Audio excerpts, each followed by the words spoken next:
right, everyone. Good evening. Welcome to the joint meeting of the Mountain View City Council and Shoreline Regional Park Community of March 24, 2026. Please join me in the Pledge of Allegiance. All right. I pledge allegiance to the flag of the United States of America and to the republic for which it stands, one nation, under God, indivisible, with liberty and justice for all.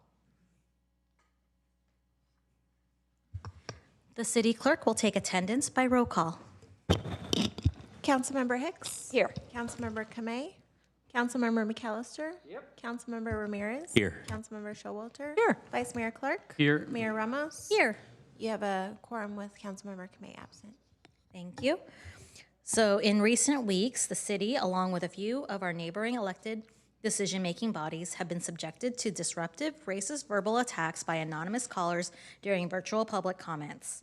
The City of Mountain View is fully committed to racial, religious, and cultural equity and justice as we strive to create a welcoming, safe, and inclusive community for all. The Council welcomes respectful, non-threatening public comments on matters within our jurisdiction. Comments deemed otherwise pursuant to the Council Code of Conduct and the Government Code may be grounds for terminating a speaker's comment period. We will now move on to item 3, presentations. Please note, these are presentations only. The City Council will not take any action. Public comment will occur after the presentation items. If you would like to speak on these items in person, please submit a blue speaker card to the City Clerk now. So 3.1, we have the American Red Cross Month proclamation.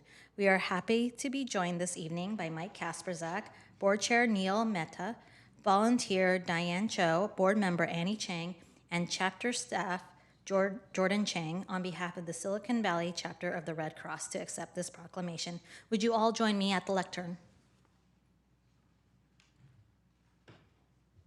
All you get is me, Mayor.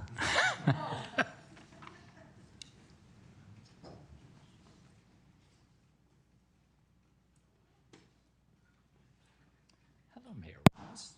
Hello, former Mayor Kasperzak. You are all we need. All right, so the proclamation reads, let's find the right proclamation here. Whereas this March, we celebrate American Red Cross Month by recognizing the compassionate acts of people in Mountain View and by renewing our commitment to lend a helping hand to our neighbors in need. Since Clara Barton founded the American Red Cross more than 140 years ago, generation after generation has stepped up to deliver relief and care across our country and around the world, bringing out the best of humanity in times of crisis. Advancing this noble mission, the volunteers, blood and platelet donors, and supporters who now give back through the Silicon Valley Red Cross, unwavering in their commitment to prevent and alleviate human suffering in the face of today's emergencies, and whereas their voluntary and generous contributions shine a beacon of hope in people's darkest hours, whether it's delivering shelter, food, and comfort during disasters, providing critical blood donations for hospital patients, supporting service members, veterans, and their families, saving lives with first aid, CPR, AED, and other skills, or delivering international aid and reconnecting loved ones separated by global crisis, and whereas this work to uplift our community is truly made possible by those who selflessly answer the call for help whenever and wherever it's needed. We hereby recognize this month of March in honor of their remarkable service, and we ask everyone to join in their commitment to care for one another. Now, therefore, I, Emily Ann Ramos, Mayor of the City of Mountain View, along with my colleagues on the City Council, do hereby proclaim the month of March as Red Cross Month in the City of Mountain View and encourage all residents of Mountain View to reach out and support its humanitarian mission. Oh. Yay! Thank you. Okay, do you want to show me what you've done? Oh, yes.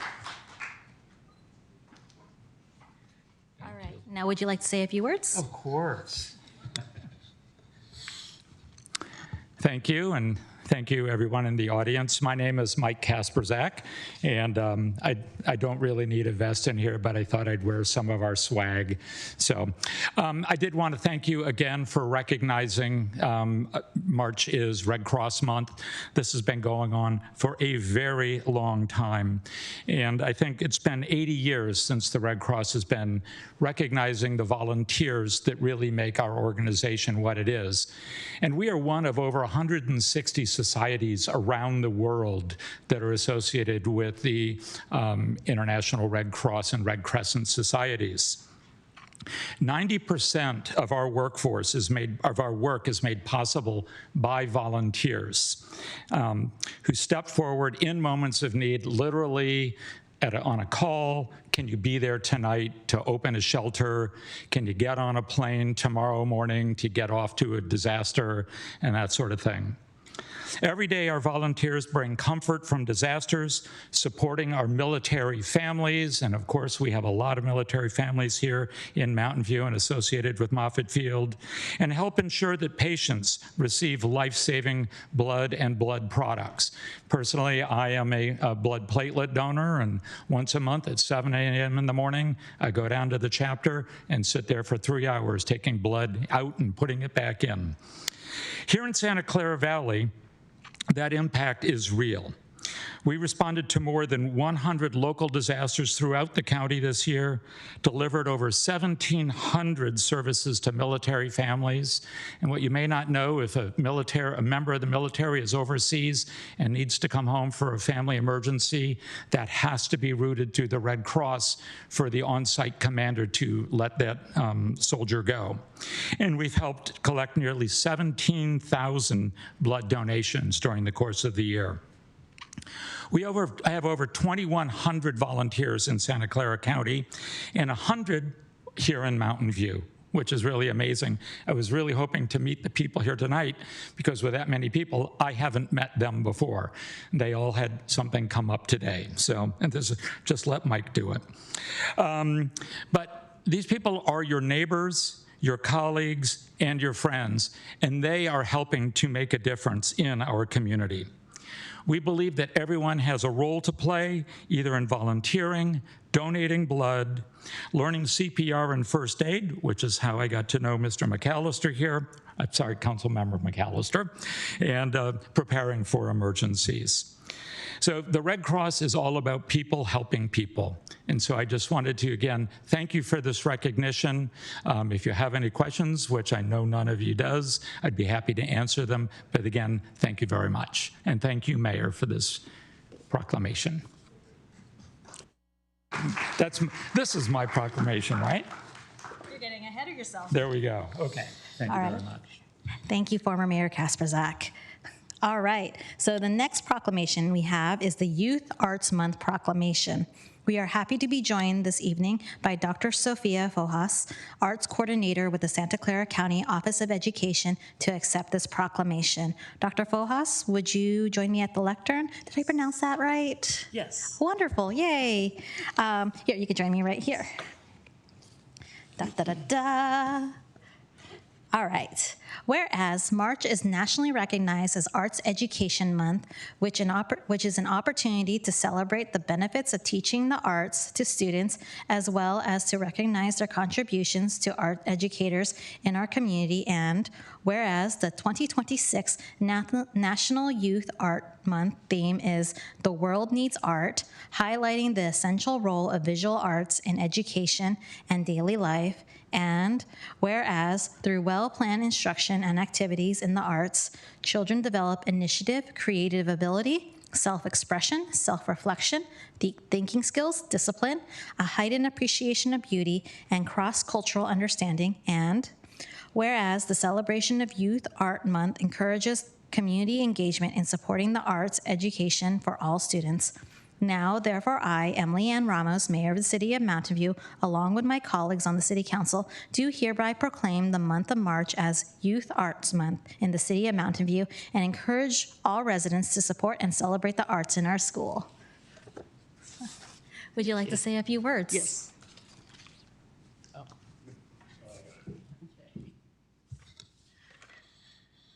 Thank you, Mayor Ramos and members of the Mountain View City Council for recognizing March as Youth Arts Month.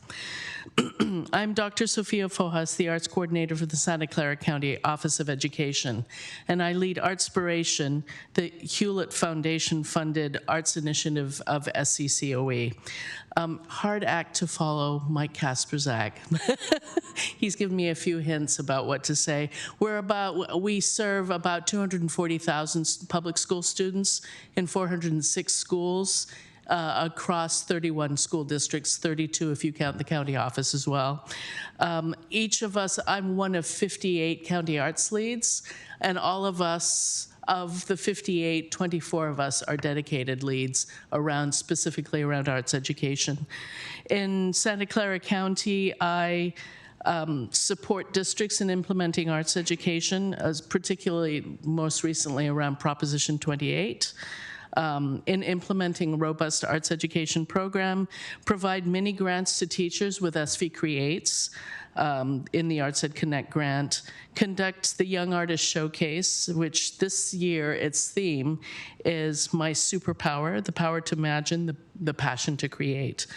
In celebration of Youth Arts Month this month, we hosted 2 sold-out events. The first one at Raft for arts educators, the Arts Education Resource Fair on March 7th from 9 to 1 with panel discussions, tabling of arts organizations, and a hands-on session with Armando Castellano from Quinteto Latino. And then this last Friday, we had a sold-out event, the 2026 Vivo Mariachi Showcase, our 4th year in presenting mariachi and ballet folklorico for free at the Mexican Heritage Plaza Theater on March 20th. So on behalf of the Santa Clara County Office of Education, thank you for recognizing March as Youth Arts Month.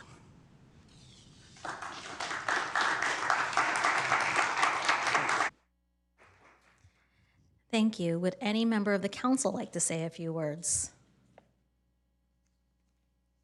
Seeing none, I'll use this as an opportunity for your mayor call to action, call to service, call to community. As we celebrate American Red Cross Month, I would like to encourage members of our community to donate blood. There is always a high need to donate blood. I am a proud blood donor myself, and over the course of my lifetime, I've donated 3 gallons of blood. I've donated since I was 17, so I was very excited. So I understand that there's opportunities to donate with the Red Cross. There's also opportunities to donate with the Stanford Blood Center. I highly encourage, if you can, I understand that there are also limitations due to health, weight, height, age, where you are unable to donate, but if you can, take the opportunity to do so. I know in 2023, there was a recent ruling or regulation change to allow those in the LGBTQ community to donate blood finally, and that was a great victory for inclusion and the need for blood. So if you can donate and you have the capacity to donate, it's something I highly encourage people to do. Councilmember Hicks. Well, since you've given a shout out to Mr. Kasperzak and the American Red Cross, I think Ms. Fojas may have left the room, but I was going to give a shout out to her and just say that for many children, arts at school is what allows them to get up and want to go to school in the morning, my children included. So a shout out to her and her work as well. That's wonderful. All right, we will now take public comment for the presentation items. Would any member of the public joining us virtually or in person like to provide comment on the presentation items listed on the agenda? If so, please click the raise hand button in Zoom or submit a blue speaker card to the city clerk. We will take in-person speakers first. Each speaker will have 3 minutes. I am seeing none. We will now take virtual speakers, and I am also seeing none. So now we will move on to item 4, consent calendar. These items will be approved by one motion unless any member of the council wishes to pull an item for individual consideration. If an item is pulled from the consent calendar, it will be considered separately following approval of the balance of the consent calendar.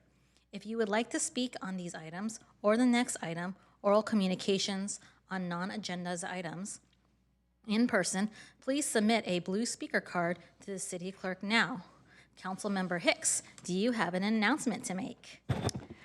I do have an announcement. I will be recusing myself from Agenda Item 4.3, the notice of intention to vacate public street and easement at 881 Castro Street, due to the proximity of my personal residence to the project site, although I will remain on the dais while recused. No worries. All right. Would any member of the council like to pull an item? I see Councilmember McAllister.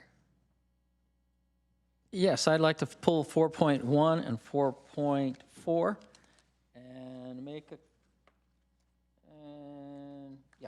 pull those and then a comment on 4.3. All right. Councilmember Showalter. I just wanted to make some comments on 4.4 and 4.5, but if we've pulled 4.4, I can make my comments then, I suppose. But I would like to make a comment on the housing element progress report. We get this every year, and that's good because it allows us to keep tabs on how things are going. And we have a really challenging housing element because we were given such a big number. We have done the zoning that's needed for it, and we're working on the programs. But we did find out that we haven't really constructed as many units as we would like yet. So the city doesn't do the construction, but we do the zoning, and we do provide housing. And I just wanted to thank the staff for all the work that's been done on this, because I know that it's a very complex item. And, we'll just keep doing the best we can. And we do have some development items tonight. All right. Thank you, Councilmember Showalter. What we're going to do, Councilmember McAllister, do you mind speaking to 4.3 since it's not being pulled? Sure. I will be voting no on 4.3. I've always believed that real estate is irreplaceable and that the city can use that as a continual, sustainable source of income. So when I see these things, I say, if somebody wants to, we'll lease it to them and maintain control of the property. And so I think that's why I'm saying no to it, because being consistent, I voted on no on this last time when it came up. And we have limited land, and if we keep, an occasion comes along and somebody wants to buy it, just lease it. And make sure that we have a structurally balanced budget. So that's where I'm coming from on 4.3. All right. Thank you, Councilmember McAllister. All right, what we're going to do, so far we only have 2 items pulled. We're going to go to public comment. Would any member of the public joining us virtually or in person like to provide comment on these items? If so, please click the raise hand button in Zoom or submit a blue speaker card to the city clerk. We will take in-person speakers first. Each speaker will have 3 minutes. So I see 1 speaker for item 4.1. Eli Robles.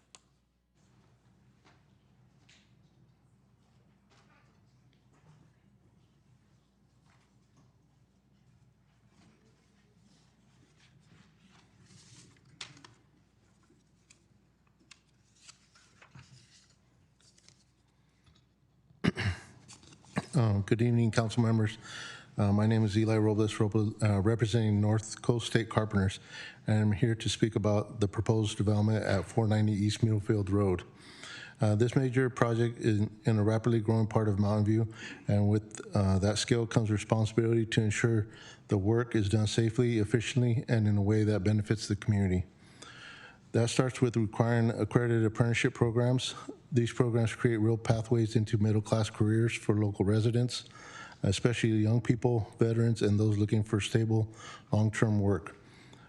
When apprentices are trained to industry standards, the project benefits from higher productivity, fewer delays, and safer work sites. Equally important is ensuring we select a responsible general contractor, one with a proven record of compliance, fair labor practices, and the capacity to manage a project of this size. Without these standards, we risk cost overruns, unsafe conditions, and low-road contractors who cut corners at the expense of workers. 490 East Middlefield is an opportunity to set the tone for responsible development in this corridor.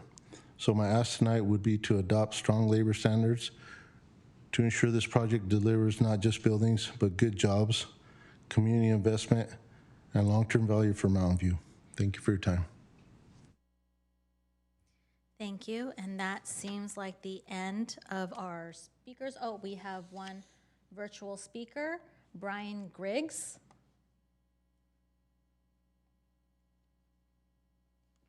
Hi, it's Brian Griggs. I spoke 2 weeks ago at the hearing. I just wanted to make sure that council knew I was available to answer any questions that may arise in this issue.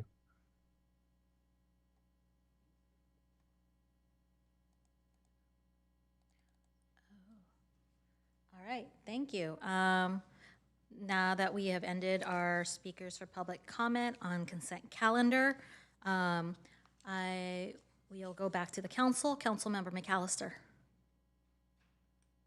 Okay, so I have some questions on 4.1. I know that you discussed it on March the 10th, but I was advocating in Washington, D.C. for small businesses at that time. But I just want to, there was a couple of questions that I think flow through a lot of the stuff that we're going to see. Councilmember McAllister, sorry to interrupt, but do we want to do the balance of the consent calendar Oh, before well, we I do? thought that's what you were asking me to start. No, it's up Oh, to you. no, I was just going in order because I don't know if anyone else wants to talk That on was the for balance. comments. or Oh, pulling okay. it, so. All right, so let's look at the balance first. I see Councilmember Showalter. Are you talking about one of the items or the balance? I would like to talk about 4.3 when we get to that, but the balance, I'll withdraw for now. Oh, 4.3 is not pulled. Oh, So do you want to talk about 4.3 now? 'Cause no, that's in the 4, balance. 4 point, what's the Four safe parking point, one? you said you wanted to talk about 4.4. 4.4 is the one I want to talk about. Okay, Sorry. perfect. Councilmember Kamei. Great, thank you. So the balance, I see the motion for the balance of the consent calendar, and 4.3 is still on it. So I'm just going to register my no vote, which is consistent with how I voted when it came out of closed session. Thanks, Mayor. No worries. Councilmember Ramirez.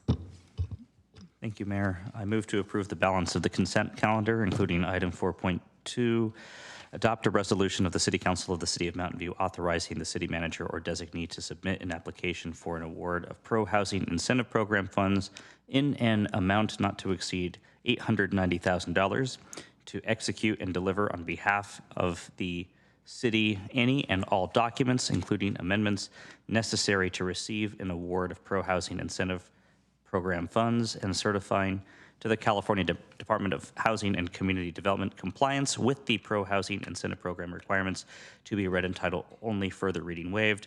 And item 4.3, adopt a resolution of intention of the City Council of the City of Mountain View to vacate the existing public street known as Fairmont Avenue between Castro Street and Hope Street, and a 5-foot street and utility easement at 881 Castro Street to be read in title only, further reading waived, and set a date for a public hearing to consider the vacation for April 28th, 2026, registering the no votes and the recusal. Very quickly, I also wanted to provide a brief, mostly thank you to staff on the responses to the questions I submitted on item 5, the housing element annual progress report. There's a lot of really good information in here and some very encouraging information. I especially appreciated the update on the development projects page on the city website, which I think is a very useful resource for the community to see what's going on. And I think the commitment here to updating or to providing development update map once we've met the federal regulations, I think will be a great service for the community. And I also appreciated the updates provided on several of the housing element programs, and in particular for project 1.6 on the subdivisions. That was encouraging to hear that you're looking at other jurisdictions that have already allowed subdividing ADUs. and program 1.4 related to the affirmatively furthering fair housing obligations and the affordable housing commitments south of El Camino. I know that's going to be an issue that the future council will have to take on, but I did want to flag for the candidates who are here and for the community at large that this is it's going to be a challenging item to ultimately implement. And then also, I like to read these because it's a reminder that our charter requires us to read the title of the resolution in full, but we don't have to do that. We can update our charter so we no longer have to read all of the resolutions in full. Thank you. Thank you for the soapbox, Councilmember Ramirez. That item was our consent calendar with items 4.1 and 4.4 pulled by Councilmember McAllister. We are also registering a no vote in 4.3 for Councilmember McAllister and Councilmember Kamei, and an abstention for a recusal for Councilmember Hicks on 4.3. It has been seconded by Pat Showalter, so we are ready to vote.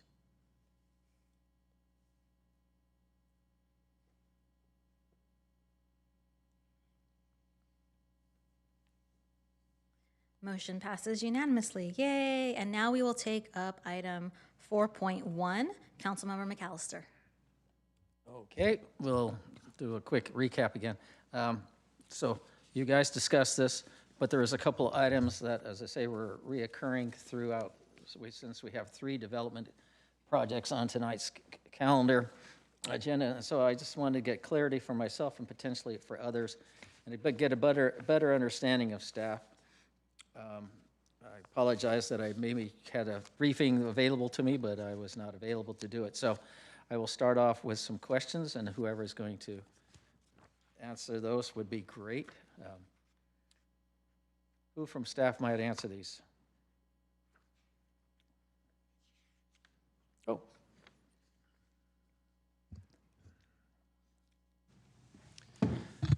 Good evening, Honorable Mayor, Vice Mayor, Council members. Christian Murdoch, Community Development Director. I was holding back because there was a mix of community development focused and public works focused questions, and so I was waiting to listen to the Enforcement, did you say? Public works related questions. Oh. So I was waiting to listen to the questions before coming forward. Okay, so you're there, but okay, so I had about 3 questions that I want to bring up.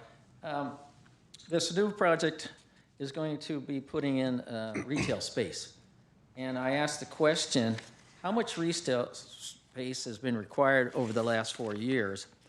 And you were able to pull up some numbers, but it seems the majority of it has not been leased, but you say it's sort of under. There's been a total of 16,000 square feet of new retail space in Mountain View based on 2 projects that are coming on board. And of this, 3,500 is currently leased to tenants, and somewhere is going to do it. So in this project, there's a lot of new retail space coming along. And this says since 2022, and this is 26. That's a long time to lease these spaces out. I hate seeing something built and being vacant for a very long time. I know there's a project over out in Ferguson that's still somewhat vacant. What is the city doing to encourage that this retail space is being rented out and not sitting vacant? Sure, thank you for the question. I'd say the first thing that the city's done is negotiate in the development agreement $1.2 million renovation contribution from the developer to minimize the costs and barriers for businesses, and particularly small businesses, to open in the space. And so I think that's a really unique opportunity for this project as compared to other projects to try to minimize that time from construction to occupancy for retail tenants. More broadly, we've reinvigorated the broker breakfast that we have a couple times a year with the commercial broker community in Mountain View. And we feature opportunities such as new projects coming online or key vacancies that are of interest to the broader broker community to make sure they're getting marketed, they're getting attention, and that we can try to minimize the time these spaces are vacant. Do you think any of these new locations are going to pull any businesses away from downtown? My sense is that this project at 490 East Middlefield is a different market and is probably more localized neighborhood serving retail services that are not likely to pull businesses away from the downtown. Okay. My next question is, I know we've had some trouble getting our fixed fees and schedules going along. They've been sitting there for a long time before we got them updated. And so I asked about the extension of the 100,000 for the first 2 years and 250,000 in the second extension years. And so when and thank you for the whole staff in the city taking on my few questions that I asked, but they were very helpful to me. As you probably indicated that you saw that I read a lot, I read everything, so my questions are sometimes detailed. So you're putting 100,000. So the staff evaluated extension amounts from other developments for reference. Now, are those, when you look at other development agreements, do you take in consideration inflation of the current cost of doing money or the current cost of our new fee structure when you put in these extensions, instead of looking at other developments which could be 3, 4, 5 years old? I mean, not for this particular aspect of the extension fee.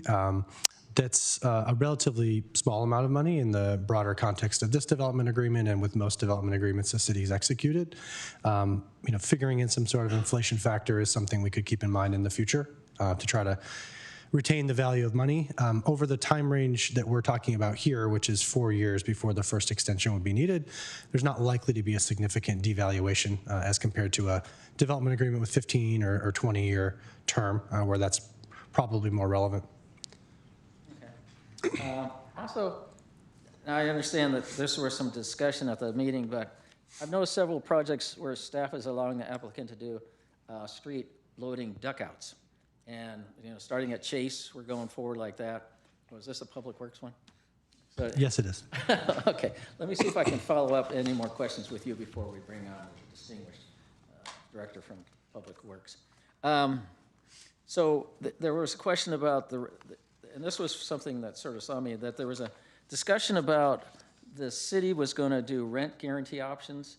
It was where the city subsidized the rents. And I hadn't seen this in all my years on council, that we're baking in that we will rent units and guarantee their rent. So what's the premise for us doing this, and where's this money going to come from? Sure. So this is not a model that the City of Mountain View has pursued previously.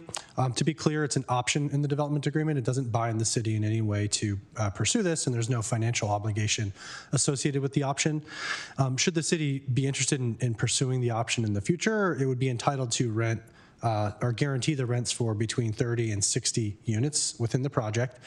The thinking is essentially the city would guarantee the rent at a given amount, perhaps 90% of the area median income, and either put direct funds in to subsidize those rents to push the rents to lower area median income levels for deeper affordability for lower income households, or potentially could rent some of those units at market rate, which might be up to 100% or more of area median income, thus generating excess revenue that could be used to subsidize lower rents for lower area median income levels.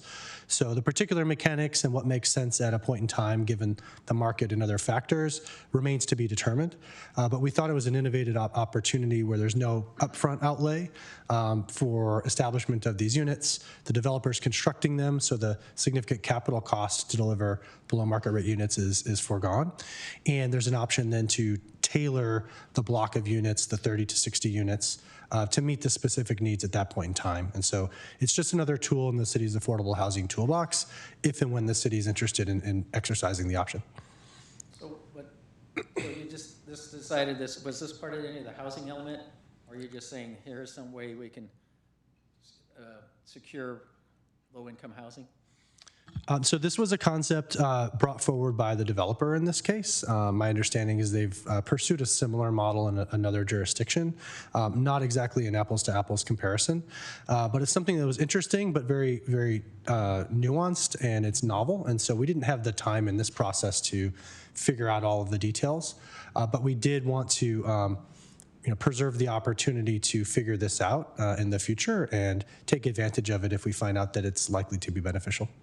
So where would this money be funded from? That's one of the many details that would need to be worked out. If there's an appropriate funding source and the city council was willing to make such an expenditure to achieve this targeted affordable housing goal, then that would be a decision for the council at that time. Alternatively, as I mentioned, there could be an internal subsidy among the units depending on the market conditions that could actually not require a direct subsidy from the city. Would this take some money away from CSA? And don't we use that money for them to subsidize the units and so forth? The ultimate funding decision and eligibility for use of different funds is something the council would have to vote on in the future. Okay. And let's see if I have one more question for you. Again, your answers or your staff's answers were very insightful, so I do appreciate that. The duckouts I will do. Yes, thank you. I'll ask about the duckouts and the sidewalks. So Thank you. thank you.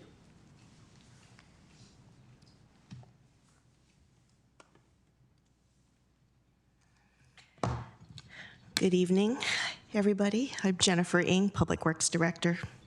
Ready for your questions. Okay, so duckouts, they came up under Chase, and now we see it here, and we see it in some other areas where we're not requiring the developer to do these spaces for loading and unloading, and they're taking up public space and public streets. So how is this evolving that we are allowing developers to use the public streets to do what should be, in my opinion, they should be doing on their own property?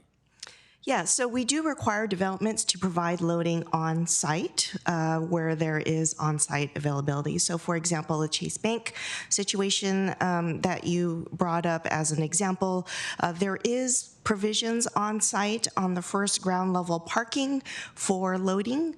The duckout that is being provided on El Camino Real is a bus island situation in which we want to move the bus out of the way of the oncoming traffic on El Camino Real. Bus islands are relatively new, relatively speaking, kind of technology with respect to how we load and offload bus passengers, as well as how we sequence the bike lanes around the bus islands so that it's safe for all in that vicinity. Well, I understand the buses. That makes sense. But on the Chase, there was some, well, where the third-party delivery food that people are going to be parking, and they were taking up, well, we'll do something on the backside. So yeah, there was a request by the developer to look for the city to evaluate additional loading opportunities on street. So am I misunderstanding this when they're looking for street loading of duckouts, and not for the bus, but this for their own property, for people to do that? So in this particular situation for 490 Middlefield, there is on-site loading that is available, but there are very limited opportunities for a driver. There's only 2 driveways on that access this site. There's one on Middlefield and there's one on Ellis. In today's rapidly changing environment of how we do a lot of quick pickups and quick drop-offs kind of situation, and with bike lanes being on Middlefield Avenue, you know, we really want to create a situation where I mean, we've all seen it, right? Like an Amazon driver pulls up, they think they're gonna stop for 30 seconds and they obstruct a bike lane. It happens all over everywhere in this area, and so by creating a duckout for those kind of quick drop-off, quick pickup situations, we are eliminating the conflict between the drop-off vehicles and you know, the vehicles in the travel lane as well as the bike lane. Will that be used potentially for street parking? It's not for street parking. It's intended for a quick, like a 5-minute or less loading zone. You're welcome. Is that going to be a current theme or direction that the city staff is thinking about, is allowing these duckouts as we progress along in most projects? It's case-by-case basis, right? Depending on what the situation is with the actual vehicle or travel lane, how much right-of-way we have, bike lanes on the street. But knowing how our society operates and the demand for this type of quick service, I'd imagine you might see more moving forward as we move our development projects through the permitting process. Okay, thank you. You're welcome. And I have one last question. I see the chief of the fire department here. And so this is one for maybe the community at large, since we are putting in an 8-story building now, and fire safety and standards is going to be something new that's going to participate. So how we're going to handle an 8 building, as we see maybe a 15-story building come along, and so you can give us a look into the future. How we're going to handle this. Good evening, Honorable Mayor, Vice Mayor, council members. For this one, since it's new construction, we'll have our fire protection engineer from community development speak to it.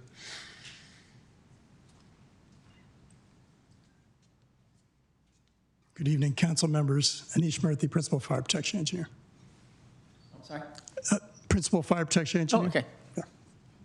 So are you going to, the question was, we're getting an 8-story building here, we're potentially going to get a 15-story building there. What kind of impact is it going to have on our fire department, and how will they have the capability to respond to evacuation of these problems, putting out the fires of these problems at these buildings? So what is the fire department requesting or requiring on buildings of this sort? Well, once you get over 3 stories, there are certain requirements for aerial truck ladder access. And so that's pretty standard. And we have a lot of buildings, obviously, that are greater than 3 stories in the city. So we would require that. We have those in our conditions of approval. So that means that the access roads go from 20 feet wide to 26 feet wide. There are certain requirements for aerial access trucks that they need to have at least one full side of the building. Has to be a certain distance away from the street, has to be a certain distance away so that we can use the aerial trucks for firefighting access. In terms of fire protection, it's pretty standard there. You know, all the new buildings, of course, will have full fire sprinkler systems and fire alarm systems. Once they get to a high rise, there are increased fire protection that comes straight from the code, from the California Building Code, from the California Fire Code, and also from our Mountain View City Code. So those are all taken into account, and they're all part of the conditions of approval. Does this particular project have, how many staircases does it have? Offhand, I don't know, but it will meet the code requirements for And just a general question, how would our ladder trucks be affected on this one? How high can they go? Actually, Chief Jones may be able to tell you a little bit better about that. We, you know, the ladder access requirements, there are actually multiple reasons we would use the ladder. So we would either try to get to the top of the buildings or use them for firefighting purposes, where to actually spray water. We use them for rescue operations if needed. So those are all taken into account. But if you want to know the exact height, I think Chief Jones might be able to tell you exactly. He's eager to tell us about his new equipment, so Yeah. I hear it. Thank you. Okay. No problem.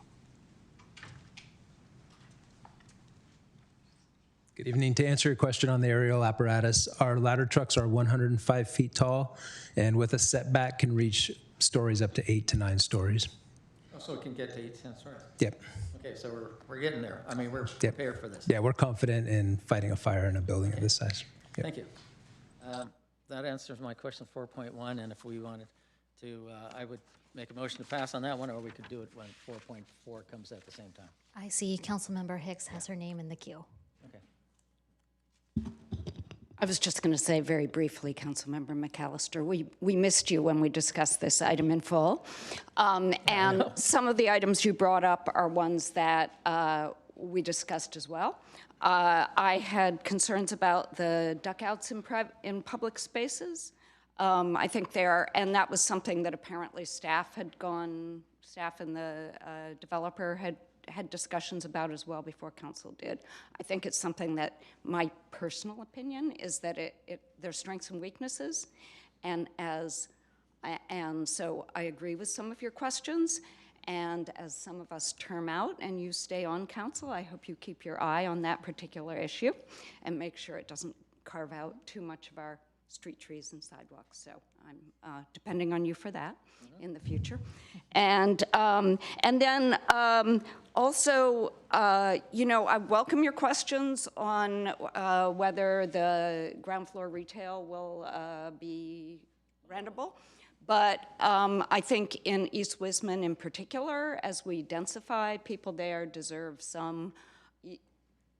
they deserve to not be car-bound and to have some neighborhood serving retail. And if my memory serves me right, Councilmember Kamei spoke eloquently about that and in more detail than I will right now, or will be here for a very long time.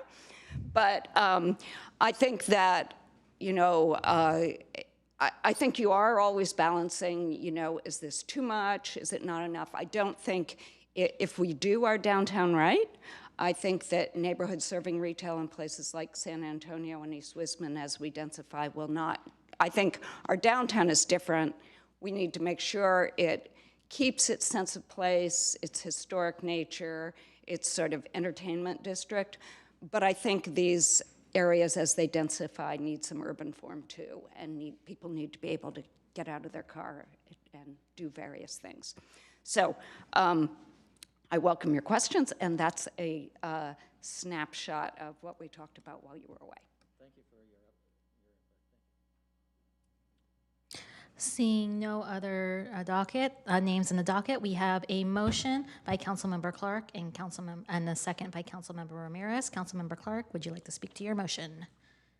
I move that we approve consent calendar item 4.1 to adopt an ordinance of the City Council of the City of Mountain View approving a development agreement between the City of Mountain View and WTA Middlefield LLC for an 8-story mixed-use building with 460 apartments, utilizing state bonus law and approximately 9,371 square feet of ground floor commercial, replacing an existing office building and the removal of 29 heritage trees on a 2.86-acre site located at 490 East Middlefield Road, APN 160-53-004, to be read in title only, further reading waived. Thank you, Vice Mayor Clark. Sorry, I misspoke earlier. We are now ready to vote.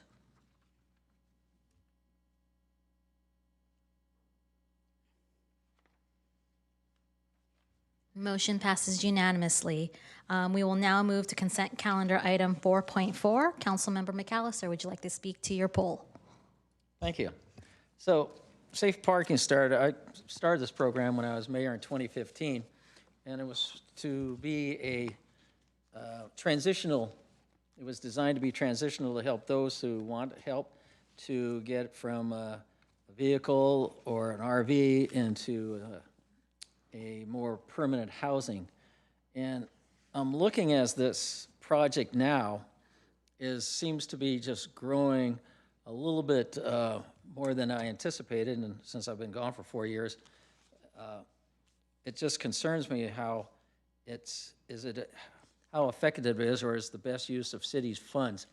And I noticed the ongoing operating costs. One of my questions was, it's almost $1.4 million for a program that was supposed to be temporary and for people to transition out. And it seems to be growing and using more funds. And I'm wondering from the staff, but I did see something in this, I'm concerned about this ongoing cost.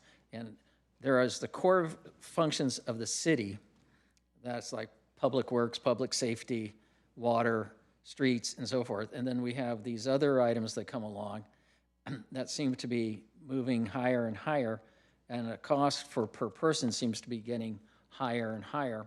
And I was wondering if there's ways that we can mitigate some of this or do it more efficiently. Now, I appreciate one of the questions, was there any time restrictions first established in the creation of safe parking? And when I was here, there was. And now I notice, and thank you for the staff for the detailed information background, very helpful, that the average stay now is 599 days. And this was supposed to design for transition, people to get them into permanent housing. So is it, the question for staff, is it that we have more people? Are we less effective on what we're doing with our this stay, or we're just allowing the safe parking lot to become a de facto park for those folks? And I also notice on the side that the county is also putting 120-day length of stay policy with extension available for participants. And it was always designed for those people who want help, we'll give it to them. And the programming, and those who don't, well, they'll be parking out in the streets or wherever they do. So to staff, what are we, is this ongoing of funds escalating? Is it going to be, because it just seems to be escalating. So first of all, ask how this day of 599 days, does that seem acceptable to staff, or is it just the way it is? And how can we move people out of that transaction quicker? Thank you. Good evening, Mayor and City Council members. Kimberly Thomas, Deputy City Manager. I thank you for your question and the nuances that you're raising regarding safe parking. Safe parking has been an ongoing program since 2019. On the order of $700,000 during that time period has been contributed by the city. The county has come aboard and provided $1.6 million for the existing program scope. And then you're right, as we're looking at this item for 4.4, we are looking at an increase up to nearly $3 million. So there is an increase in scope. I think one of the things that was very hopeful, and I remember your time back in those days many years ago on safe parking, is that it would really be a short-term thing. It would be 18 to 24 months total for the project itself. And unfortunately, what's happened throughout our region, and not just our region, but throughout the state of California, in fact, is that homelessness is extended. It is becoming chronic homelessness. And for our area of the peninsula, what that's indicative of is living in a vehicle, either a passenger vehicle or an RV. I can let Parneet Dinsa, our Human Services Manager, talk more about the data and what the throughput is that's coming out of the county, but I can speak to it in a general way and share that we are not meeting the county benchmarks. We did post-COVID, so the program itself is not able to attain the county's benchmark, but it's very close, very close. And these types of temporary emergency programs do have longer stays. Another example of that would be interim or temporary housing, like our Life Moves program here in the city of Mountain View. And these stays are indicative for Mountain View as well as cities throughout the region. Placement in permanent housing is incredibly difficult, and it takes years. Let me follow. You said the city's putting $700,000 in, but isn't the city also putting in money from the Shoreline Community Fund? Yes. Councilmember, what I was referring to was our figure going back since 2019, and then what I advised is yes, we're asking to put in additional funding for this increase at Shoreline Lot B. Correct. So $700,000 plus the Shoreline funds. Plus the Shoreline, yes, correct. How much does that total to? So the total for the current operations, if the item is approved tonight with the increase, will be just under $3 million, including the city and county contribution. Okay. So with this information about the city saying 120 days, or the county, how are you going to help me understand? Are they related? Are we going to have to meet their standards of 100? This is actually very new, and I might ask Parneet to jump in on this, but I'll share what I know about it. It is actually new, and the county is working through some operational guidance on it and how they will do it. It's similar to what they've done for programs like the cold weather shelter. The goal is to transition folks quickly. It keeps the emphasis for the family unit that you're trying to stabilize on trying to get out of that current situation once they are stabilized. But there is a provision to allow, as long as they are meeting certain benchmarks and engaging in case management, to continue with that program. So it's not just a one and done. Parneet, I don't know if you want to add anything to that. Parneet Dinsa, Human Services Manager. To add on to what Deputy City Manager Kimberly Thomas shared, the County of Santa Clara uses the State Housing, Department of Housing and Urban Development's performance measures for its homeless response programs. And currently, HUD does not have a category for safe parking. And therefore, the County of Santa Clara uses the category for street outreach to essentially set a similar benchmark for safe parking. And so for the past fiscal year, there were 30% of program participants exited into a temporary or permanent housing destination, and the calendar year, 2025 benchmark for exits was 45%. So the county was a little bit lower than that threshold. And then in comparison to the prior fiscal year, 59% went on to exit to a permanent or stable housing destination. And in calendar year 2024, the benchmark was 50%. Okay, so will you be able to answer the question about the 120 days? Yes. So currently, county-funded homeless response programs like Safe Parking and Life Moves Mountain View do not have length of stays. However, over the course of the last year, the county has been working with all of their county-funded providers to establish a length of stay limit as part of their programs. And so that is something that the provider at our Safe Parking site, Move Mountain View, has been actively working on.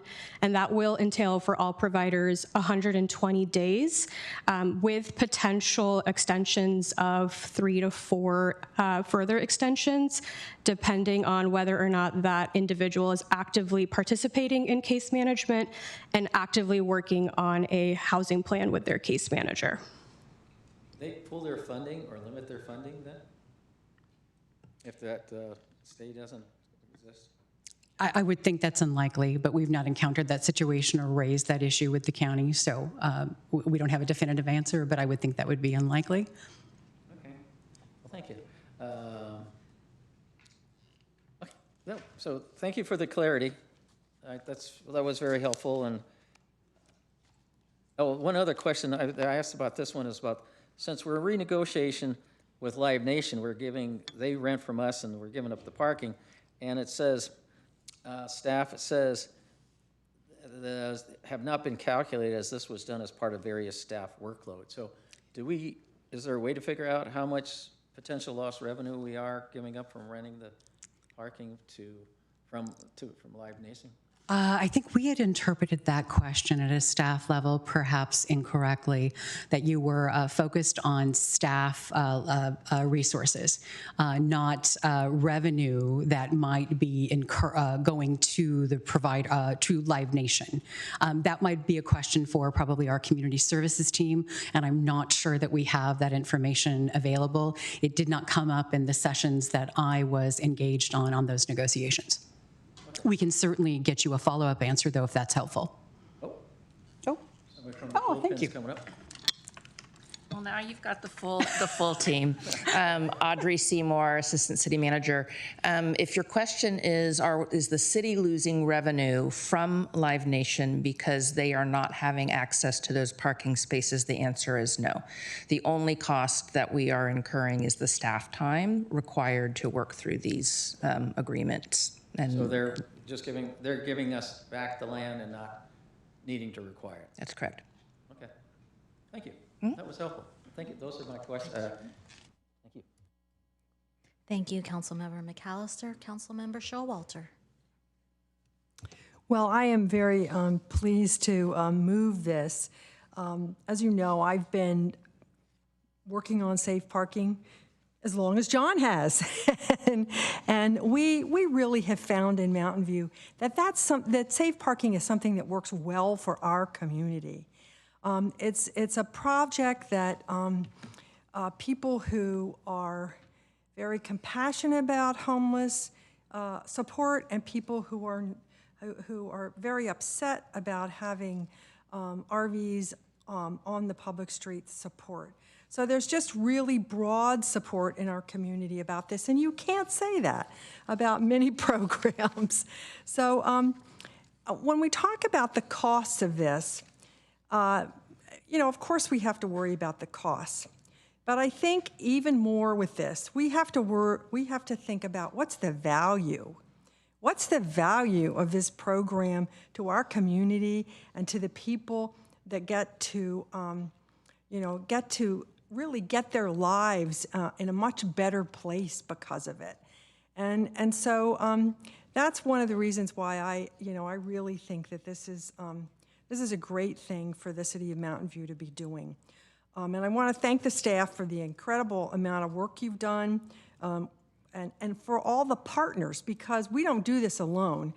We have a whole laundry list of nonprofit organizations that support these efforts as well, and thank you to all of them. I'd just like to say, too, that over the years, we've hoped that some public parking lot owners would step up and help us out, and that just hasn't come to pass. So we need to take advantage of the land that we control, and that's what we're doing here. And I think that's very smart, and I'm glad to see it happen. Now, should I go ahead and read this, or somebody else want to talk? You want to talk first?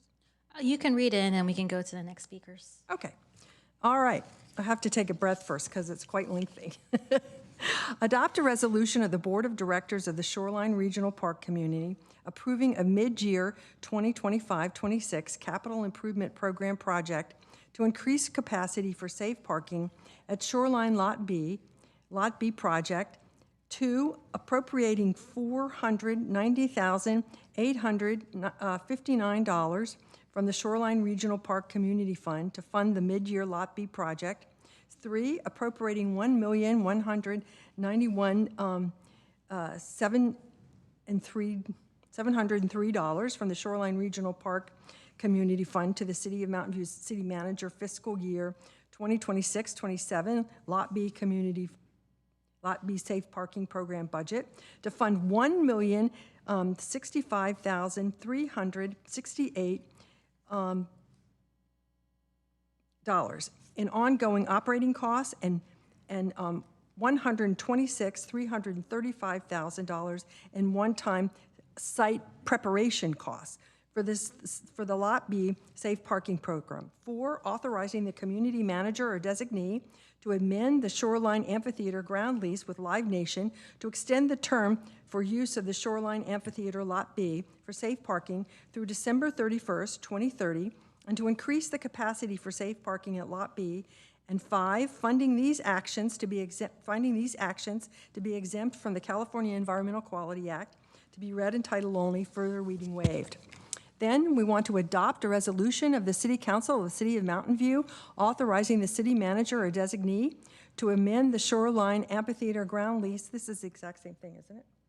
Do I have to read it? Oh. Ground lease with Live Nation to extend the term for use of Shoreline Amphitheater Lot B for safe parking through December 31, 2030, and to increase the capacity for safe parking at Lot B.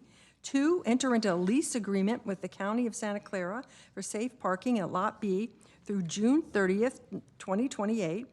3, amend the cooperative use agreement with the County of Santa Clara for safe parking at 79 East Evelyn and 87 East Evelyn Avenue to extend the term through August 31st, 2026. 4, enter into a fiscal year 2026-27 funding agreement with the County of Santa Clara for the provision of homelessness prevention services and programs in an amount not to exceed $1,648,703. And 5, finding these actions to be exempt from the California Environmental Quality Act to be read in title only, further reading waived. Thank you, Councilmember Showalter. I see that has been seconded by Councilmember Ramirez. Next, we have Councilmember Kamei. Great, thanks, Mayor. I'll be supporting the motion. I just had a question for staff. So since you had mentioned that the length of stay and there's some new kind of requirements coming from the county, I'd be interested if you could pass on that information as it becomes available to the council. In particular, you mentioned that there are potential extensions, and then what's the process for the extension? How long are the extensions? What's the final extension? I think as those come forward, I'm sure all of my colleagues and I would be interested in understanding that, and perhaps an off-agenda memo or an email to us would be most beneficial. Thanks, Mayor. Thank you, Councilmember Kamei. Councilmember Hicks. So I again wanted to thank Councilmember McAllister for pulling this item. I think it's something that's important to a lot of people in the city, so a little discussion is worth our time. And I agree with Councilmember Showalter that this program is broadly popular. I mean, people who are, like she said, both those who are very compassionate on and passionate on this issue, and also people who just want the RVs off the street, have both asked me, when are we going to do more spaces? So, so I think it is popular. I think that the cost coming from being paid through the Shoreline community is, to me, really appropriate, because I think it's the fact that we have, because there's an industrial park there, and the fact that we have over the past several decades brought more tech jobs to the community. That is one of the things that's making our housing less affordable and helping cause homelessness. So I think that community should pay for that. I also am glad that you brought up the length of stay issue and that Councilmember Kamei did. I think that is an issue and something that Council, again, I'm leaving, that means you, will have to work on, because I think I think we saw it as an opportunity to engage with people and help them move on, not long-term camping. And I think that also, ultimately, this is a program that we want to go away. Ultimately, we want people to be housed in housing. But I think with the situation, I think people can see there's not enough money going towards it and other things. So the housing emergency continues, and as long as that continues, I think we'll probably have some not ideal programs like this. And so I will be supporting the motion. Thank you, Councilmember Hicks. Councilmember McAllister. Okay, my comments now. As I say, I remember Dr. Love in here always asking us to do stuff, and I said, why don't you step up and give us some parking spaces? Pat, remember that. And they tried and they couldn't do it. So the city came along and started doing it. I believe in the program then. I still believe in the program now. I will support the motion. But we still need to look at the physical consequences on the city. Are we doing a good job with the taxpayer dollar to get the people efficiently into relocated properties? And so I understand I was also involved in getting the VTA lot. I remember speaking with the city manager then and helping get that. So I'm actively working to get these programs working, but we still need to, I want to see the success come sooner. And I'm sure the people that are sitting there for 5-9 or almost 600 days would like it too. So I believe in the project. I'm going to support the motion, but we need to keep an eye going forward that the escalation of costs, the Shoreline Community Fund is, to me, could be used maybe for something else right now. It's not a blank check, even though, and I don't want that to happen, but I agree with you, hopefully someday, that this program will help people transition into more sustainable housing, and that's my comments. Thank you, Councilmember McAllister. I'll just add a few of my own comments. I don't view safe parking as a solution to our housing crisis. I think homelessness is one of the most tragic and visible symptoms of our housing crisis. Safe parking is merely a management tool as we deal with it. The answer is building housing at all levels of affordability and with focusing on those of the lowest income. I think about friends who have been in either safe parking or in our temporary, I forgot what they were called, but like our Life Moves program, that they struggled getting out of it, not through any fault of their own. It's just that there's not housing that they can afford to move out of. So it is one day, it's not a ideal situation for people to be living in their vehicles, but at this point, this is the tools that we have until we can get the housing that they need and that they can move into. I think about, as someone who is low income and a renter myself, I am more likely to be someone who would be in the situation, more likely to be there than a homeowner at this point. And so I'm in support of this motion because we do need the tools that we can have to help our residents get back on their feet while we find a way to solve our housing crisis. So thank you, Councilmember McAllister, for the opening up the discussion for us. And I believe we are ready for a vote.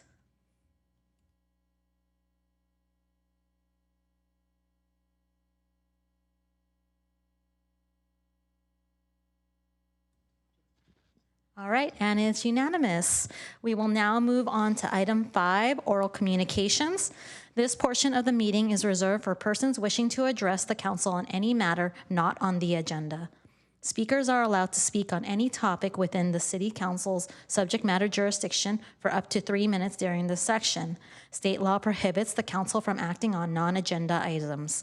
If you would like to speak on this item or the next item in person, please submit a blue speaker card to the city clerk now. Would any member of the public joining us virtually or in person like to provide comment on this item? If so, please click a raise hand button or in Zoom or submit a blue speaker card to the city clerk. We will take in-person speakers first. Each speaker will have 3 minutes. I see one speaker in the queue, Monica Faria. I'm sorry if I pronounced your name wrong. Please come to the dais and you have 3 minutes. Hi, good evening, Mayor, council members, and city manager. Sorry, a little nervous. My name is Monica Faria, and I'm your local government affairs representative for PG&E. I'd like to acknowledge my colleague, Sergio Jimenez, who previously served as your representative. I appreciate his work and partnership with the city of Mountain View, and I'm grateful for his support during this transition. Moving forward, I will be your primary point of contact for all PG&E related matters. If you have questions, concerns, or need information regarding PG&E, I'm here to help, either by finding the answers directly or connecting you with the appropriate subject matters experts. I value strong partnerships with our local government leaders, and I'm committed to being responsive and collaborative resource for you all. I will be reaching out to each of you individually to schedule a meeting so I can better understand your priorities, your concerns, and provide with information of interest. I look forward to meeting you all soon and working together. Thank you for your time. Thank you, and we look forward to complaining to you. All right, we will now take virtual speakers. I see none. Therefore, we will now go to item 6, public hearings. So we are starting with item 6.1, Economic Development Subsidy Report and amended and restated disposition and development agreement and amended and restated ground leases for Hope Street lots 4 and 8.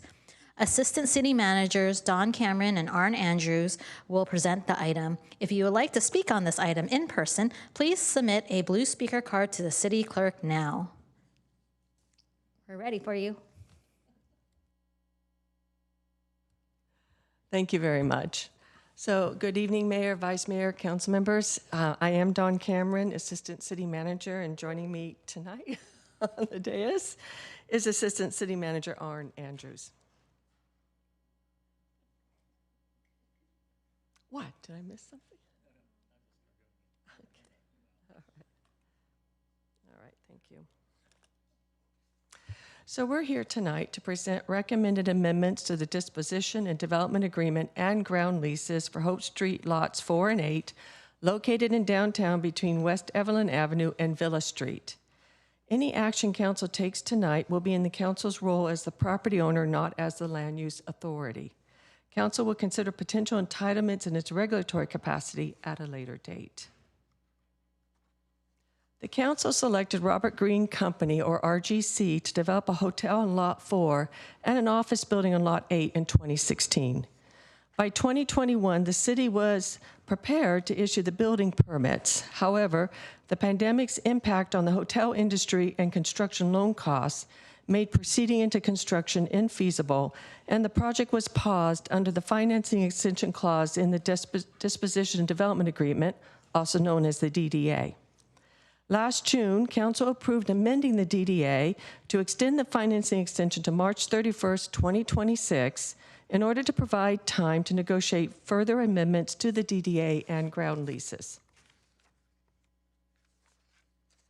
The recommended amendments incorporate 3 key modifications to address the changed conditions and to position the city to receive revenue and economic benefits from the development.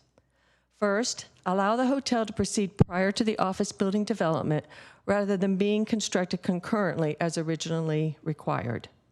Second, change the parking plans to allow the hotel to be built at grade with hotel parking provided via valet parking model utilizing shared parking with nearby properties, and replace Lot 4 public parking in the planned Lot 5 parking structure.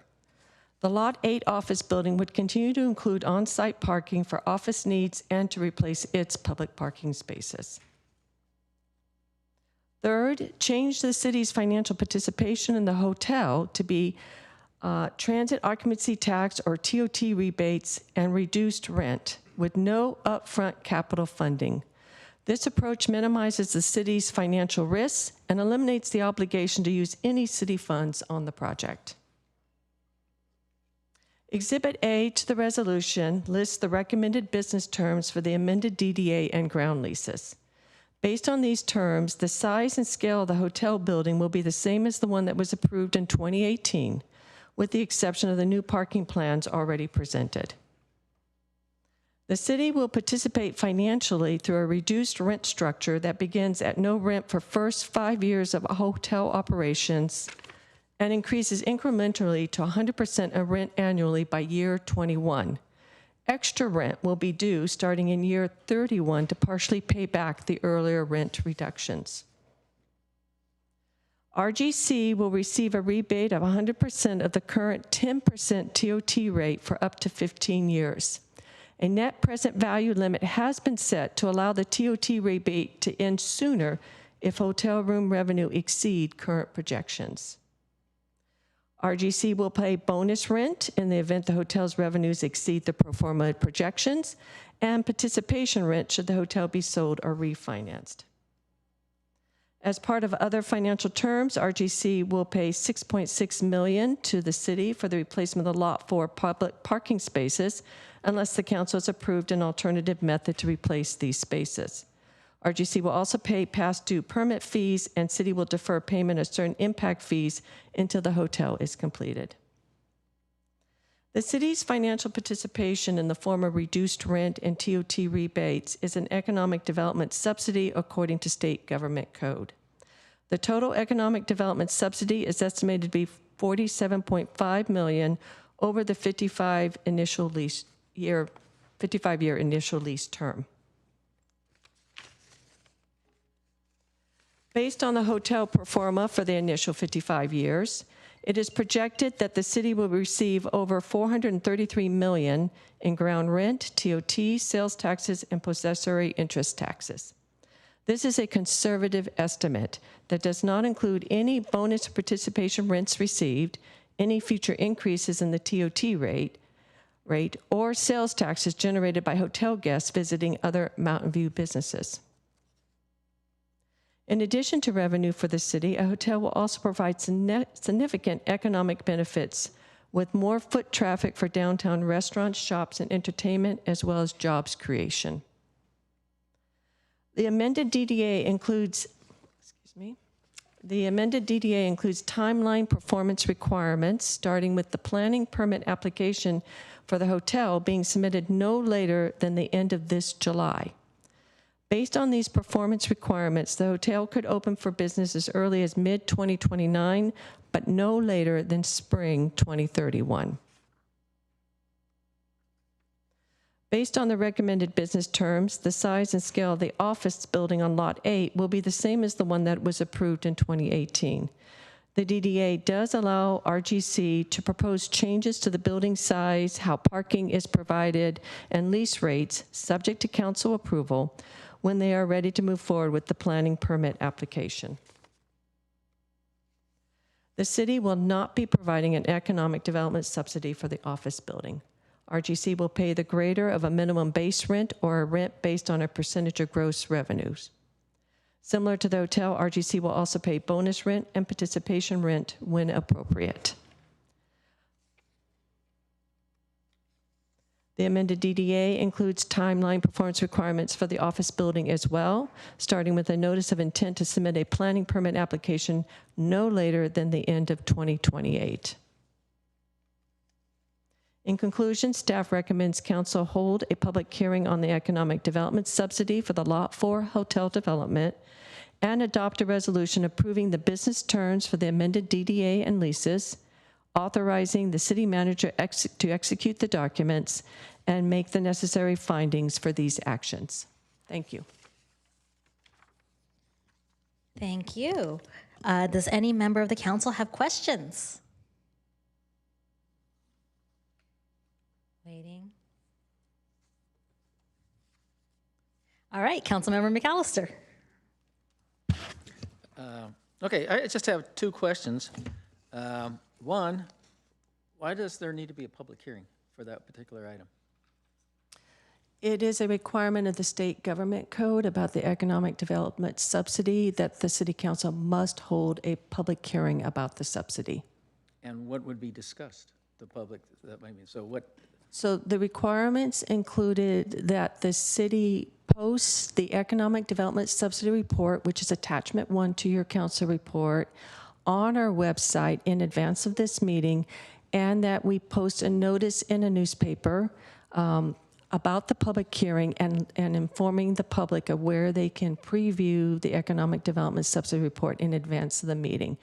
So the purpose of the hearing tonight is to hear whether there's any public comment on the economic development subsidy that you are considering granting to the hotel before you take action on amending the DDA and leases that would grant this economic development subsidy. So if you're asked to approve it tonight, but then we have to do the meeting before we can have a final approval of it? Tonight is your public hearing. Okay, when you great. open up for public comment, that's your public hearing. And the other question I have, since Pat and Councilmember Showalter and I were here when we first approved it, so it seems like deja vu, or we're doing a lot of things happen during COVID.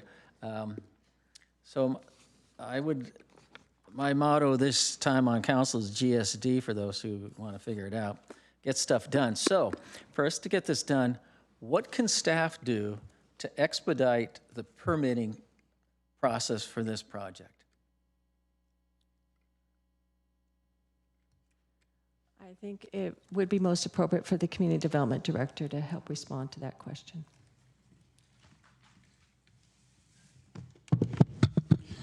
Good evening, Honorable Mayor, Vice Mayor, and Council. Christian Murdoch, Community Development Director. So there are a couple things that I think are likely to help with efficient processing of the permits should Council support moving forward with the proposal tonight. The first is that we've offered to the developer the opportunity to submit what's called an at-risk application. And what that means is they can submit for the building permit review prior to obtaining city approval of the planning or zoning permits. That can save several months typically, if not more, off of the building permit review process. As the name suggests, there is risk in doing so because something could change in the planning permit review and approval process. But nevertheless, most of the time-consuming aspects of structural detail review and so forth, those aspects can be completed earlier in the process. The other piece here that's helpful is the overall hotel project is largely the same as what was reviewed previously. And so we aren't likely to have to do extensive ground-up review of the project in the same way we did when it was a new submittal. So that is something that should be able to help us more efficiently get through the planning and zoning process. Is there staff capacity to help get this project reviewed efficiently? So we do have staff that remain that are familiar with the project in its prior iteration and that have spent some time working on this item currently. And so I'm not concerned about a staff capacity issue at this point. Okay, thank you. Thank you. Thank you, Councilmember McAllister. Seeing no other council questions, would any member of the public joining us virtually or in person like to provide comment on this item? If so, please click the raise hand button in Zoom or submit a blue speaker card to the city clerk. We will take in-person speakers first. Each speaker will have 2 minutes. I am seeing no speakers. We will now take virtual speakers. I am seeing no hands. So we will take it back to the council. Thank you. I will bring the item back for council questions and deliberation. Please note that a motion to approve the recommendation should also include reading the title of the resolution attached to the report. I see there is a motion by Councilmember Clark, seconded by Councilmember McAllister. Councilmember Clark, would you like to speak to your motion first? Yes, so we've held the public hearing, so I move that we adopt a resolution of the City Council of the City of Mountain View approving business terms and authorizing the city manager or designee to execute an amended and restated disposition and development agreement and amended and restated ground leases between the City of Mountain View and RGC Mountain View 1 LLC for the development of Hope Street's lots 4 and 8, making findings for the amended and restated ground leases to exceed 55 years and finding that the approval does not constitute a project pursuant to the California Environmental Quality Act to be read in title only, for the reading waived. Thank you, Vice Mayor Clark. We now will go to Councilmember Hicks.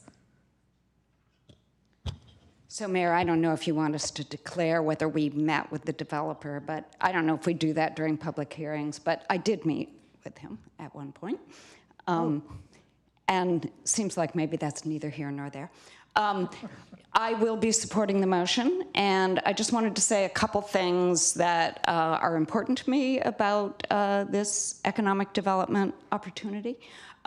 First, maybe the minor one is that for people who listened carefully or read the report, there's valet parking involved with this this proposal, and that's something that I really like. That I think that we are losing parking downtown with our Lot 12 affordable housing and various other things going on downtown, but we actually have a tremendous amount of parking downtown. It's just underneath the offices and is not used a lot. So I like the idea of the hotel using it. I hope that can be sort of a pilot project for, call it that, for possibly other business people downtown using that unused space as well, valuable unused space as well, that resource. And then the other thing I was going to say is that you know, this hotel will be really a great step forward for our, I believe, for our economic vitality plan. It should help us with, you know, more foot traffic. It should help us reduce vacancies downtown, help our existing restaurants and other businesses thrive, add to the diversity of the city's revenue sources, and also make our downtown an even better entertainment zone, community gathering space, urban park, or as Councilmember McAllister says, maybe a community building opportunity. But in order for that to work, we have to maintain the other things that we need to make the downtown work, namely making sure it has a sense of place, preserve the key historic features, make sure we keep a mix of uses on the ground floor. That's what we're ground floors on Castro Street in particular, and do a good job on an SB 79 alternative plan. So I think there are a number of things that we need to do. It's not just approving this tonight, but a number of other ingredients we need to add to the mix to make sure that this is a success. And with that, I will be supporting the motion. Thank you, Councilmember Hicks. Before we go to my other colleagues, assistant city attorney, I don't have a trigger here to ask for disclosures. Is this something that our colleagues need to disclose, whether or not we have met with the applicant or not? Mayor, since you've basically asked the council if they would like to make any disclosures, I think you can do so now. Okay.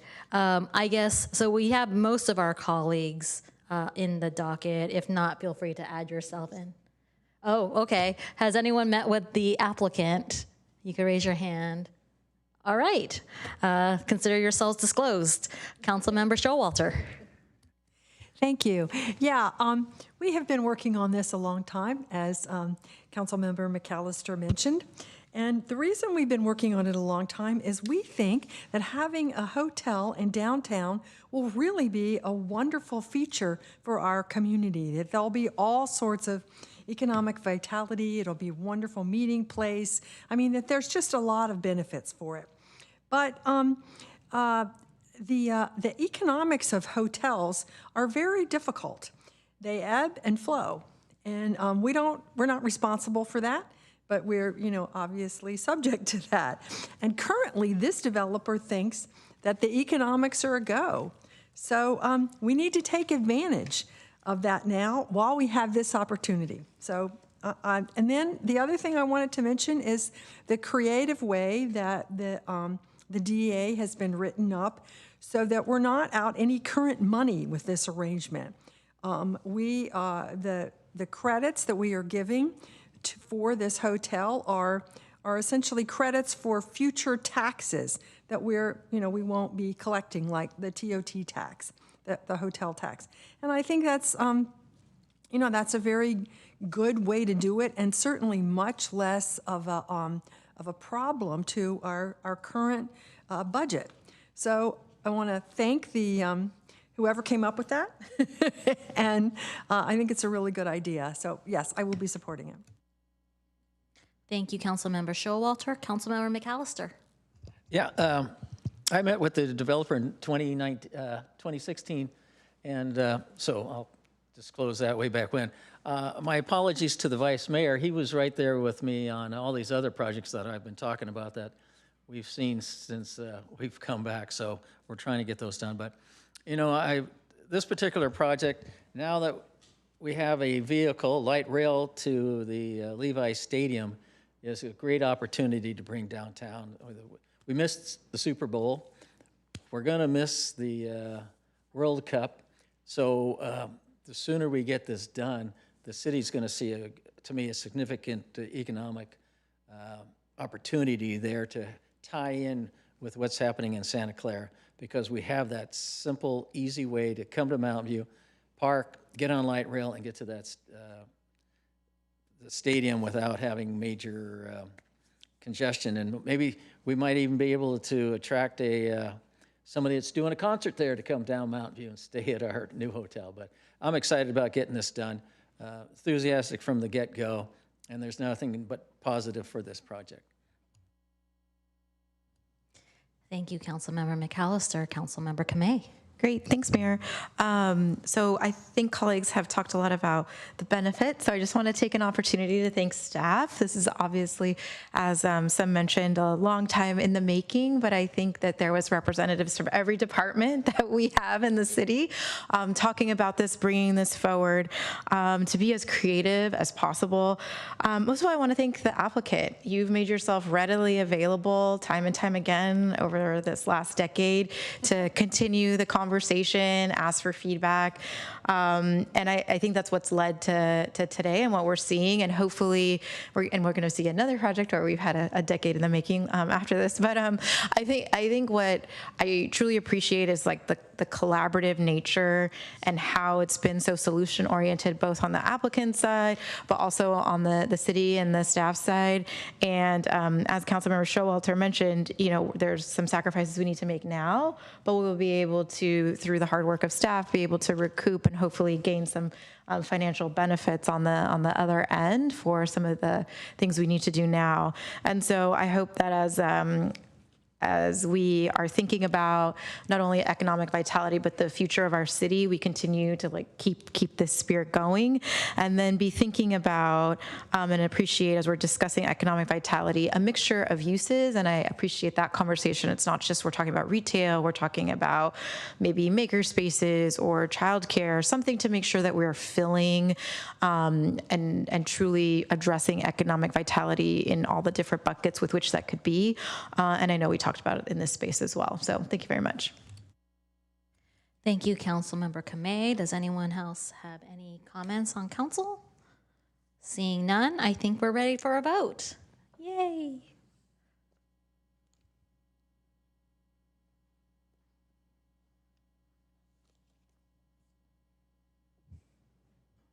Motion passes unanimously. Thank you very much. Congratulations to that development. Now we will move on to item 6.2, residential development at 555 West Middlefield, which I think is going to be the big docket tonight. Would any council members like to make disclosures? Council member, oh, no, we're gonna. All right, Councilmember Ramirez. Thank you, Mayor. I'll disclose that I met with the applicant some time ago. Thank you. Councilmember Hicks. I also met with the applicant some time ago. Councilmember Showalter. I met with the applicant some time ago and just a couple days ago. Councilmember Kamei. I met with the applicant. Thank you, Councilmember Kamei. And I did too. Thank you, Vice Mayor Clark. We will now move on to our presentation. Planning Manager George Schroeder. I'm so sorry. Was that right? And Assistant Community Development Director Amber Blazinski will present the item. If you would like to speak on this item in person, please submit a blue speaker card to the City Clerk now.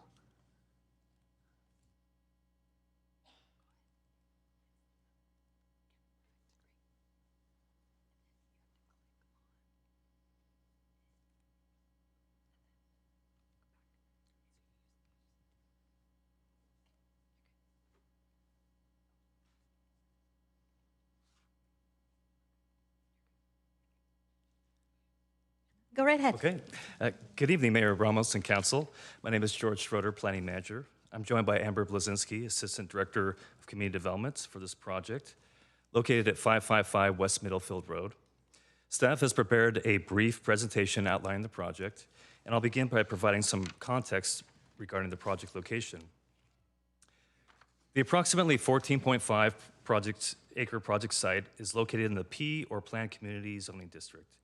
It has a general planned land use designation of high-low density residential, and the existing development consists of an apartment community with surface parking.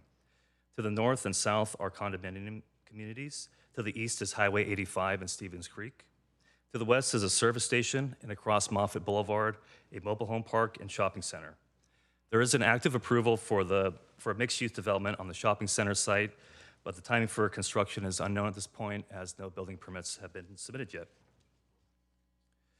The applicant, Avalon Bay Communities, would demolish the existing parking areas and amenity spaces at the existing apartment complex and construct 3 new multifamily buildings ranging from 3 to 5 stories, totaling 323 units, including amenity spaces and structured parking for 2 of the buildings, along with a new surface parking lot for the other.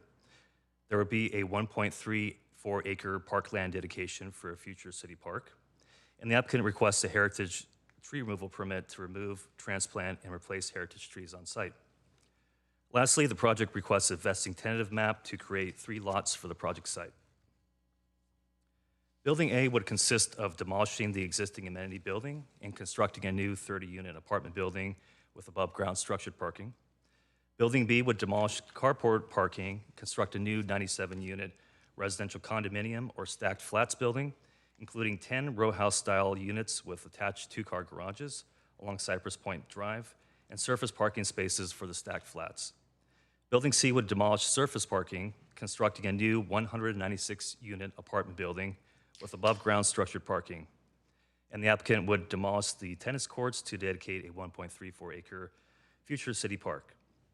The parkland provided exceeds the requirement by 0.75 acres, and in recognition of the surplus, staff is recommending a deferral in the timing of the parkland acceptance, as it would provide flexibility for the applicant and help better manage construction logistics. There was a previous approval at the site in 2022, where the city approved a general plan amendment to high-low density residential, as well as a similar project to add 323 units with the dedication of a 1.34 acre park in the same location. The applicant is no longer pursuing that 2022 project due to changing economic conditions, and the proposed project differs from the 2022 project through increased building heights on 2 buildings and proposing above-ground parking instead of below grade. Additionally, 8 fewer tree removals are proposed. The new buildings are oriented towards the pedestrian realm along all 3 street frontages. Parking areas are minimized from public view by either being located behind or within buildings. Various on-site amenities are proposed throughout the project site, including open space areas, private residential balconies, a rooftop pool deck, bicycle parking, and fitness rooms. Additionally, a new publicly accessible pedestrian and bicycle path, as shown in orange, runs along the future city park and would connect Middlefield Road with Cypress Point Drive. The applicant will provide 48 deed-restricted below-market rate units at varying income levels, which will be dispersed throughout the new buildings, including both ownership and rental units. The applicant will also pay an in lieu fee for the resulting fractional unit. Overall, the project's affordable housing proposal complies with the city's affordable housing ordinance.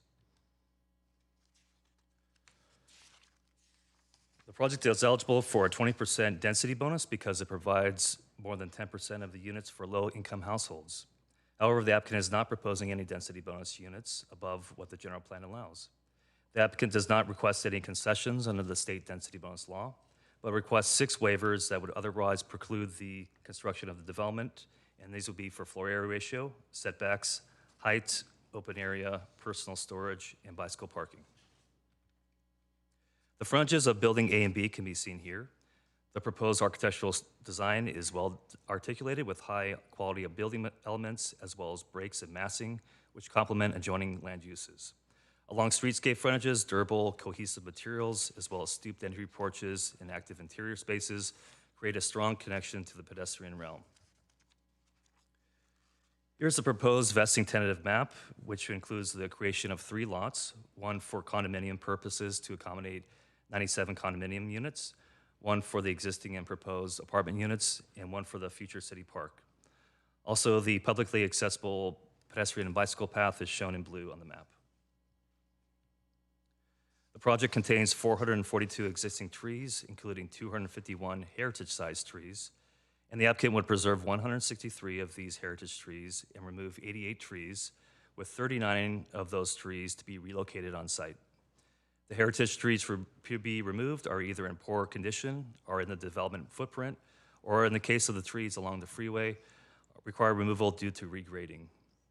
The tree removals will be replaced by 212 new trees on site, and the applicant would preserve 20 of the 21 existing trees, street trees along the project frontages. Here is the project circulation plan that shows pedestrian and vehicular access. There would remain 2 vehicular access points along West Middlefield Road, and the 7 existing vehicular access points would be reduced to 3 along Cypress Point Drive. A multimodal transportation assessment was conducted, which demonstrates compliance with the VTA's guidelines, as well as no adverse traffic operational impacts on any nearby intersection. The project is not subject to any minimum parking requirements due to the site's location within a half mile of major transit stops. The project includes a transportation demand management plan with various programs aimed to achieve a 10% peak hour reduction. The project is statutorily exempt from the California Environmental Quality Act, or CEQA, under the recent AB 130, as it meets all the qualifying criteria for the exemption. The applicant also held 2 neighborhood meetings last year with residents of the existing apartment community and with the neighboring condominium communities. We also received numerous emails from members of the community and advocacy groups throughout the project review. The subdivision committee also reviewed the vesting tentative map on March 4th of this year and recommended its approval to the City Council. Here is the full staff recommendation on each permit requested, as well as the CEQA findings. And this concludes staff's presentation, and community development and public works staff, including the project planner, Sam Hughes, senior planner, are available to answer any questions, as well as the city's environmental consultant. Thank you. Thank you. We will now have a presentation from the applicant, and I'm so sorry if I'm getting these names really wrong. Charlie Koch, Development Director from Avalon Bay Communities, and Joe Kirchover. Feel free to correct me on those names when you get up here. Senior Vice President, Northern California Development of Avalon Bay Communities. You will see 7 minutes on the clock. Charlie Koch, I'm a development director with Avalon Bay Communities. I'm here with Joe Kirchhofer and other members of our project team to speak to you about the proposed development project at 555 West Middlefield Road. I want to start by thanking Council for considering our proposal and staff for the extensive amount of time that they've put into reviewing the project plans. This project is a new proposal at a site that has a previously approved project. Council approved it in 2022. That project was originally proposed back in 2016. And that project was proposed at a time that had significantly different economic conditions to the ones that we have today. Unfortunately, after a couple of years of hoping for those conditions to approve following that project approval, Joe and I went back to the drawing board and realized we needed to come up with a new design to be able to deliver new housing for Mountain View and for Avalon Bay. We went back to the drawing board and thought about how we could keep a project as close to the previously approved project as possible while improving project financial feasibility. Avalon Bay is a long-term owner of the project that it develops, and we've had a presence in Mountain View in the Bay Area for a long time. I'm going to keep this presentation pretty high level, but happy to answer any detailed questions during Q&A. On this slide, we have some project highlights. I think the fact that we are replacing surface parking lots in this proposal with attractive new housing and landscaping is really the primary benefit of this project for the city. We're creating 323 new homes without displacing any of the existing residences on site. We're also planning to provide 48 new affordable homes and donating a 1.34 acres of land to the city for the creation of a new public park, which is a significant over-contribution relative to the city's current public park dedication requirements. In addition, we are offering a $2 million voluntary community benefit contribution. Next slide, please. Here's a site plan, which planning staff expertly walked us through. I do want to highlight that the primary change to make this project financially feasible has to do with bringing the parking, which in the previous proposal was to be underground, into the new configuration, which is in surface parking lots and above-grade parking garages concealed from public view on the street. This new proposal also maintains as much of the tree preservation as was committed to in the previous proposal, including preservation of certain key stands of heritage redwood trees. Next slide, please. Here's a rendered view of Building A, a 4-story building with 30 units in it. This will be the amenities hub for the new property. And all of these amenities, including extensive ones on the ground floor, as well as a rooftop pool deck, will be available to the renters of the existing buildings as well as the new ones. On the next slide, we can see Building B. This corner of the property is the most prominent, and we spent a long time working with planning staff in the original approval on this design. We think it turned out really well, and in the updated project design, we have maintained the same aesthetic. There are also streetscape enhancements included with Building B on Moffett Boulevard. Those include a bus boarding island, a protected bike lane, as well as a widened sidewalk, and all of that aligns with the city's vision for Moffett. On the next slide, we have a view of Building C. This view highlights an entry courtyard where the building steps back from the street. We think that this really helps create a differentiation in the building massing and helps to welcome residents and the community to the property. This particular building, as well as Building B, include extensive stoop entries to units to help engage the street. The garage in this building has been configured to face Highway 85. On the next slide, I just want to highlight a few additional project benefits. There's going to be a new public access easement cutting through the site from from Middlefield Road to Cypress Point Drive. That'll be available to pedestrians and cyclists on an otherwise very large block to go around. We also, as a part of the redesign of the parking, have been able to reduce the planned overall construction duration. That construction duration, as well as the construction emissions in the previously approved project, were major points of community concern. And by not needing to dig large pits for those parking garages, we think that this new project design effectively addresses that concern. On the final slide, Just to conclude, this is the kind of project that by providing new affordable units, avoiding displacement of existing renters, dedicating a large public park and providing high-quality landscaping in a transit-oriented location is the exact kind of project that Mountain View wants for its new housing. And the improvements made to the project design address some of the community concerns that were voiced in the previous approval. I appreciate the time, and myself and our project team are here to answer any questions. Thank you. Thank you. Does any member of the council have questions either for our staff or the applicant? I see one from Councilmember Ramirez. Thank you, Mayor. Two questions. The first is, what is the origin of the voluntary $2 million community benefit contribution? And a related question is, how do we intend to use that money? So I can start with the origin, and I think I would ask for some assistance from Community Development Director on if there's potential to answer the second part of the question.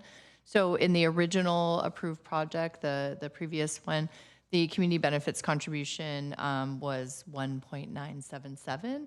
And so I think that the applicant, has just stuck to that commitment of a community benefits payment to the city, and at that rate of $2 million.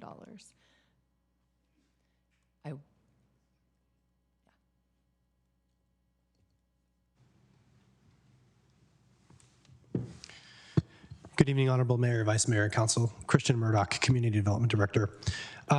Most often, those types of payments, community benefits payments, for example, are something that's prioritized with the Public Works Department in terms of capital improvements. So depending on the timing and needs in a particular area, it can go towards improvements like park development, park enhancements, bike ped infrastructure enhancements, other sorts of transportation improvements. And so it really depends when the timing becomes clearer on receipt of those funds and it going through the process with the Public Works Department to try to bring forward a project that makes sense at that time.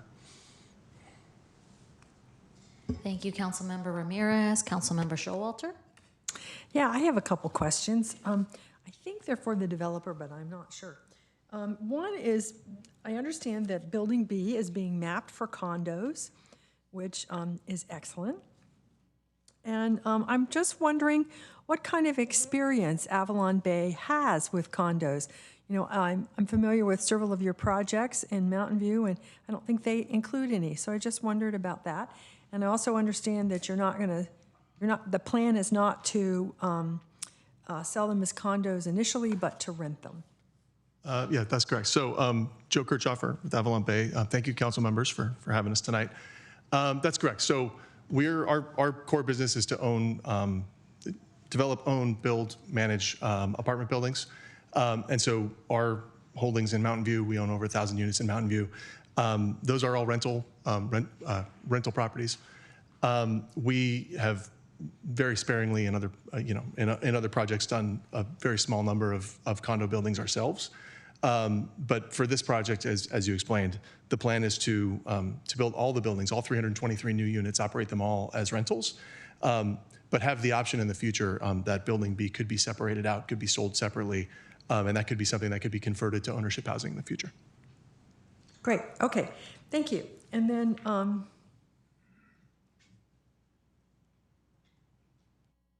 yeah, I guess that's it for right now. Thank you, Councilmember Showalter. Councilmember Hicks. So I have some questions about sidewalks. For people who don't come to council meetings on a regular basis, council members have the opportunity to ask questions in written form ahead of our questions now. And there are a couple that council members submitted on sidewalks, and I'm still not clear. So one of the questions noted that the setback has on Moffett is 4 feet less than the previous project. And another question asks, does the city have a set standard for sidewalks? And there's that answer says something about 5-foot detached sidewalks and 5-foot landscape strip.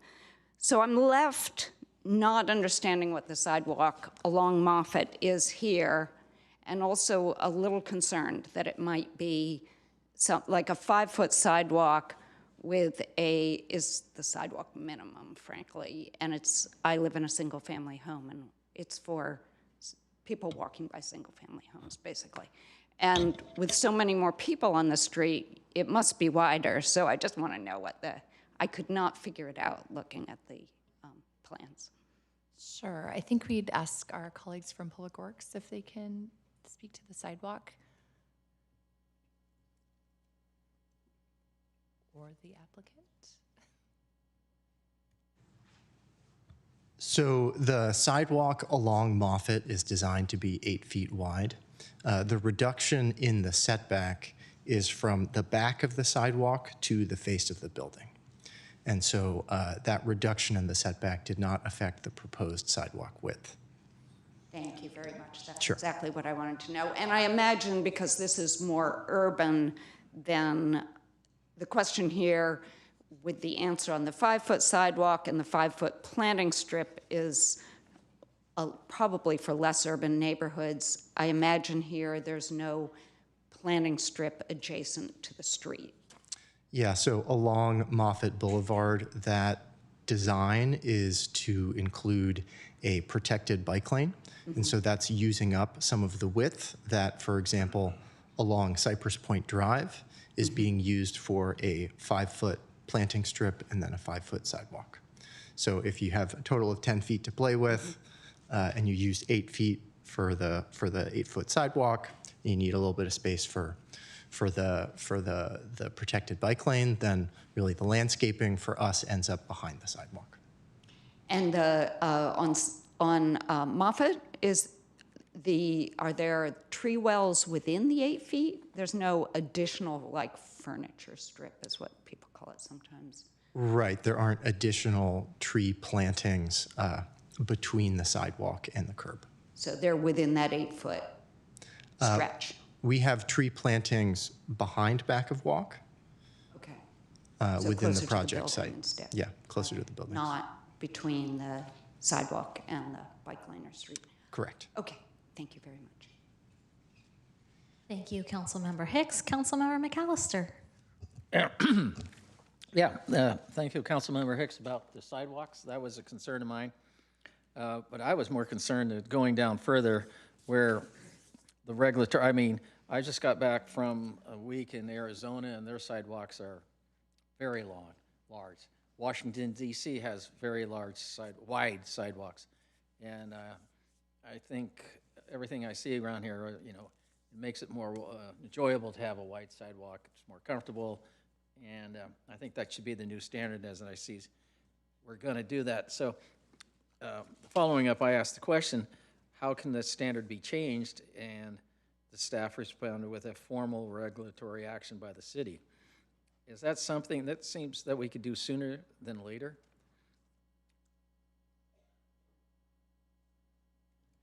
I think we'll let our colleagues from Public Works answer that one. It would be nice to get it done before Councilmember Hicks leaves the council. Good evening, Jennifer Ng, Public Works Director. One of the things that we'll be embarking upon soon with our friends in community development is the development of the citywide objective design standards. Now that's primarily targeted for multifamily and mixed-use development, but we'll probably capitalize upon that opportunity to look at sidewalk standards just holistically rather than just for one particular type of development. So when you say it's I can't say that word. Okay, holistically. Well, so that's sort of generic. Is there a way to be more definitive about, yes, we would like to require wider sidewalks?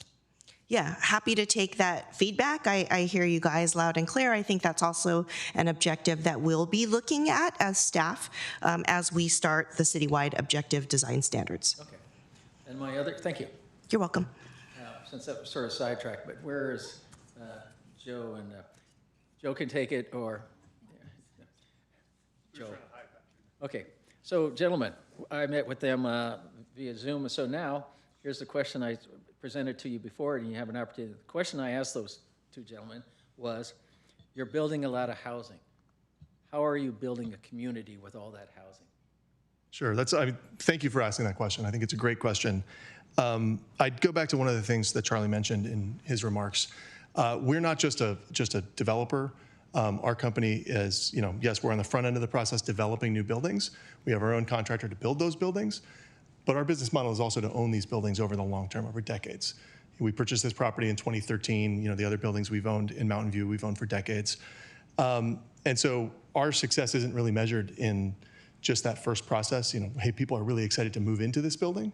We want people to be excited to move in and then excited to stay and stay for a while. And so we create community, as part of that process to help us be more successful. We do it in a few different ways. I'd point out some things as part of the design, the way the buildings have been laid out and designed. We have one, sort of central amenity area in Building A. That's the way the building is currently designed. There's a central amenity building. We've kept that concept with the new amenity building.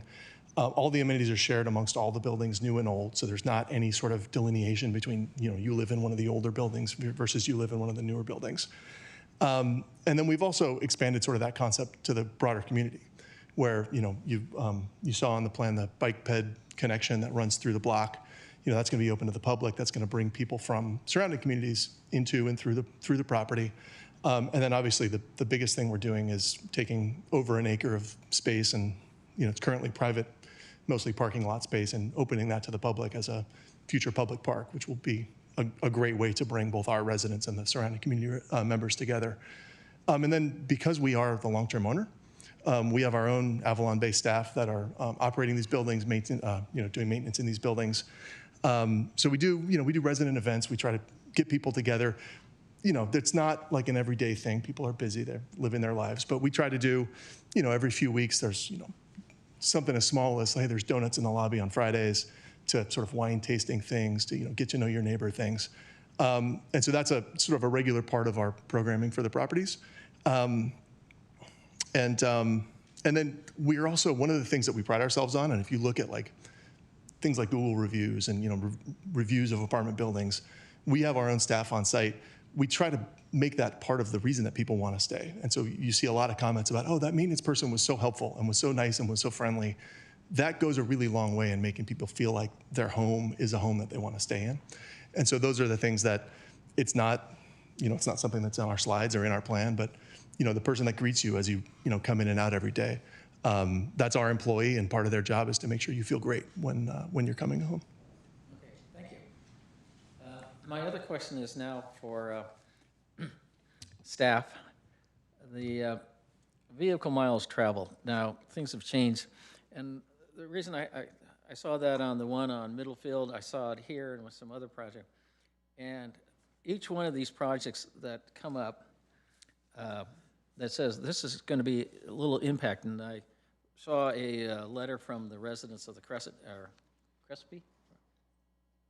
Crescent? What? Yeah, the streets. Yeah.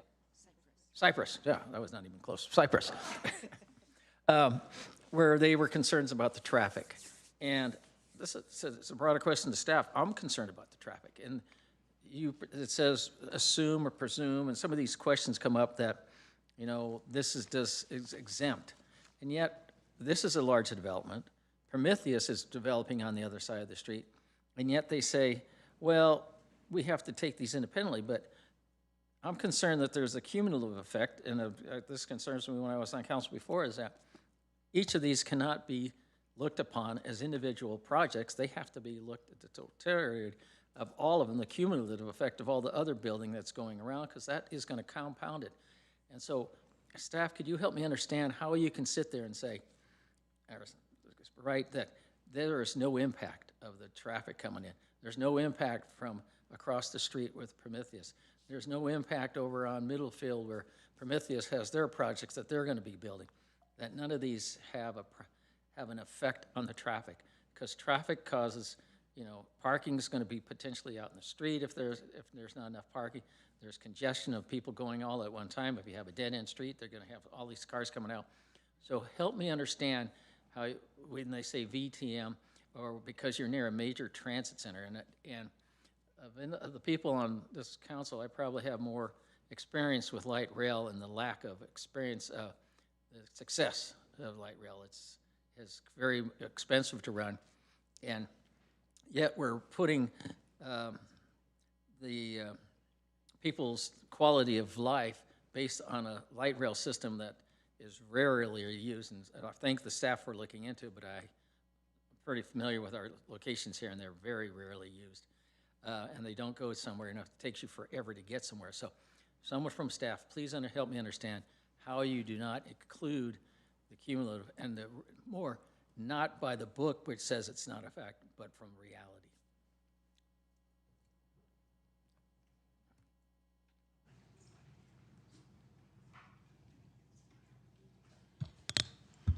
Good evening.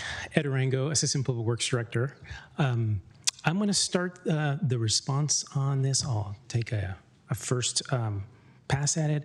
We have Lorenzo Lopez, the city's traffic engineer, also online, so if I can get him promoted so he can follow up on a response related to your question. I do think it's important to recognize, and we had put this in the response, and that VMT, this is the vehicle miles traveled, is the metric that's being used for CEQA analysis for traffic. It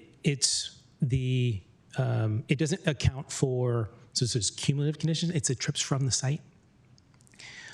As part of our evaluation for projects, particularly for projects of this size, we go through an additional analysis. It's called the multimodal transportation analysis that does this evaluation of sort of the operational impacts associated with a project. So previously, historically, you may remember CEQA processes involved a traffic analysis that was a level of service. So the level of service really did include this operational analysis. What is the degradation to intersections and roadways as a result of the project? Again, CEQA, the regulations change. Now that is no longer a metric. It's just vehicle miles traveled for a project.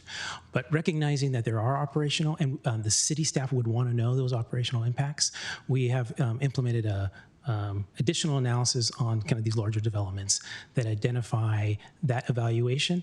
And we did do that for this project.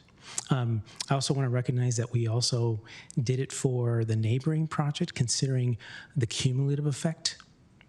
So this project doesn't have the cumulative effect, I believe, and I don't have the address in my head, but it's at the intersection of Cypress and Moffett, and it's on the Moffett side. 400 Moffett, thank you. So 400 Moffett, so the timing sequence was that the 555 Middlefield project, the background conditions didn't have 400 Moffett included, but the 400 Moffett project did have the background as there's a 555 Middlefield project that's coming. Let's take a look at that cumulative effort. So at this point, I'd like to have Lorenzo provide information on what that analysis showed and what staff saw from the results. I see Mr. Lopez has been promoted to panelist. Go ahead. Thank you, Ed. Lorenzo Lopez, City Traffic Engineer. Hopefully you can hear me well. As Ed mentioned, multimodal transportation analysis was done for the project. Originally in 2022, the MTA was done, and then an addendum to that MTA was done in later in 2022 after council had requested the trees to be evaluated and number of parking spaces were decreased due to saving some of the redwood trees on site.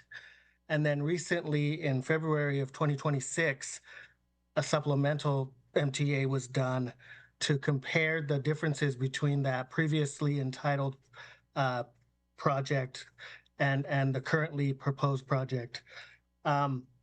What Ed was mentioning was vehicle miles traveled, but the actual level of service, which is what we still look at in traffic, the level of service at the intersection of Moffett Boulevard and Cypress Point Drive would still operate at level of service B, which is acceptable under our city standard, which is all the way up to all the way down, I guess you could say, to level of service D. So that intersection will still operate at level of service B, which is the same as what was prepared for the previously approved project in 2022. I'm hoping that's answering some of what you're asking. Ed did mention the project 400 Moffett across Moffett from this site, and that did account for this 555 Middlefield project in the cumulative conditions. Let's see if there's anything more to add. We did look at the number of trips that would be added in the peak hours, and they're very minimal that would be accessing Cypress Point Drive. So the difference really is the existing conditions traffic will be shifted from the A and B areas of the site down to C, and that is not considered a significant impact. Hopefully that captured everything you asked.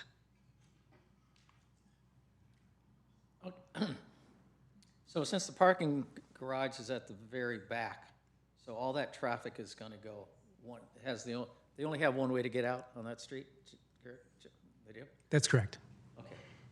So, you know, maybe this is more of a comment, so I should hold off on that. What happens if you do find out that your calculations underestimate what's happening? Do you have a plan B to correct the situation?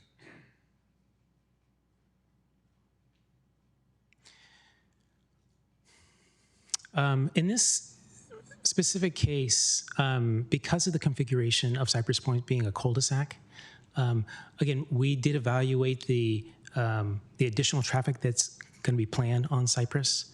To minimal increase in service, so the kind of level of service of the street is going to stay relatively consistent, and I'll need Lorenzo to kind of help me confirm that that's the case. But we would have to evaluate some options there. So as far as volume, again, we don't expect that the volume is going to be so significant that it's going to be difficult for the residents there. The new residents for the current application to be able to exit and access Cypress, as well as the residents that are on the south side of Cypress. These are I believe, the row homes and apartments on the south side of Cypress. There's several access points there. And again, it's the traffic volume that we expect the increase is going to be not a significant level that is going to create a burden on the residents or impact to the traffic. So I would add that the estimates that are used to look at the additional trips are used from the ITE, the Institute of Transportation Engineers trip generation manual, and those are typically conservative numbers. So there is some wiggle room if it is a little bit off, but it's looking at the numbers provided in the analysis. We're talking about approximately 100 total trips in the AM. That's both in and out, and the same in the PM, in and out on that for the project. If I can have Lorenzo follow up on what does that mean for 100 trips on a road like Cypress Point? So that would mean those additional trips are accessing all of the driveway access points on Cypress Point. So not just the C building area C or block C, I guess it's called. It's minimal. I'm trying to find the detailed number, but I don't have that handy right now. So I have a question to traffic to Lorenzo. Lorenzo, you quoted a book. When was that book last updated? Your reference guide? 2025. Okay. Are you using the 2025 numbers, or were you using some prior? It was using the 2025 numbers. Okay. The consultant used the 2025 version. So another question is, if we have these 323 new units and most of the parking is going to be at the end of the cul-de-sac.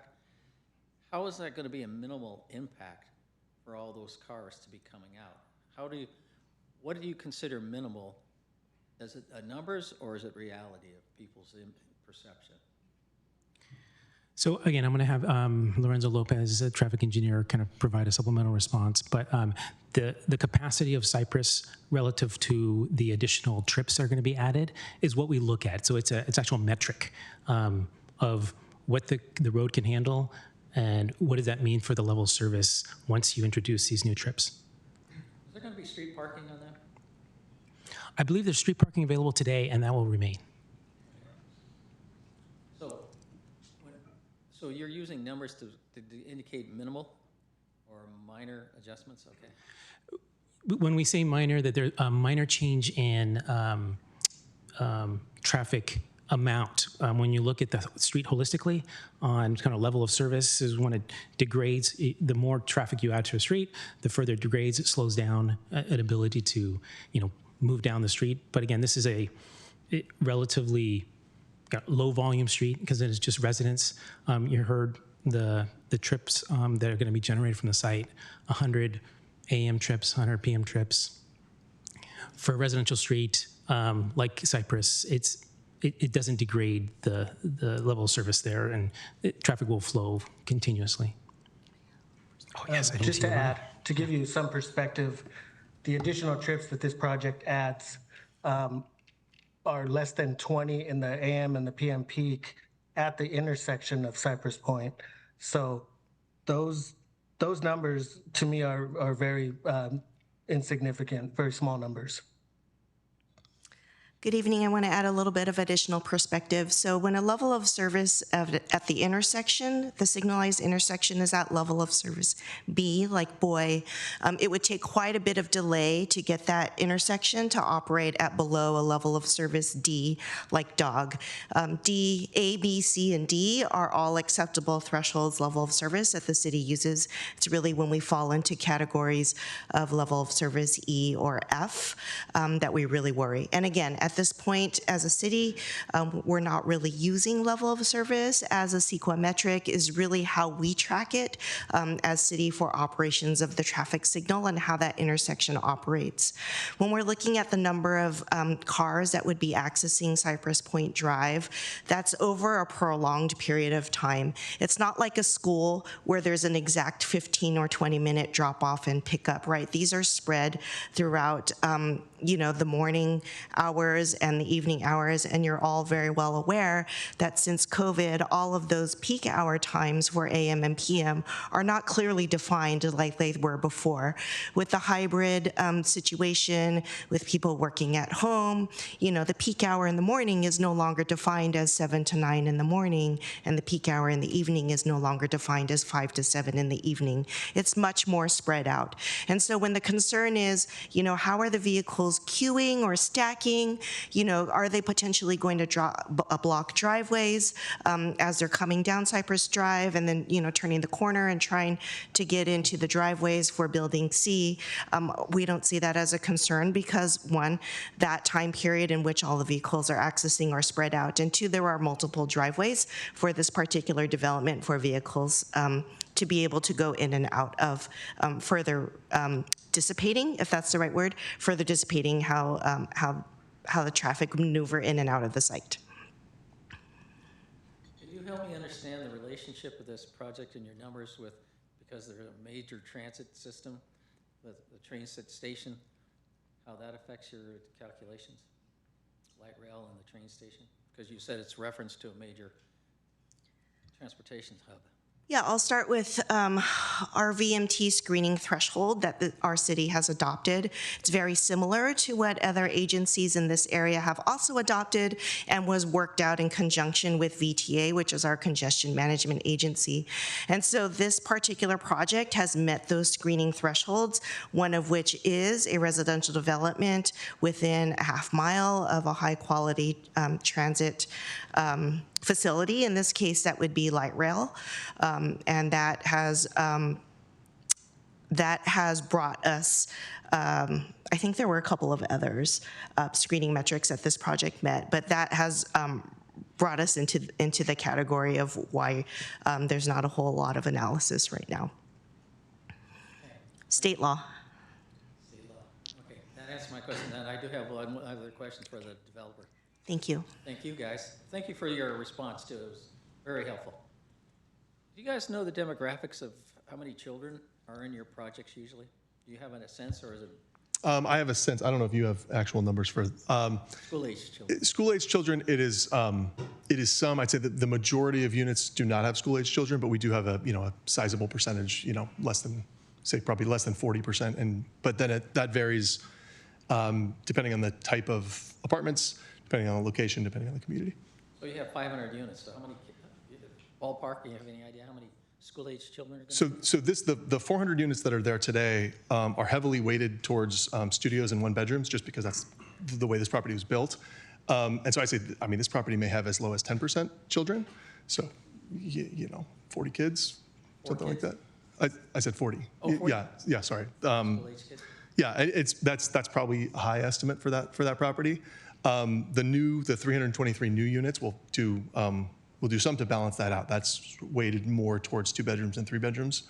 And so we would expect more kids, like as a percentage, more kids, but not hundreds. It would be. So currently there's 40, and you haven't calculated potentially put that in the new units. Correct. Yeah. Thank you. That was helpful. Thank you. Sure. Thank you, Councilmember McAllister. Councilmember Kamei. Great, thanks. So I just had a quick question for staff, and apologies for not submitting it earlier in advance. Had a discussion with the applicant when we met about the park. Very excited to continue with the same acreage of the park, and we were talking a little bit about park delivery.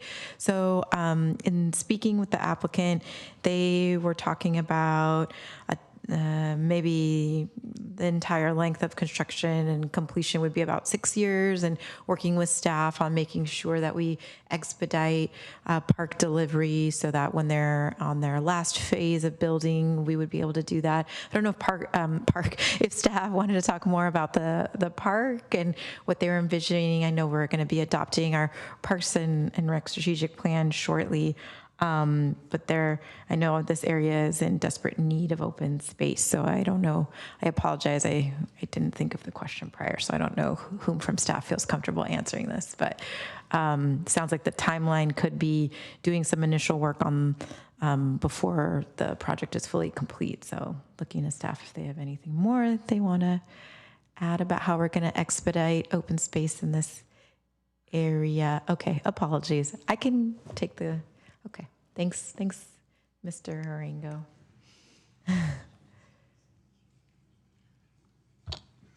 Thank you for the question. Again, Ed Arango, Assistant Public Works Director. If I'm understanding your question correctly, kind of looking at what is the kind of park delivery process associated with the project while it's happening under construction? Yes, in my discussion with the applicant, they said that they may be able to work with the city so that we can start some of our planning process instead of our outreach as they are completing, because they're going to be using this space for the majority of staging. So just, for the residents in the area who have been clamoring and asking for open space, when they will be able to kind of expect that outreach process and be able to feel like we can bring that online as fast as possible. That's what I'm asking. Thanks. Yeah, absolutely. So once we can do this in parallel, we've been talking to the applicant about, expediting that process. How does that can work? They're motivated, we're motivated to kind of move it forward as fast as possible. So there's going to be in parallel an opportunity while they're using the site for kind of their last phase, and we're approaching that point where they're coming to the end of their project. The city receives the actual parcel, and it's time for us to obtain the parcel.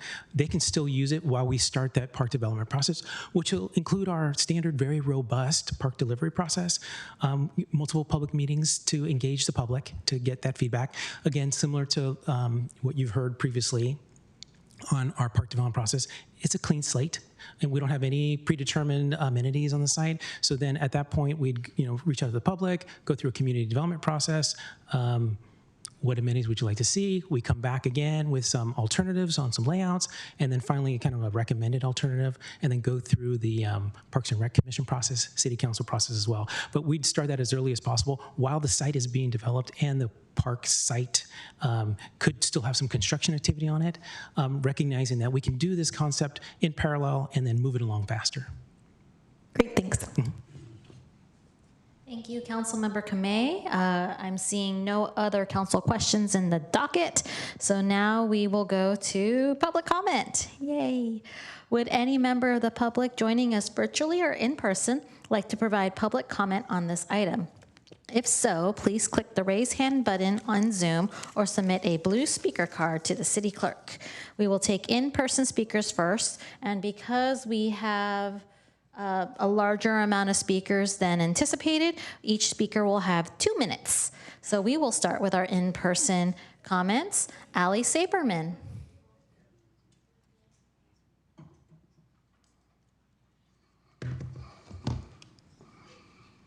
Good evening, Mayor Ramos and members of the City Council.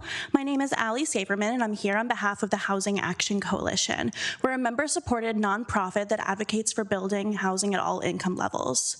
HAC is here tonight in strong support of 555 West Middlefield Road, and we urge the council to approve it. This pipeline project delivers 323 new homes, including 48 deed-restricted affordable units on underutilized surface parking in a transit-rich corridor without displacing a single resident. That combination is rare and worth recognizing. The redesign before you tonight is above ground rather than underground parking. This is a pragmatic adjustment to ensure financial viability, and it comes with a direct benefit.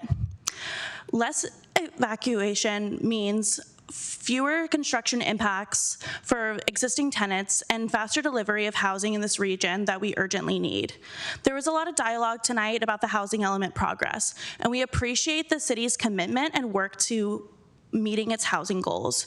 Mountain View has committed to over 11,000 new homes by 2031, and in order to meet the need, the city should move forward its pipeline projects. The workforce that sustains this city deserves the opportunity to live here, and this project helps make sure that is possible.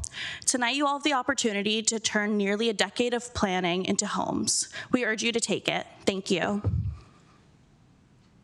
Thank you. Next up, we have Daniel Shane.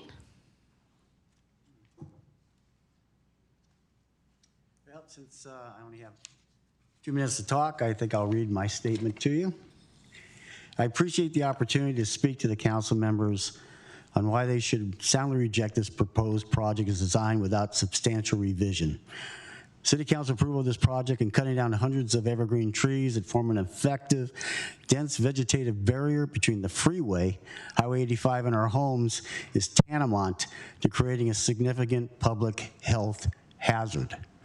Human exposure to toxic tailpipe emissions are one of the leading causes of cancer, chronic respiratory disease, and heart disease, and have been linked to dementia and Alzheimer's disease. Scientific studies in the United States and other countries have shown how effective highway vegetation barriers can be to improving air quality, reducing high levels of noise and air pollution, and protecting public health in near roadway communities.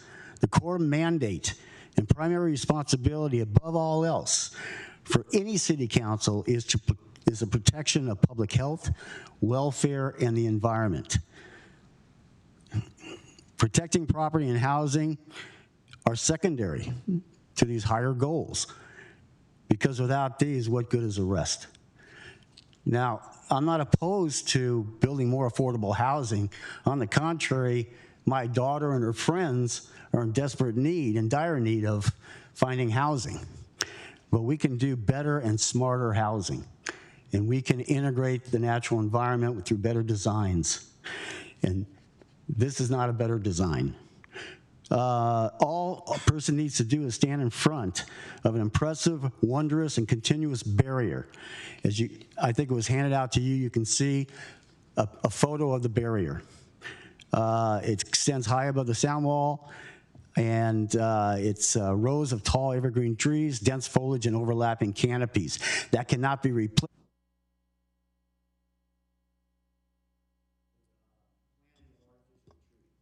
Thank you. Next up, we have Sayo Nomura. And then it doesn't look like we have any more in-person comments, and we'll go to the virtual public comment after this. Are you gonna hear? Good evening. Please speak into the microphone so we can hear you. Good evening, Mayor and City Council members. My name is Sayo Nomura. I would like to raise the concern about the CEQA exemption about the public safety on this project. On March 4th, the builder stated that this project would have minimum impact. However, the construction conclusion has not been adequately verified under the current design. The product has significantly changed. The Block C increased from 4 to 5 stories. Over 500 parking spaces are concentrated, and the main access has been moved to the end of the long, narrow, dead-end street. These changes directly affect safety and emergency access. Despite this, the project received the CEQA exemption, but the exemption assumes there are no significant impacts. If the assumption has not been properly tested, the basis for the exemption is no longer valid. This may also quality as unusual circumstances under CEQA. Given the single access point on the constrained cul-de-sac. Finally, I was told the fire department reviewed and then approved this project, but the analysis has not been shared. Without it, we cannot verify that this project is truly safe. I respectfully ask the council to delay or deny approval until these issues are addressed. Thank you very much. Thank you. Next up, we have Carol Mitchell, followed by Alex Brown, closing out in-person comments. Hello, my name is Carol Mitchell. Excuse me. I've been a Mountain View resident for 50 years. I moved to Northern California from Southern California in 1977 to take a job with National Semiconductor. I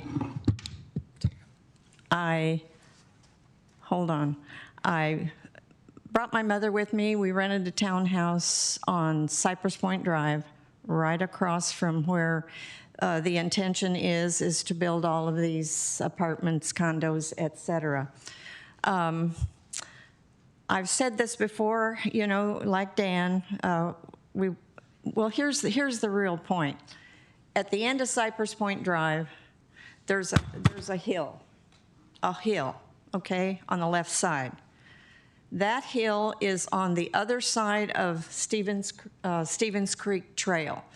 And as Dan said, he is an environmentalist. I can attest to that because of what he went through at Katrina in New Orleans, okay? So you dig into that hill with all of these cars going down in and out of Highway 85, okay? All those gases are gonna come into our development. So there's and that's another point here is that at the end of Cypress Point, we've got 2 driveways. Well, let's say the first one that goes into Cypress Point Woods, there's 20 garages. You go down a few feet, there's another driveway with 20 garages. Hypothetically, what if everybody went out at, I mean, you know, if you could address the council. They're indicating that, oh, the traffic won't be too heavy. They won't all go out at the same time. But 20 and 20 is 40 garages just within a few feet. So as you come out of those driveways, where's this construction? Thank you. Your time is up. Your time is up. Everyone gets 2 minutes. Thank you. All right, Alex Brown.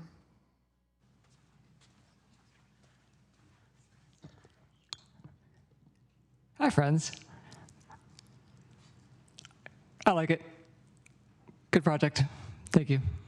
I would think it would be really fun to see every single car in all the garages all try to leave at once. I feel like if there's enough like motivation for people to leave all at once, they'll probably figure it out. Right, thanks. Thank you. We will now move on to virtual public speakers, starting with Matt Regan. Good evening, Madam Mayor, council members. My name is Matt Regan. I'm here representing the Bay Area Council. We're a business-sponsored, employer-sponsored public policy advocacy organization representing about 400 of the largest employers in the Bay Area, including several in Mountain View. I was somewhat fascinated by the earlier conversation about homelessness and the problem that Mountain View is experiencing with RVs. And so I did a little quick research with my new best friend, ChatGPT, and discovered that in the last 20 years, Mountain View has created between 50 and 60,000 new jobs. Congratulations. You're the envy of the developed world. In that same period of time, you approved 4,900 new homes. Demographers, if you ask them, will tell you, in order to maintain housing affordability, for every 1.5 jobs you create, you need to approve a new home. Mountain View is at 12 to 1. So you ask why you have an RV problem, it's basic math. You're not approving enough housing commensurate to the job creation that is happening in your community and around your community. You have the opportunity tonight to start addressing that problem and reversing that problem. You have 323 new homes, 48 below market rate. It's a good project. We first looked at this in 2015. This is a poster child as to why projects are so expensive to build, so difficult to build in California and in this region. Please approve it tonight. This is an opportunity to start addressing the problem and stemming the flow of people into homelessness. So we are strongly in support of the project. Please vote yes. Thank you. Thank you. Next, we have someone, I don't know, I don't see them in the virtual queue anymore, but it should be under Motorola, but it doesn't look like they're there anymore. So we're going to move on to John Lindquist. Hi, thank you very much. And I just wanted to add something to what Councilman McAllister was talking about and the congestion at the light. The light congestion isn't going to be the issue. The issue is going to be that the traffic will now be traveling almost the entire length of Cypress Point Drive, because I live in the complex there, in the condo complex. And when I'm walking my dog over in that area, most people are turning into the first and second driveways. Very few go down towards the end where there really is nobody parking. So now all of a sudden you're going to be transferring most of those residents all the way down to the end of Cypress Point. Also, the end of Cypress Point has kind of a loop. So it's only one lane and it's kind of a narrow one lane. So people are going to be rounding that to be able to get into that 5-story parking garage. I do understand the need. I just wanted to bring that up and make sure you were aware of it. Thank you. Thank you. Next, we have Rashmi.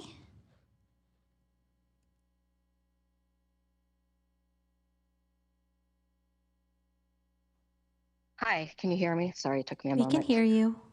Okay, great. Yeah, Rashmi Sahai speaking as a member of Green Spaces Mountain View. I just wanted to kind of support the comments that Mr. Shane brought up about this project and the important need of protecting it from the emissions from the freeway.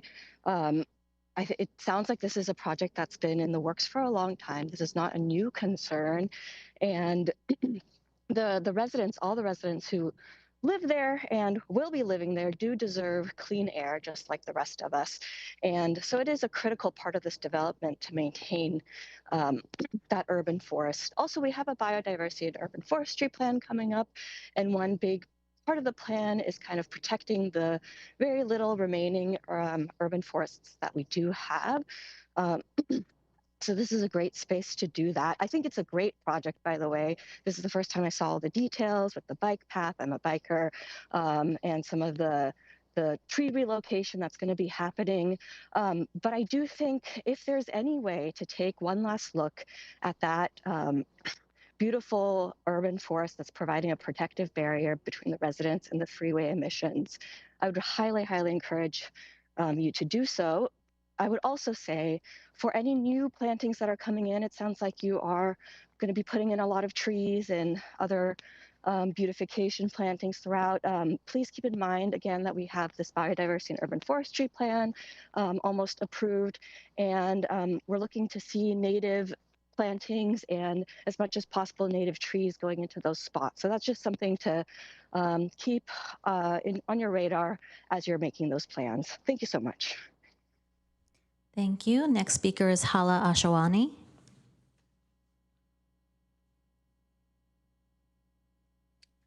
Yes, good evening, Mayor, City Council, and City staff. My name is Hala Al-Shawani. I'm a longtime resident. Sorry, my voice is not all there tonight. I'm one of the people that have a family that lives on Cypress Point Drive. So I've been there almost very, very frequently, weekly and more, the last 6-7 years. This project could have been a great project because it really does provide much needed housing. It's near transit. It's an infill project, so it's wonderful that they're keeping all the people in there and adding to it. The really two unfortunate things that stay in there is the disappearance of the green barrier at the end of the street where it protects all the residents, not just the ones on Avalon side, but on Cypress Point side, all the hundreds of people that live there to have cleaner air.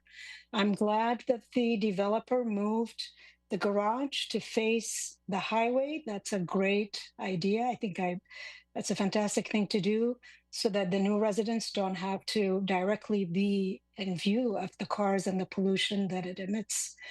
I wanted to mention something about the safety, though, of the residents, the bicyclists, the pedestrians.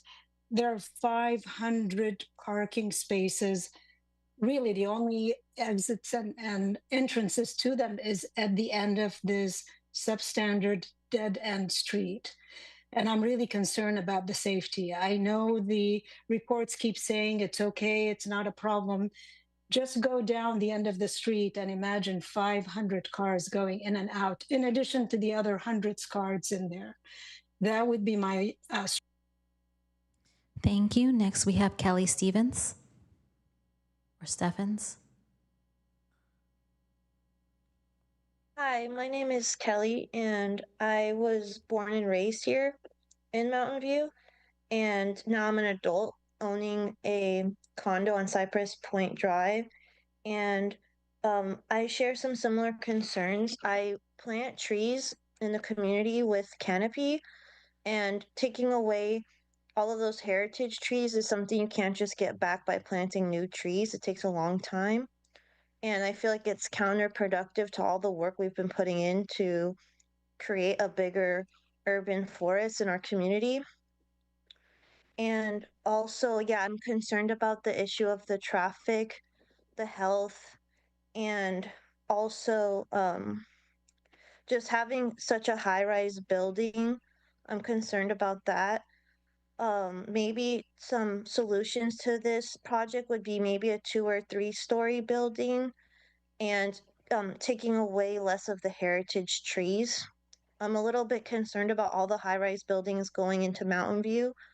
Like in a lot of places, I can't even see the mountains anymore, which is just, I guess that's a personal feeling, but yeah, that would just be my thoughts about this project. Thank you.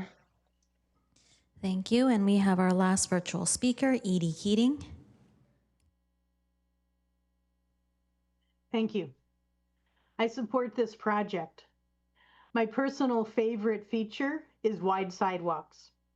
However, my reason for support, my main reason, is that this is infill housing, which is almost universally an environmentally favorable situation. One of the long-term outcomes of this project will be fewer cars on 85 commuting into the region. This benefits our whole community. Thank you. Thank you. And that seems to end public comment. So I will now bring the item back to council questions and deliberation. Please note that a motion to approve the recommendation should also include the reading of the title and resolutions attached to the report. Councilmember Ramirez. Thank you, Mayor. I have several observations and remarks, so feel free to take a nap or walk around the block if you don't want to hear me drone on. Yeah, right. So first, I'll start with a practical reality that state law has made serving on a city council both easier and harder. Easier in the sense that we have very little discretion. Many of the decisions are made for us, and this is one of those examples. Harder because we still conduct public hearings and we have to hear and reflect on and try and take action on the concerns and ideas from the community. And it's a frustrating position to be in, where there are many people who have spent a great deal of time learning about the projects, reading the staff reports, talking with city staff, participating in community meetings, including public hearings, spending hours sitting in a room like this, only to be given 2 minutes that we hear and then not feel heard because our ability to meaningfully modify any given housing proposal is constrained under state law. So I'll start by moving the staff recommendation, including adopt a resolution of the City Council of the City of Mountain View conditionally approving a planned community permit and development review permit to construct a 323-unit addition to an existing 404-unit residential apartment complex with new above-ground garages, a new amenity building leasing office, and a future 1.34-acre public park dedication to the city, utilizing state density bonus law and a heritage tree removal permit to remove 88 heritage trees on a 14.5-acre site located at 555 West Middlefield Road, APN 158-49-001, and finding that the project is statutorily exempt from the California Environmental Quality Act pursuant to section 21080.66, urban infill exemption of the Public Resources Code, to be read in title only, further reading waived. Adopt a resolution of the City Council of the City of Mountain View conditionally approving a vesting tentative map to create 3 new lots, including 1 lot for a future 1.34-acre public park and 1 lot for condominium purposes with 97 condominium units on a 14.5-acre public site located at 555 West Middlefield Road, APN 158-49-001, to be read in title only, further reading waived. I know there are, it is a disappointing and frustrating experience, right, to participate in good faith and then find that there's not a lot of leeway or latitude to make the modifications that I think many in the community have requested of the City Council. So I'll share a few observations about things that I do like about the project.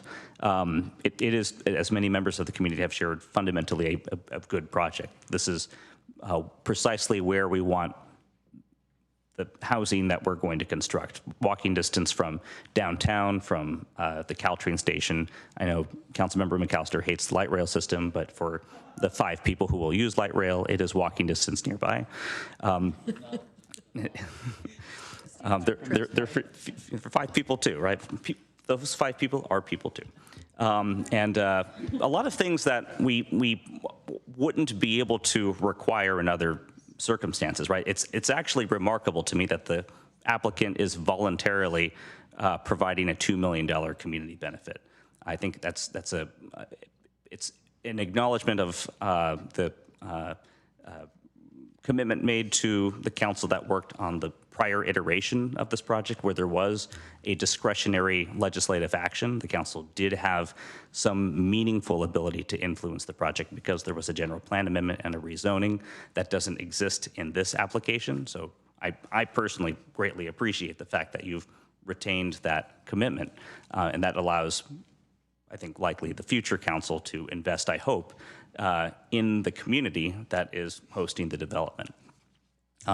The applicant doesn't have to condo map, and that's actually remarkable too, right? With the condo mapping is becomes a requirement to provide a park or an in lieu payment, fee payment in lieu of a park. So the fact that there is a condo mapped building and a dedication of land to the city for a park is a remarkable benefit. I don't know how many projects the next council, right, in potentially 8 years, will see that includes a dedication of over an acre of land. I think that will be increasingly rare, and I think that's a tremendous amenity for a park deficient neighborhood. So I think that's very commendable. The project actually includes fewer tree removals than the prior iteration. And again, that's, I know it's not easy for our community, which has come out repeatedly in support of heritage tree preservation. So I know, it's not sufficient, but I think it is also a testament to the work both of city staff and the applicant to hear the community and reduce the number of trees that will be removed from this project. This project also, I wish for every application that we review, we can have sort of a state law 101 for the community, because there's the number of state laws that are being utilized for the benefit of this project is pretty extraordinary. One of the laws is a prohibition on cities from imposing minimum parking requirements. This project could provide 0 parking spaces, but they're providing instead 851 voluntarily. I'm curious to know how the community would feel if the applicant were to provide 0 parking spaces. We would probably hear a different set of concerns.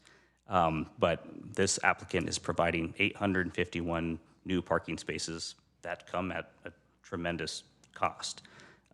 And I think that's noteworthy too, right? We will see, I think, most projects, probably all projects, notwithstanding the reality that we can't impose a minimum parking requirement, still voluntarily provide the parking that is necessary to make the project work. So I think, I tend to be generally supportive of reduced parking, but I think many in the community do appreciate that this is a project that will be, I think, more than adequately parked. And incidentally, with that parking, I'm concerned about the divergence of our local regulations with state law, right? Where state law says, at least SB 79, that parking is excluded in the FAR calculation, but Mountain View City Code says that parking is included in FAR, and I think that's a thing that I hope we do fix at some point. And speaking of SB 79, on July 1st, the effective date of SB 79, we can see even less discretion for this project and others like it. Much taller buildings, much more dense buildings without any community benefit obligation, and potentially without even the dedication of land for a park. I think the project proposed does make an effort to integrate into the existing community. I think there are members of the community who would disagree strongly with that, but it's, a 5-story building is different from an 8-story building, which would be available to the applicant by right if they used SB 79 to redevelop these sites. And because there is no demolition of existing buildings, they would be able to use SB 79. A few more things, then I'll stop. I also really appreciate the proportionality, the compliance with our below market rate housing ordinance, right? And actually having a BMR unit mix that is proportional to the market rate mix. So many projects that we've seen in the past few years have used the state density bonus law concessions to not have proportional unit mixes. So we'll have the market rate units be the family size units, and then the affordable units be the studios, which means we're not creating housing that is affordable for families in Mountain View. So I appreciate and commend the applicant for not using the concession for that purpose. The last thing I want to speak to is I met very frequently with Daniel Shane over the years, and I really do appreciate the work that you've done, not only on this project, but in a more holistic sense on the work to develop objective standards to protect trees generally, but the specific category of tree groves that you've educated the council on that has a public safety or a public health nexus. And I think the way you did that is exactly the right way. I've seen you participate in PRC meetings and council meetings extensively on the biodiversity strategy, the Parks and Recreation Strategic Plan, and also the objective standards work that the staff are working on to develop objective standards in order to preserve this type of tree canopy. And my sadness is we haven't been able to do the work fast enough to actually make them, to create those objective standards and then to make them enforceable. And I really hope that with the biodiversity strategy adoption, which I think will happen very soon, and also with the work on objective standards, that the city will continue to work with not only Daniel Shane, but also many others in our community who have been providing a lot of very valuable information for us to consider as we develop those objective standards so we don't have these types of outcomes in the future. I know that's hard work, and it's work that, as a music student, I am not well suited to do. That's why we have technical experts in our community help us, and that's why we have a great staff who can work on objective standards that we can enforce in the future. It's not something that is enforceable now, but I do want to recognize that we have received extensive community input on that, and I think all of us in the council would love to see objective standards that achieve these community goals developed as quickly as possible. So a lot to like. I know that's not, it's not a perfect project for many in our community, but I do think it is a very good project. I think it is consistent with council priorities and community priorities. It's not like the 10-acre project we approved that has 0 parks and very little to offer. I think this is the kind of project that we would want to encourage, and especially as we see state laws utilized in the future, I think many of us will miss working with an applicant who provides this type of project over the next several years. For the candidates in the audience, I'm not sure why you want this job. It is a thankless job. Good luck to you. Thank you, Councilmember Ramirez. Councilmember McAllister? Oh, you were up ahead on this queue and then you dropped down, but if... Oh, so okay, so you prefer to just go last? Is that what it is? Okay. Councilmember Showalter. All right. Well, following up on what Councilmember Ramirez said, we really are constrained by state legislation, and that's a big deal in this case. But I wanted to go over a little bit about what we heard from comments. I thought it's just fascinating how we have hyper-local commenters. We have people, you live right there, you're experts on how that area works. And you've thought about it, and you've come to us and you've said, what's really left that isn't making you happy is this row of trees. And we hear you, as Councilmember Ramirez said, but at this point, it's one of the things that's going to go by the by. New trees will be planted, but they will take a while to grow.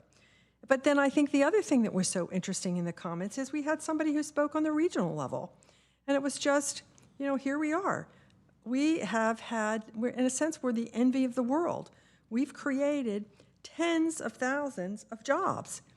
And we've been building as quickly as we possibly can, or it seems to me we have. And that's just in no way, shape, or form keeping up with that job growth. Now, of course, everybody who works in Mountain View doesn't live in Mountain View.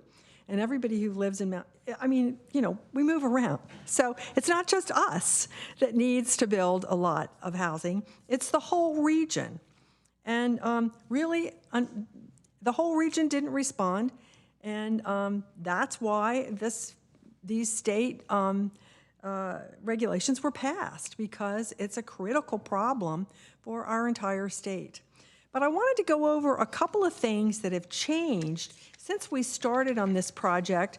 We approved the first one and how this one is different and better. One of the things that everybody objected to, or many people objected to initially, was that that beautiful grove of trees, of redwood trees, outside of where Building A is going to be, were going to be demolished. And there was such a hue and cry about that the project was redesigned to save those trees. And that is going to be a wonderful amenity for everyone who lives there now and in the future, because they really are a beautiful ring of redwood trees. Then another thing was, this was, of course, before the CEQA regulations had changed a little bit. The air pollution associated with the construction led us to needing to adopt a statement of overriding consideration.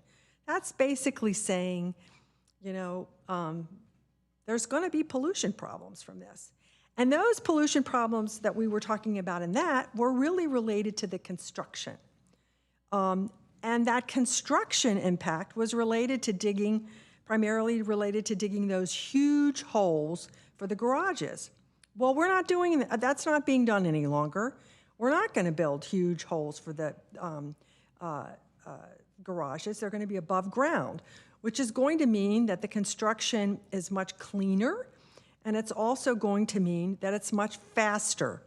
And that also makes it cleaner because it means that the time that you're exposed to the air pollution that comes with construction is going to be shorter, which is important. And then, of course, the third thing that we've heard about a long time is the line of trees along Stevens Creek and the highway remains a concern. The redesign of Building B has the parking function as a protective barrier between the highway and residents. It's not as green, it's not as beautiful, but it does provide some kind of a barrier. And then, of course, we will be adding more trees. So I think that on the balance, this is an excellent project, but there's always a balance. And we are sad that we can't save absolutely all of these trees that we would love to save, but at the same time, we're happy that we're going to be able to provide a lot more housing in an area that is really a very desirable place to live. And we know that Avalon Bay has, we have several of their communities in our area, so we know that they do a good job, and we can expect them to continue to doing a good job. So that's, so I feel that on the balance, this is really an excellent project, but it is always a balance. And so with that, of course, I will be voting yes. Thank you. Thank you, Councilmember Showalter. Councilmember Hicks. So this project has been going on for, as people have said, about a decade. There was a gentleman who spoke virtually and said that's a testament to how slow we are. I just want to remind everyone that we approved this project several years ago. And so it did not take us 10 years to approve it. And it was also originally a gatekeeper project, which we usually like to pay a lot of attention to and allow, work on a bunch of changes because they're asking for either general plan or zoning changes from us. So that said, in many ways, this is a great project.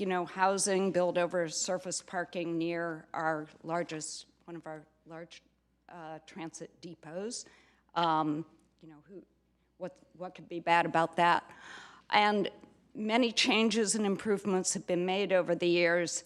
At the same time, I have a great deal of sympathy with a lot of the things that nearby residents have said. And ideally, I would like to make more changes. For a number of reasons, which you've already heard, we're not going to do that. And there is we are living in the midst of a housing crisis. So instead of proposing changes, for me, this is an opportunity to name several objective standards that I wish we'd had when this project started and that I hope we can have for the future You know, I see Mountain View with all the jobs that are created becoming a denser, more urban place. And I want to make sure that we don't just become kind of a suburb on steroids, that instead we're that we create good urbanism, places where people want to be. So my short list is, first, I'm wishing that we could have the people living within this area, within what we call the Moffett Precise Plan, have said they would like Moffett to be, generally, they've told me they would like Moffett to be a little more like Castro Street, more walkable, with tree-lined street, and with some public spaces that they can partake in. I wish that the units facing Moffett were live-work spaces, and I'm going to call people's attention to the next developer that we'll have up, City Ventures, has an excellent example of live-work in their one of their Southern California developments that could have been used in this area if we had had this objective standard in the past. And I will forward those on to the Community Development Director.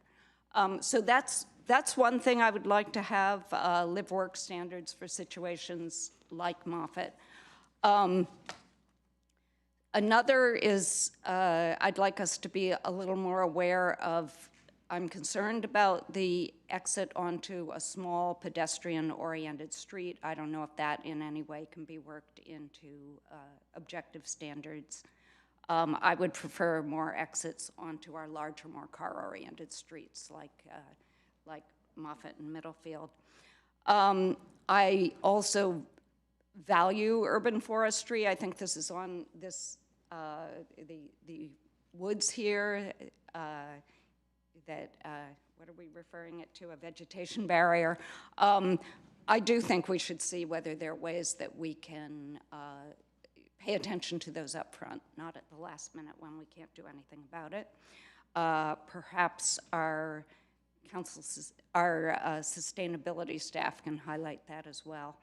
I'm interested in sidewalk standards, which I won't belabor because we've talked about those already, but when we have, when we have taller buildings, more than 2 stories, I think we need, as Councilmember McAllister said, most cities then have much wider sidewalks.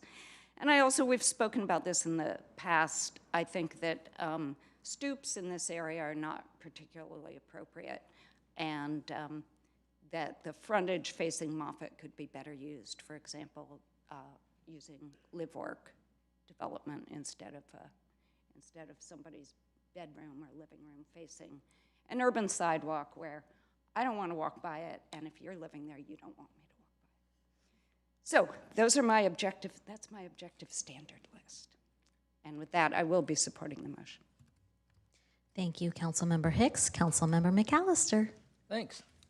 Well, deja vu, I approved this project back in 2017, so things move quite quickly here as time goes. So I had a nice chat with the developer, and we talked about a few things, and they were talking about, jobs are coming, and then I got a kick out of the guy who says, well, we generated a lot of new jobs, and then ChatGPT is going to come to town and eliminate thousands of jobs, so there's a balance to that. So that was interesting. The project, it does work. I know I feel Councilmember Ramirez's pain that 79 didn't kick in sooner so we could get those 8-story buildings, but I think this is a good transaction in the area. We talked about balconies, and I learned something about balconies that, can you cost money, who uses them, and so forth.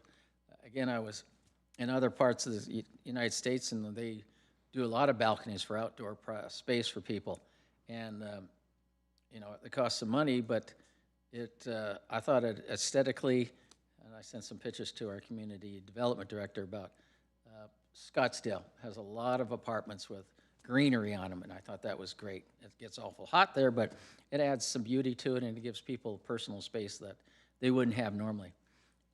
So that was nice. Parking, you said it was voluntary. It's good business.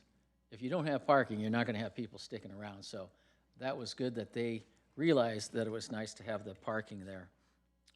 Yes, they may have not required any, but it's helpful for them to put that in. What else that it was nice about it? Overall, it was, you know, as they say, we have to do it, but I approved it then. I think it's been approved then. The forestry at the end of the street, I do have a bit of a sympathy for you because I live across from Highway 85. I hear the noise.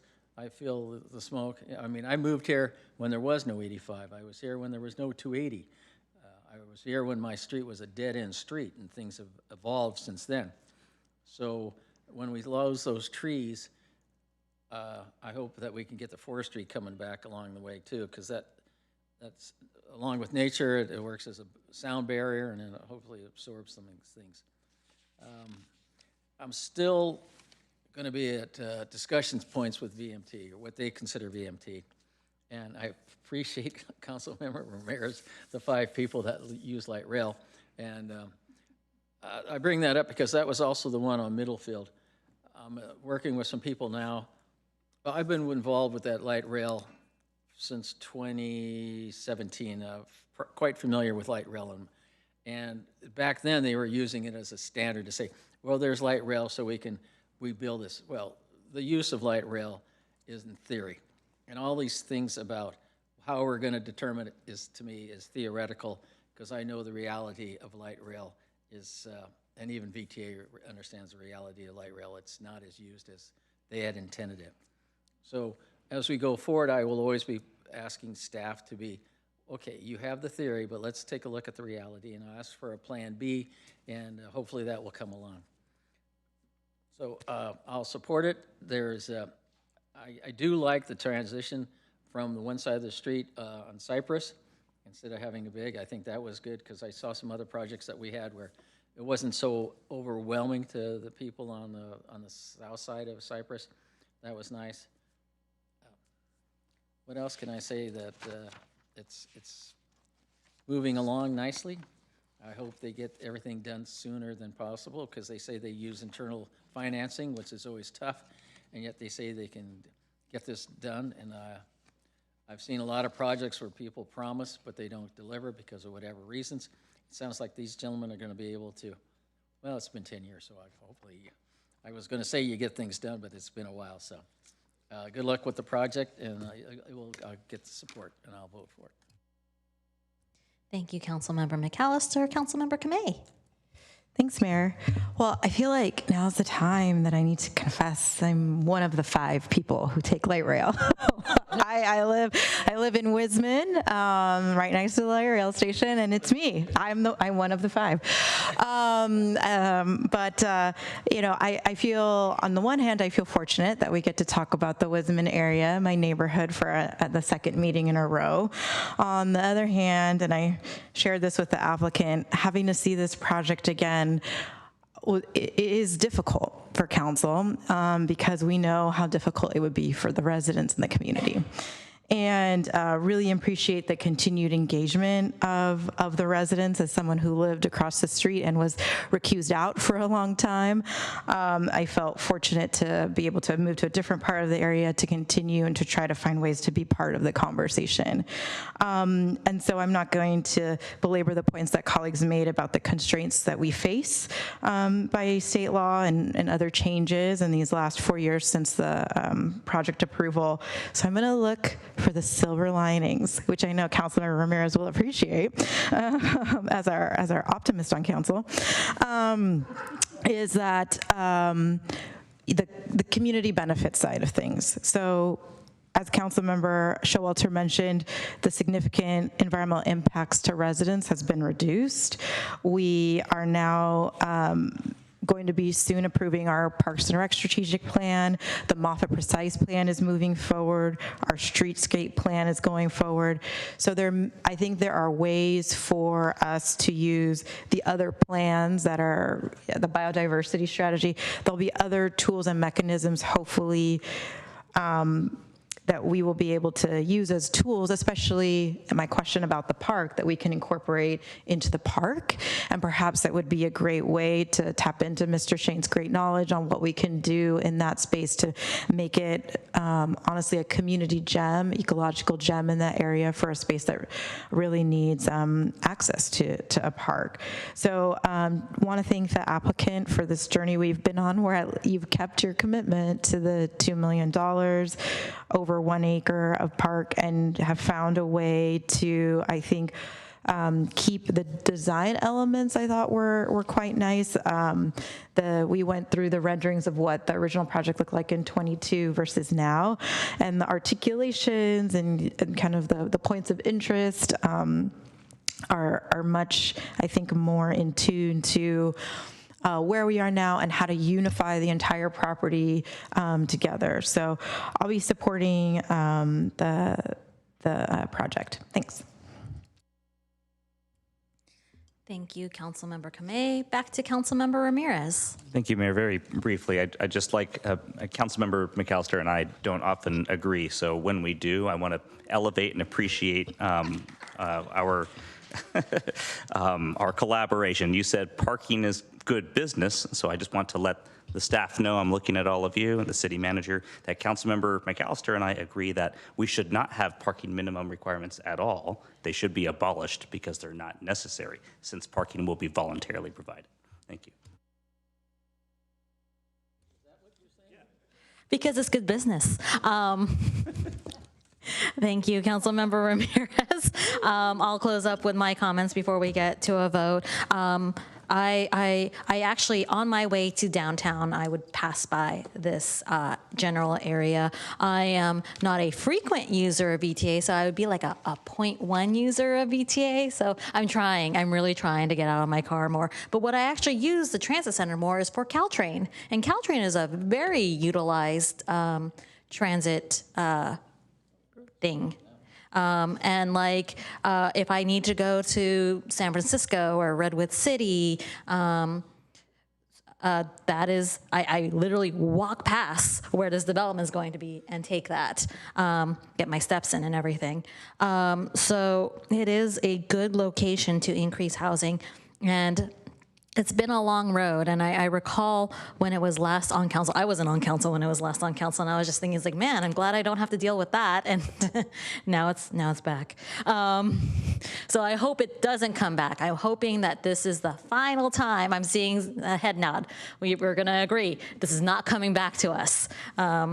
So I will be supporting this project. I echo a lot of my colleagues' push for, as we do our objective design standards citywide, that knowing what our community is pushing for, things like protecting our vegetation barrier to the freeways, which where I currently live, I don't have that. I'm like in between 85 and 101, so I'm probably gonna die. But I would. You rub off on me, Councilmember Ramirez. I'm hoping that as we move forward and we look at our biodiversity plan, we can find ways to include in these objective standards. So when it comes time, when these developments come forth, that it's the first thing that they're looking at, not something that is over time, as they're already moving in their development process, and it hits council, and then we're like, what about the trees? It's like, we should have thought of that at the start, which hopefully will make it better for the rest of us. So with that, let's get to a vote.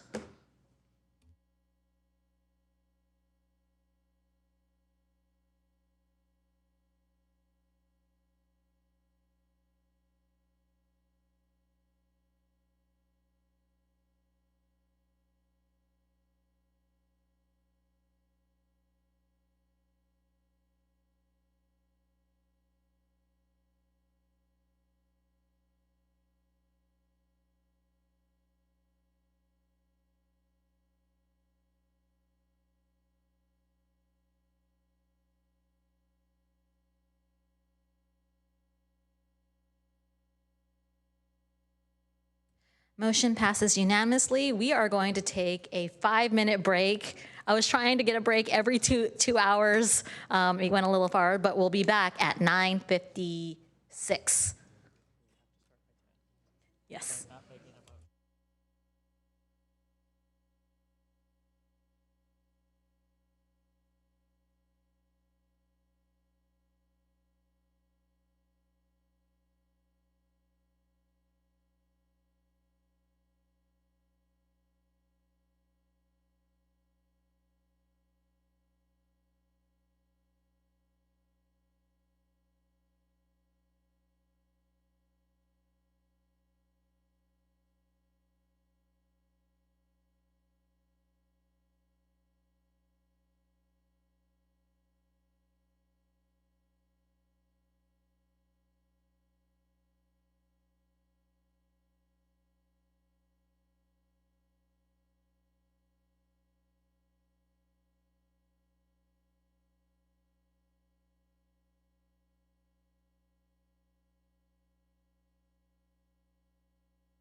right, we're going back in session at 9:57 p.m. Yes, I'm calling it out at 9:57 p.m. So we're going to head to the new, next item, 6.3, Row House Gatekeeper Project at 922 to 950 San Leandro Avenue. Would any council members like to make disclosures? Councilmember Ramirez. Thank you, Mayor. I met with the applicant. Thank you. Councilmember Kamei. Thanks, Mayor. I met with the applicant. Thank you. Councilmember Hicks. I also met with the applicant. Thank you. Any other disclosures from our council members on this item? Okay. All right. So Deputy Zoning Administrator Rebecca Shapiro and Senior Planner Edgar Maravilla will present the item. If you would like to speak on this item in person, please submit a blue speaker card to the city clerk now. Take it away. Fantastic. Good evening, Mayor Ramos and council members. As was just noted, I'm Rebecca Shapiro, Deputy Zoning Administrator, and I'm joined on the dais by Senior Planner Edgar Maravilla, who is the project manager on this item. The project before you is a 38-unit row house project, which requires legislative land use changes. The project is located on an approximately 1.69 acre site, which is comprised of two existing parcels that are on the west side of San Leandro Avenue between San Pablo Drive and Terabella Avenue. The property is currently in the General Industrial, or MM, as we refer to it, zoning district, and also has a general plan land use designation of General Industrial. The site is surrounded by industrial uses to the north. It has State Route 85 and Highway 101 to the east, single-family homes located to the south that are fronting on San Pablo Drive, and a future city park to the west. The existing general plan designation and zoning for the project site does not allow for residential uses, and so as such, the applicant is requesting a general plan amendment and a zoning map amendment to allow residential redevelopment of the property. The project also requires planned unit development and development review permits. It includes 10 below market rate units, and it utilizes provisions of state density bonus law. In addition, the application includes a vesting tentative map to facilitate individual sale of the row house units. And for your reference, the state density bonus request includes 1 concession and 4 waivers, which I'll discuss in more detail later in this presentation. The requested general plan map amendment from general industrial to medium density residential, and the zoning map amendment from MM to R3-1.5, which is one of our multiple family residential zoning districts, are subject to city discretion and are necessary for residential development to proceed. If approved, the row house project is consistent with the densities and uses allowed through the proposed legislative land use changes, and more specifically under the proposed rezoning, the R3 zoning district allows row house developments at the proposed density through the PUD permit process, and the project is consistent with the applicable row house standards and guidelines, which are referenced in the R3 standards and pursuant to their state density bonus request. The 38 units would be constructed in 4 3-story row house buildings that are shown here on the site plan as buildings A through D, with the units roughly split evenly between the buildings. Building A is oriented towards San Leandro Avenue on the right side of the site plan. Buildings B and C front on the project's central common open space, and building D will face the future city park off the plan left. Pedestrian and vehicle access into the property is provided from San Leandro Avenue, and this vehicle drive provides access to 14 guest parking spaces as well as the garages for each of the units, and provides for city emergency vehicle and solid waste vehicle access. In addition, the project proposes a 10-foot wide publicly accessible pathway along the southern property line, which is the bottom of the site plan, and that will provide access to the future city park and includes amenities such as benches, a row of California native trees, a bike fix-it station, and it will have a temporary fence or gate that will block access to the city property until the city park is developed.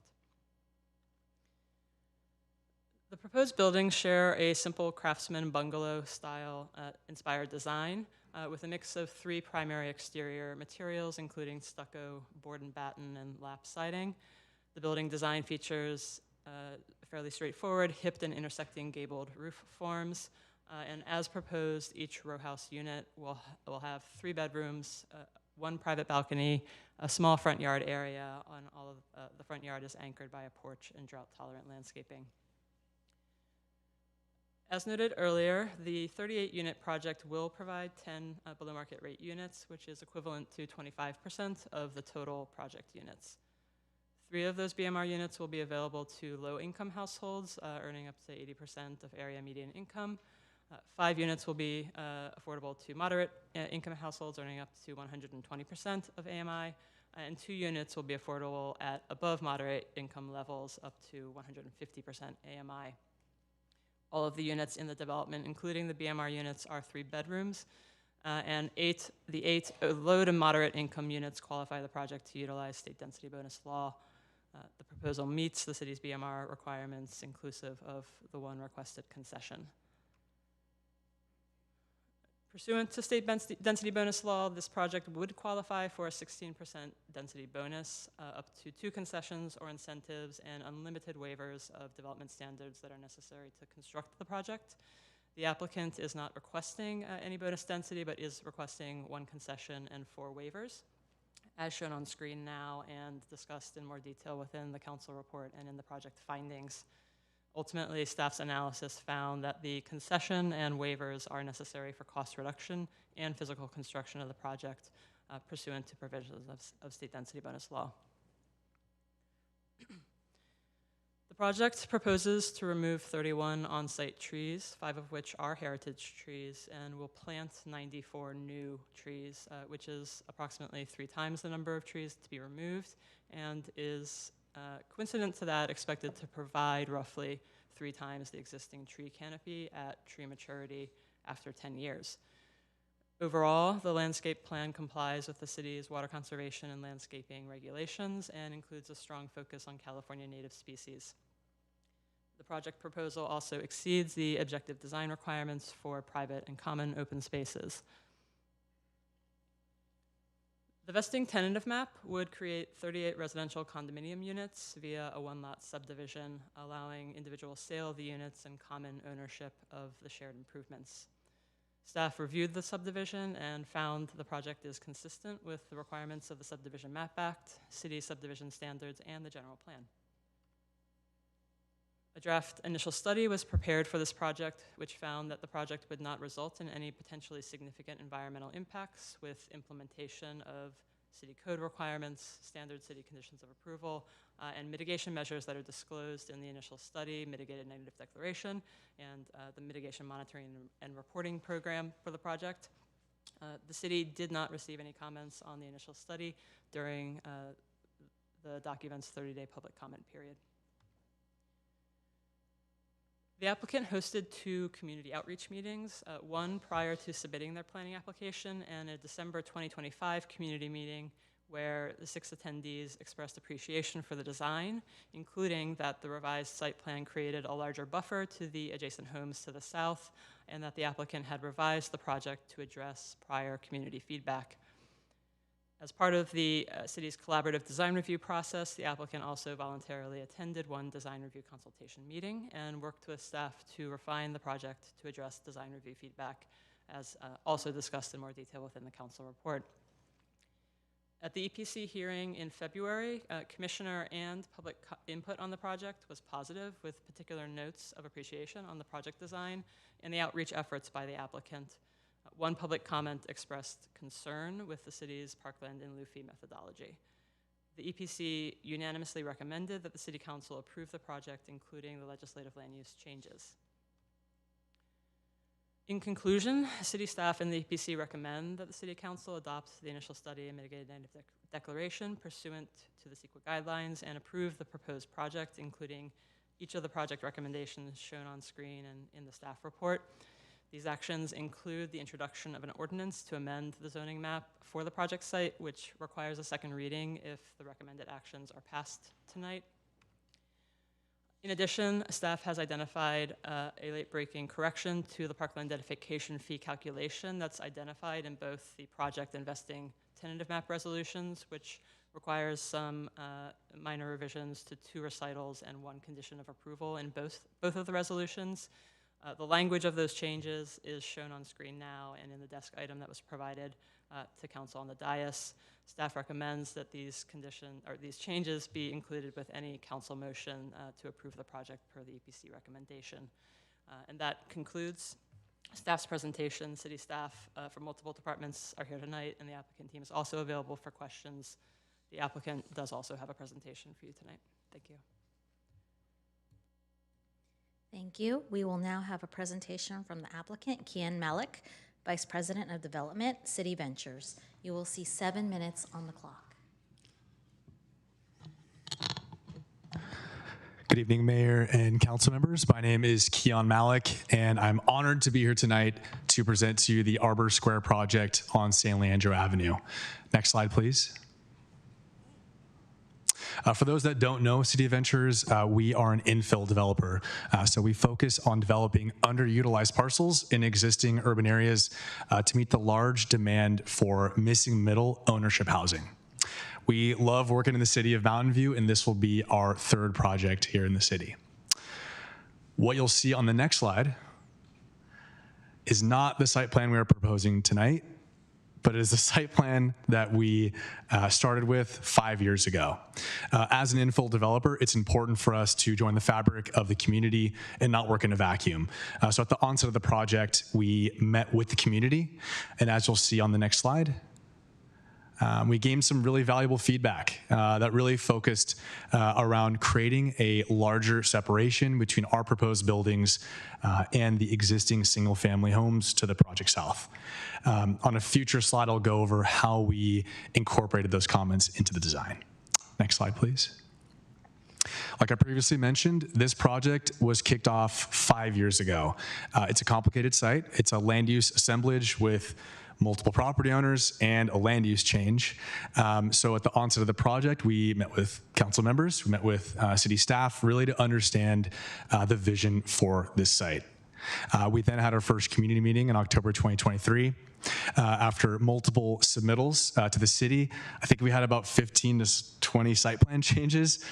We then were at a point where staff felt comfortable with our plans, and we were then agendized for the DRC and the Airport Land Use Commission, where we received unanimous recommendations of approval from both bodies.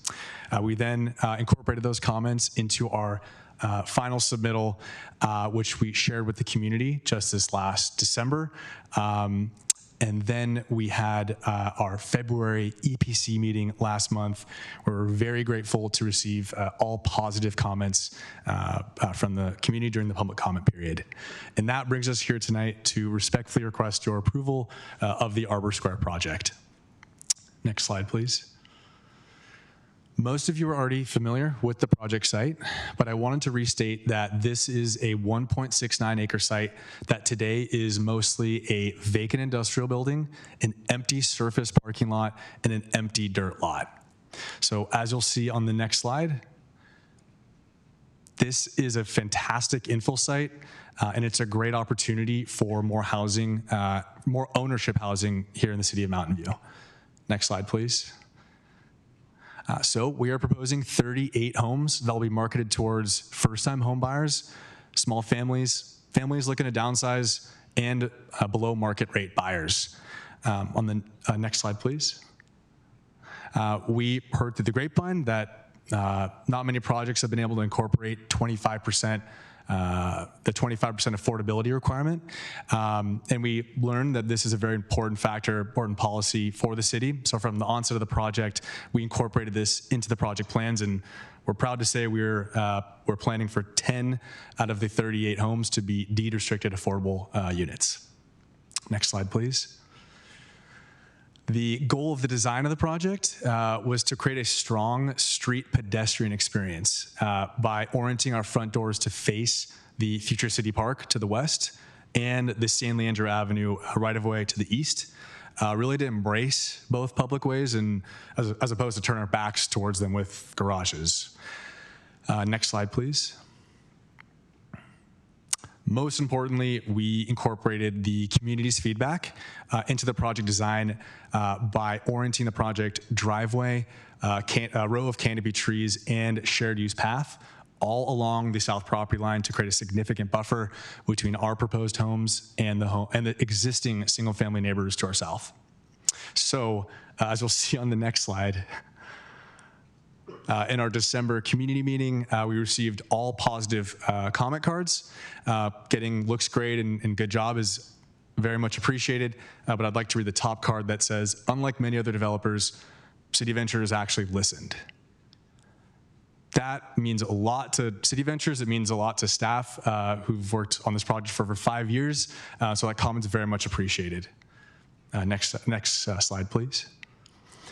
The goal of the design of our shared use path along the south property line was simple. It's for everyone to feel welcome to use it. So if you're looking to go on a walk with your family to the future city park, or looking to walk your dog, or looking to tune up your bike at the Fix-It station, there's a safe place to do that, whether it's during the day under the shaded canopy trees or at night under a well-lit pathway. Next slide. We're also very excited about the San Leandro Avenue right-of-way expansion.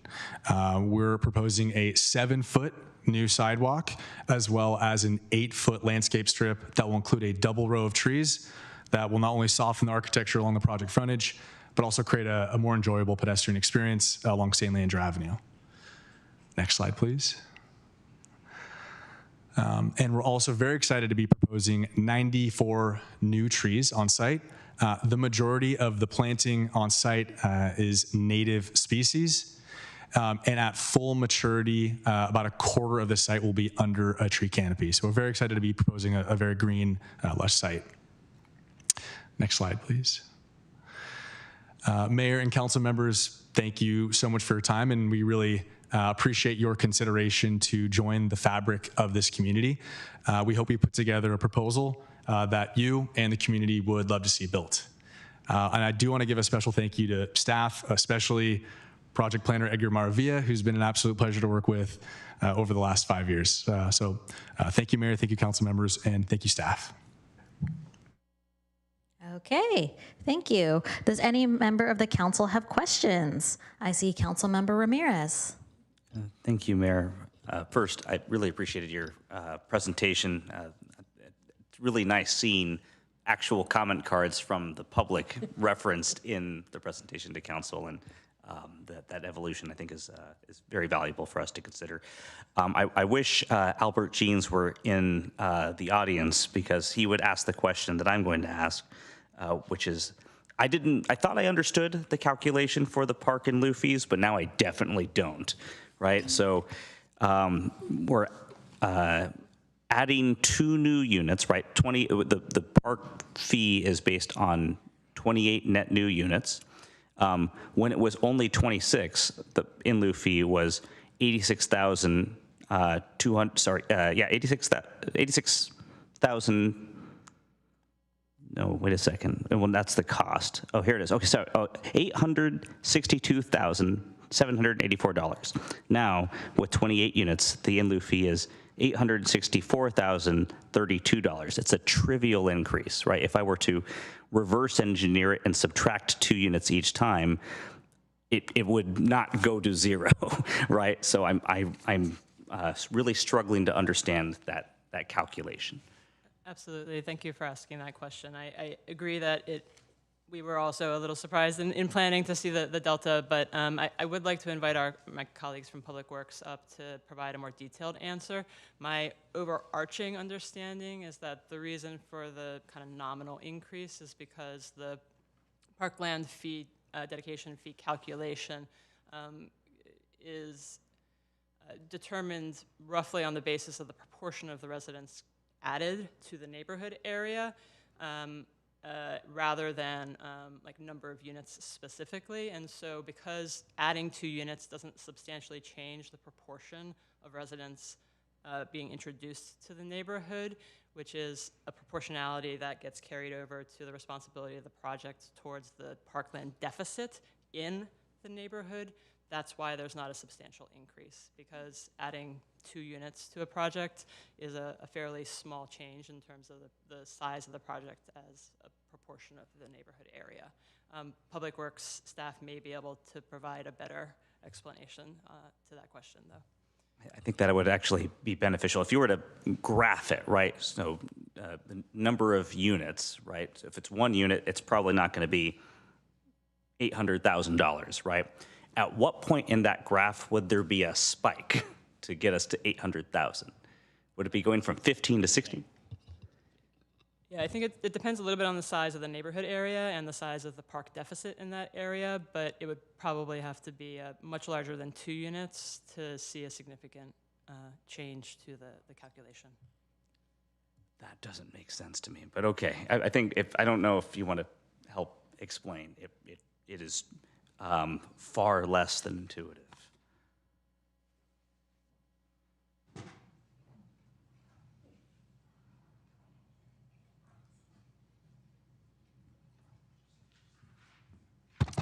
Good evening, council members. I'm going to try to explain this. So it is a complex method of calculation, and I actually had to build out a spreadsheet. You mind introducing yourself? Oh, I'm sorry. I'm Quinn Beyer, Principal Civil Engineer for Public Works. So I'm going to try to explain this. It's a bit of a complex formula, and basically we take a look at the each planning area, and within the planning area we look at the number of residents, and with the project, based on the number of units, there's a factor for how many additional residents would be added. And the project would be paying, under this new methodology, the project would be paying its proportional share. So with a development such as this that is providing just 38 gross units, subtracting out the credit, when you go from 10 to 8, it really has a minimal effect, because within the planning area, there's about 9,700 residents with the planning area. So the project's proportional share of that is really minimal. It's actually just 1%. So as you drop by 2 units, at a factor of, I think it's 2 person per unit, it just reduces it. They get credit for 4 less people over 97 people within that population. So the proportional share, it's very minimal. So I think what I'm struggling with is the non-linearity of that graph, right? When you use a term like proportional, intuitively, it would suggest to me that there would be some kind of linearity in the in-lieu fee based on the number of units or the number of people that we're adding. Like, I would love to know at what point you go from $20,000 to $600,000, right? It's a mystery to me. I'm not going to make you spend too much time explaining it. Maybe I'll have Councilmember Clark explain it to me, because it sounds like he understands. But thank you for the effort. Okay. And I hope Albert Jeans, who may be listening and can provide a comment in Zoom, can help me understand that math too. I have a completely unrelated question for community development staff, and it's informed by a very thoughtful set of questions that Councilmember McAllister has asked over the years.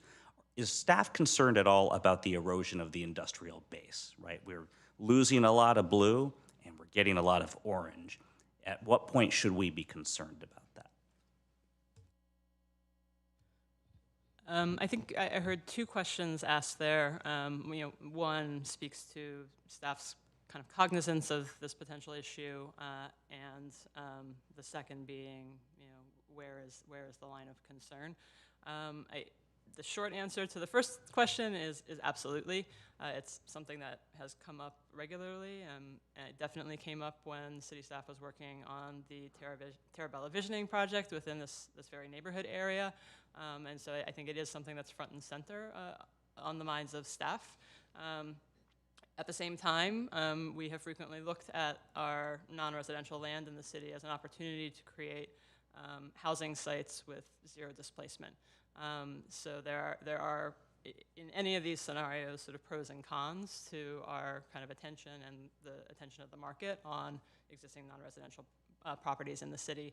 I think I don't have a simple answer for you on the second part of the question, there may be people in this room who have experience with sort of planning efforts in this neighborhood or in other locations that are similar to this that may have a metric for you. I think the simplest answer I can give at this time is it's sort of the balance of residential and non-residential land in the city is something that planners spend time thinking about. It's something that I spent time thinking about when I've worked on long-range projects in the city in the past, but I don't have a figure for you that I can give as far as sort of is there a point at which we need to be concerned about the erosion of industrial land in the city. Okay, thank you. Councilmember McAllister. There's two items we agree on.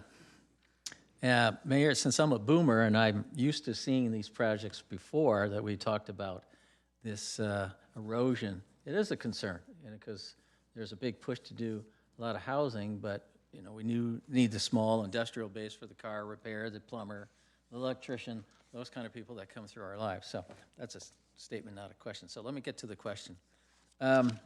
So I asked this was more of a question of policy or just not policy, but interesting. I asked the question, what is the average cost of an acre in Mountain View?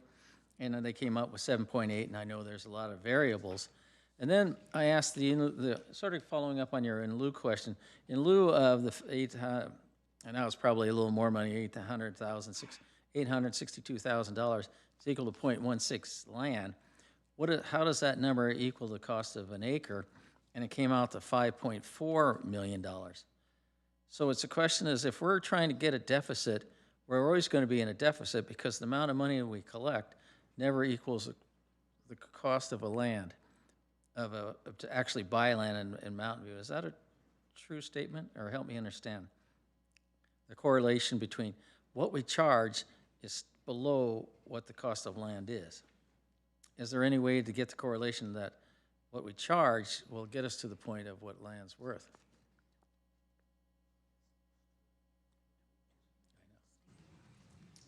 And don't say state law, please. Good evening, Honorable Mayor, Vice Mayor, and Council. Christian Murdoch, Community Development Director. I'll take the first part of this, and if there are further questions about calculations, Public Works staff will probably need to address them. The fundamental premise of the methodology we're talking about is proportionality. And so I won't say state law, I'll say federal law or U.S. Constitution instead, which limits the ways in which the city can require a specific development project to address existing conditions.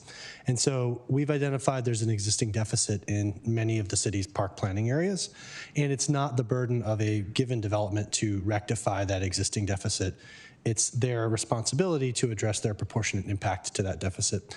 And so this calculation methodology yields a less than full cost to address the deficit.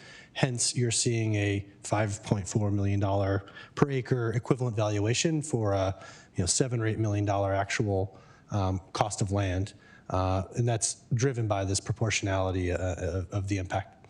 So it is what it is. That's not what I said, but what I'm saying is there's a proportionality to the contribution from this project, given its particular circumstances in this park planning area. And so that will deviate depending on the circumstances in different park planning areas, different scales of projects that may have more or less proportionate impacts on that existing condition. Okay, thanks. Also, going back, was this property owned by Prometheus at one time, or was looking at? Because I thought they were talking about, because I know it was somewhere in that property line, they were pushing properties higher buildings right next to the property line. That's why it looks sort of familiar. Well, that was before their time. So I can take a stab at that question. Yeah, I've been around for a little while. To my knowledge, Prometheus has not owned this specific property. They do have an active project of a similar type just over on San Rafael. So like in the same block, but a block to the west. Which backed up to houses. Which does have adjacency to single-family homes to the south. Okay. Not quite as much adjacency, but. Okay. Thank you. Thank you, Councilmember McAllister. Any other questions? Seeing none, would any member of the public joining us virtually or in person like to provide comment on this item? If so, please click the raise hand button in Zoom or submit a blue speaker card to the city clerk. We will take in-person speakers first. It looks like we only have one. Oh, great. We have 2 speakers. Each speaker will have 3 minutes. So we'll start out with Travis Bowie. Yeah, he just appeared. Well, good late evening, Mayor, council members. I'm Travis Bowie. I own and manage the property just on the north side of this development. My business partner and I developed that in 1985. And believe it or not, that is the newest development in that area. So when City Ventures came along, we were pretty thrilled that there was something new happening in the area. The idea that it's an opportunity for first-time homeowners is something that's really needed. The community is behind it. It's good for my business. Well, except for the construction time, you know, I'll be looking at dust and noise.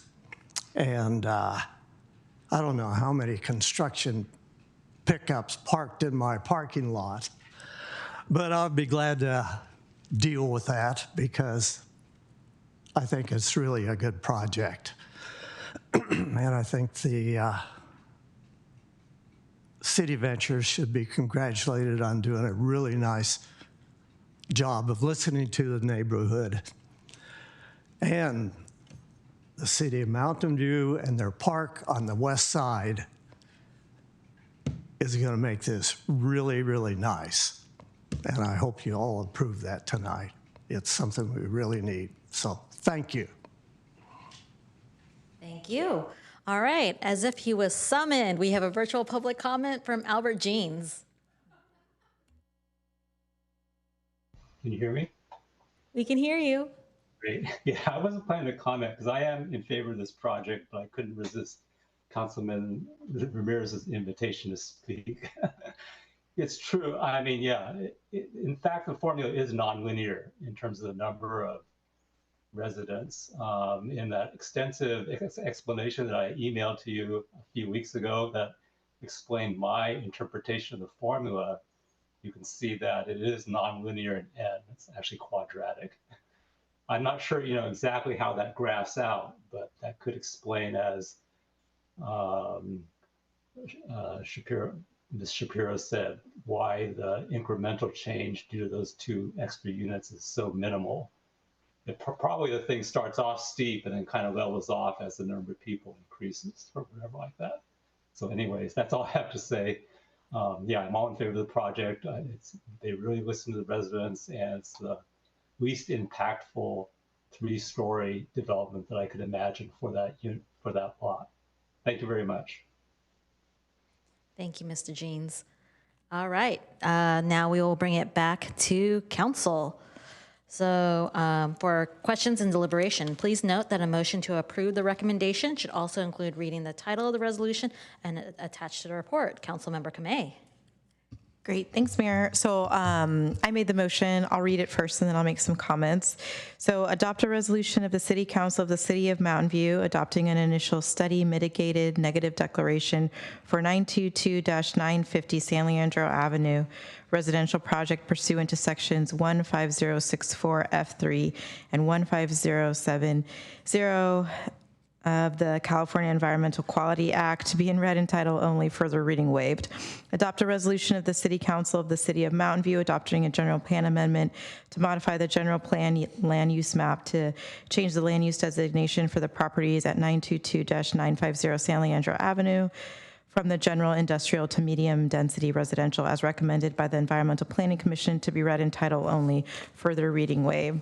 Oh, I didn't know there was a whole back. Okay. Introduce an ordinance of the City Council of the City of Mountain View approving a zoning map amendment of the properties located at 922-950 San Leandro Avenue from the MM General Industrial Zoning District to the R3-1.5 Multifamily Residential Zoning District to be recommended by the Environmental Planning Commission to be read in title only, further reading waived, and set a second reading for April 14, 2026.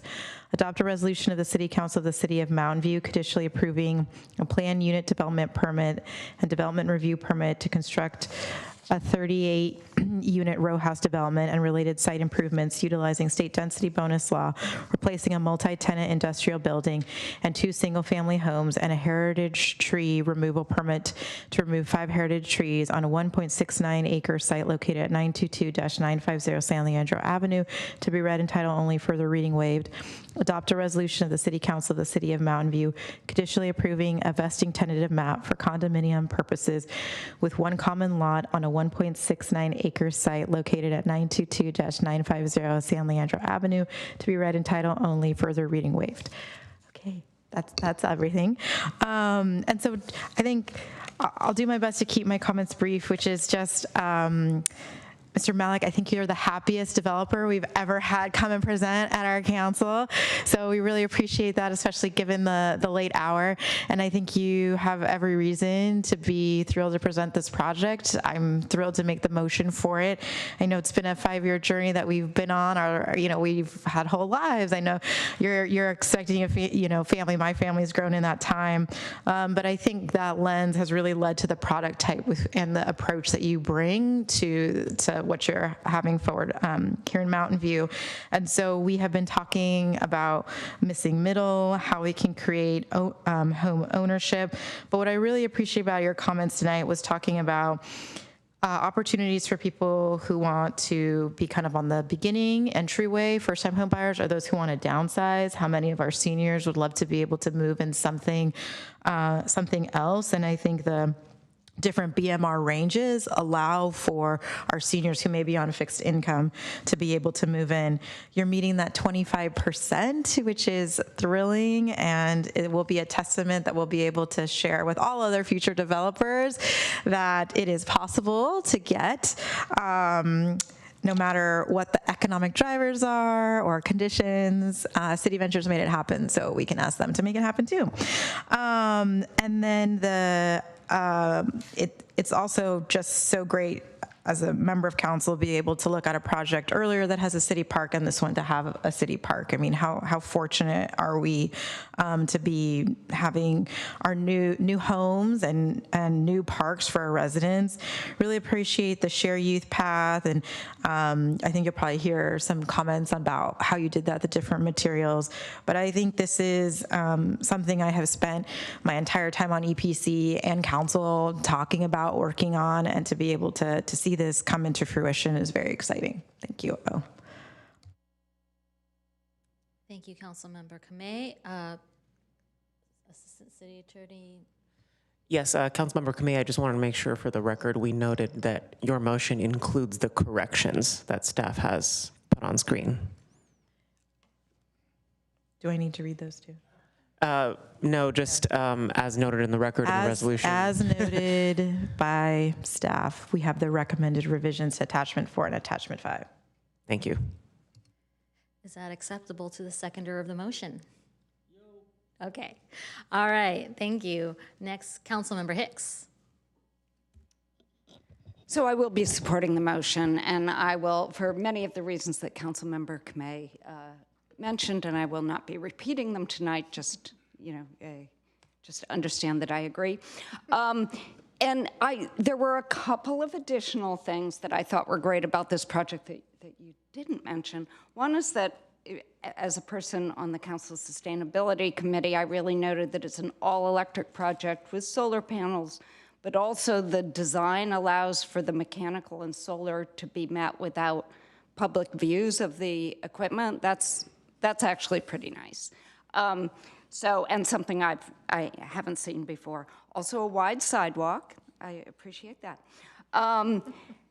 And So I appreciate all of that. We'll be supporting the motion. I also, of course, have my objective design standards, which I wish we had in the beginning that this brings up for me. One is that we're getting a lot of craftsman-based row home architecture, and I'm wishing that we could move on from that in some ways, and your some more varied architecture. And your City Ventures website, which I spent some time on, has some great examples of some other, I particularly like the architecture in Sebastopol.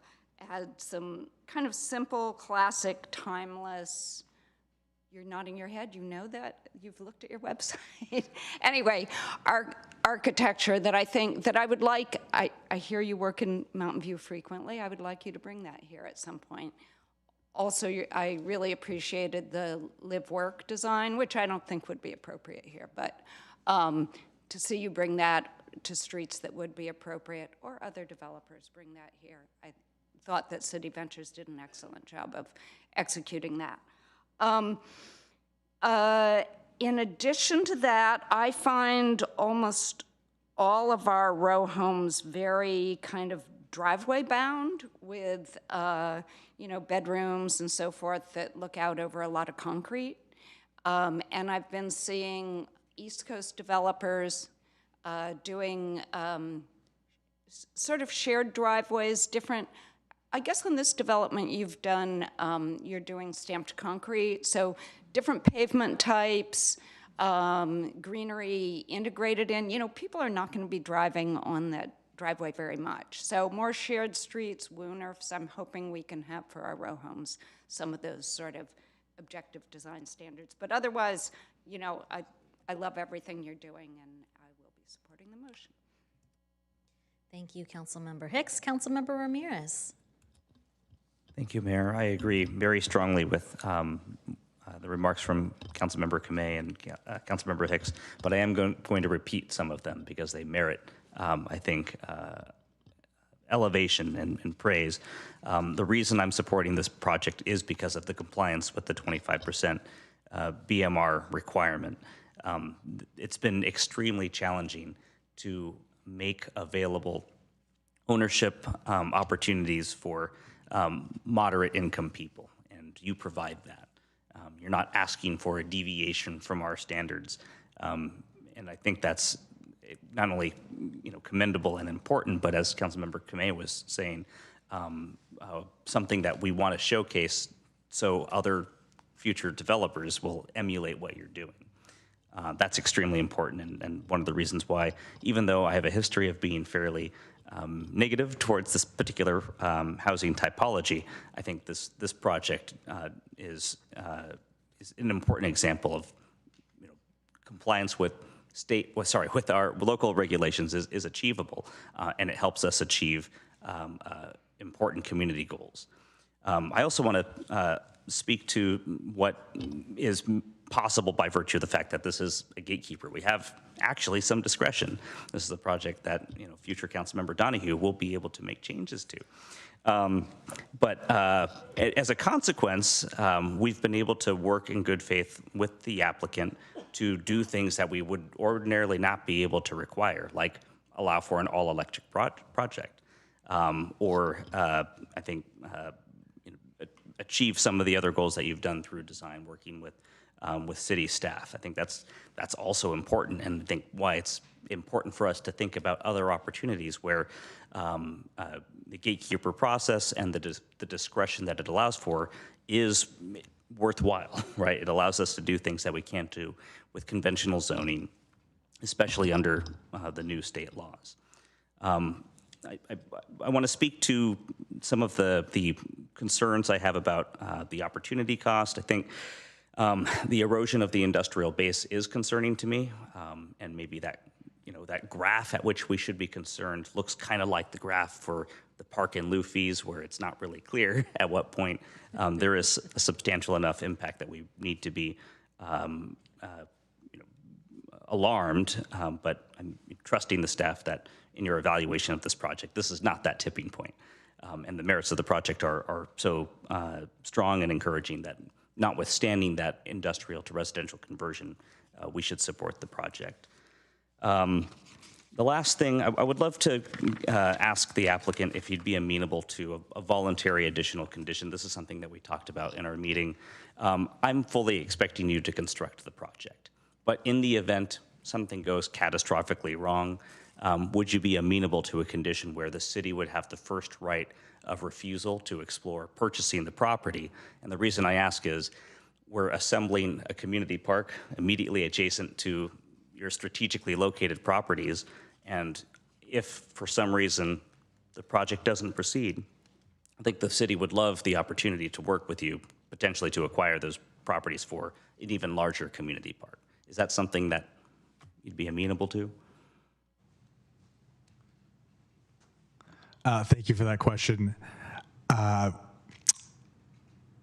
You know, when you asked that question early on and previously, you know, it was something that what I previously mentioned was we are a developer and home builder. When we develop these projects, we know all the costs that go into them. We know what makes them tick. We know what conditions will and won't make them work. And staff is well aware of all the conditions that we had to work with to make sure that this is a constructible project. This is a project we are 100% building. We have multiple active projects in the Bay Area right now. We have a project in Los Gatos that we're pulling the site cost for to plug in for this. So all that is to say, we are 100% building this project. We don't believe a condition of approval to mandate the first right of refusal is necessary because we're committed to making this happen. And I think neighbors to the south are also committed to seeing this housing happen too. So I would respectfully decline your request. That was a lot of words to say no, but I couldn't help but make the attempt. Thank you. Thank you. Thank you, everyone, for your work on the project. Thank you, Councilmember Ramirez. Councilmember Showalter. Yeah, I'm just going to add a couple of things. I'm actually personally very fond of row houses because I spent the first 9 years of my life in a row house in Baltimore. And the reason that it was such a great place to live was because there were lots of kids to play with, and there was great places to play.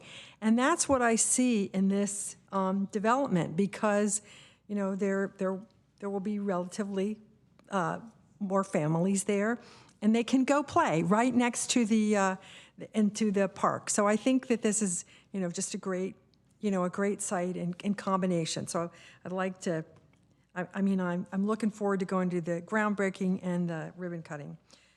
That said, another thing I want to thank you for is the land assemblage. One of the things I've been promoting with Gatekeeper all these years is the idea that there are places where we have two kinds of zoning, and you can put them together and make a good project, and that's what the Gatekeeper is for. And the Gatekeeper process allows for some innovation to do that. So thank you for doing that and for taking advantage of that. And also, along with those row houses on the East Coast, they didn't have garages, but they had basements. And I know those of us who've moved from the East Coast miss our basements because where do we put all of our stuff? We put it in the garage. Exactly. You don't even know. And then another thing that I've observed from viewing some elder people in my family who live in townhouses is if you can have a built-in elevator as an extra, it is really a wonderful amenity. The ones I've seen are like, they're just big enough to put a person in a suitcase. They're like, 3 feet square. But they do allow people to live there for about 10 years longer. And that's important. So I'm gonna drop that concept out there as somebody who does this kind of, development. Maybe you can't do it here, but you can do it in another one. I've seen it really make a difference. But anyway, this is wonderful. Thank you very much for your great work, and we look forward to getting it constructed. Thank you, Councilmember Showalter. Councilmember McAllister, would you like to speak to your second? Sure, why not? Well, yes. But I have a question first. When you guys say the middle income, what kind of income are we talking about? Anybody want to take a stab at that one? No, but I was curious what the chart, was there a chart in there, Mr.? Thank you. Well, as he looks for that, the reason, but I like the project, and that's when I mentioned the Prometheus project before, they were building next to the property line, and I appreciate to take a lot of the stress from us by moving at the property line, moving the buildings to the other side, and not impeding on the neighbors and the people looking down and all that. So that was a great benefit to me, because then we heard, but you guys also realize you listen to the neighbors there, and this project does not impact them, which is nice. Which I also liked, and this is for Councilmember Ramirez, the 2-car garage. So many of these projects have a 1-car garage. They have 3 bedrooms, so you know sooner or later there's going to be more cars than there are bedrooms, and there's going to be people driving around. So this impact it was good to see that it's going to minimize parking, even though the parking's a little bit, but it will be nice to see that you have a 2-car garage. That is nice. And then also you have guest parking. Were you going to answer my question? Oh, please, answer it. Good evening, Mayor and Council. Wayne Shen, Housing Director.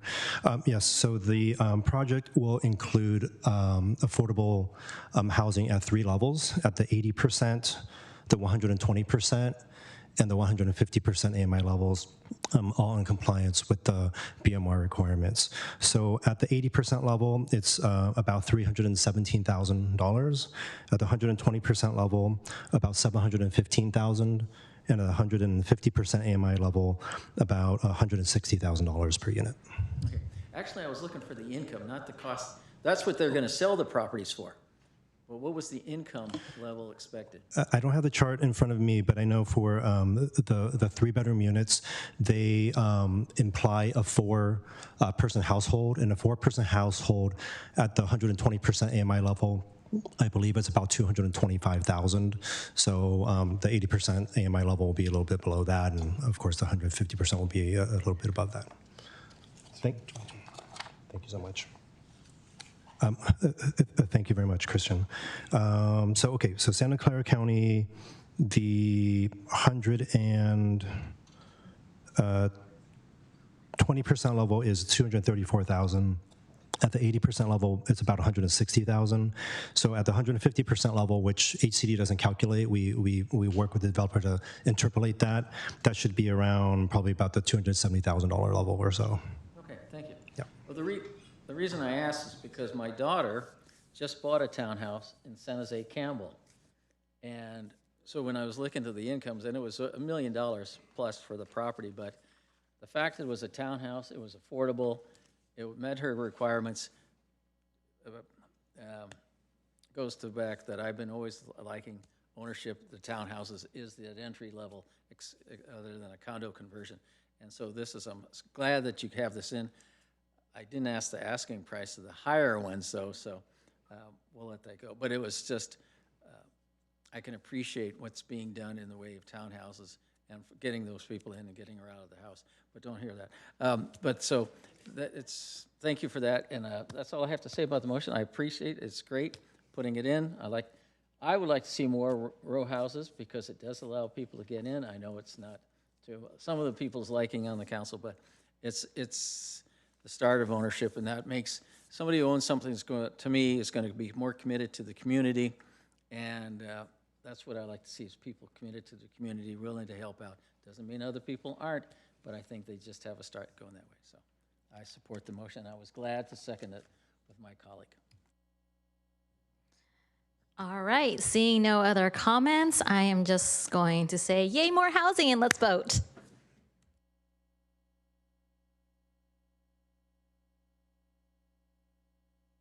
Motion passes unanimously, woohoo. All right, so now we move on to council, staff, and committee reports. Does anyone have any council, staff, and committee reports? Councilmember Showalter.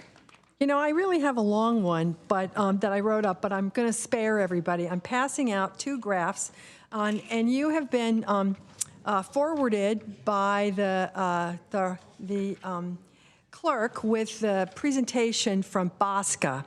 And, you know, BOSCA is our Bay Area Water Supply and Conservation ad. And we get this report every other month from, this report every other month from the San Francisco PUC about what are the water conditions in the area. And I wanted to share this one with you because I think it's very telling.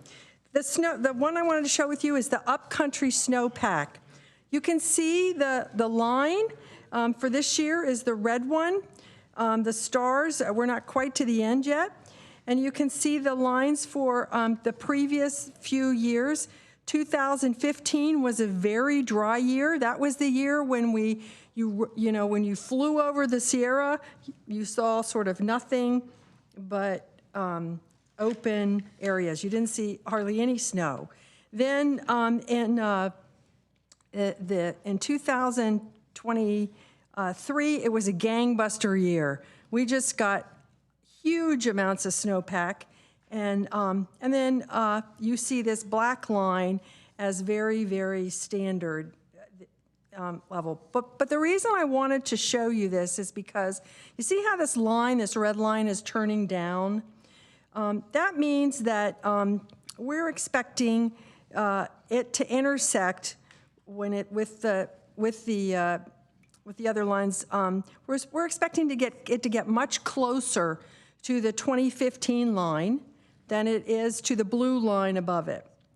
And what that means is, although we have plenty of water in our reservoirs for water supply for us to drink and irrigate our lawns and flush our toilets and take showers and all the things we do with our water supply, it does mean that the fire danger is going to be worse this year. So that's why I wanted to share this snowpack with you, just to say that, these things are all connected, and we'll just have to wait and see what happens. You never know. And then, sadly, we also always have to talk about rates. Everybody is concerned about rates. And the other page I took out from this presentation is shows how the rates have gone up. And that is largely because we use less water. The system costs approximately the same thing to run, and but we buy less water because we're all doing such a good job at conservation. And so that means that the rates per unit have gone up a little bit.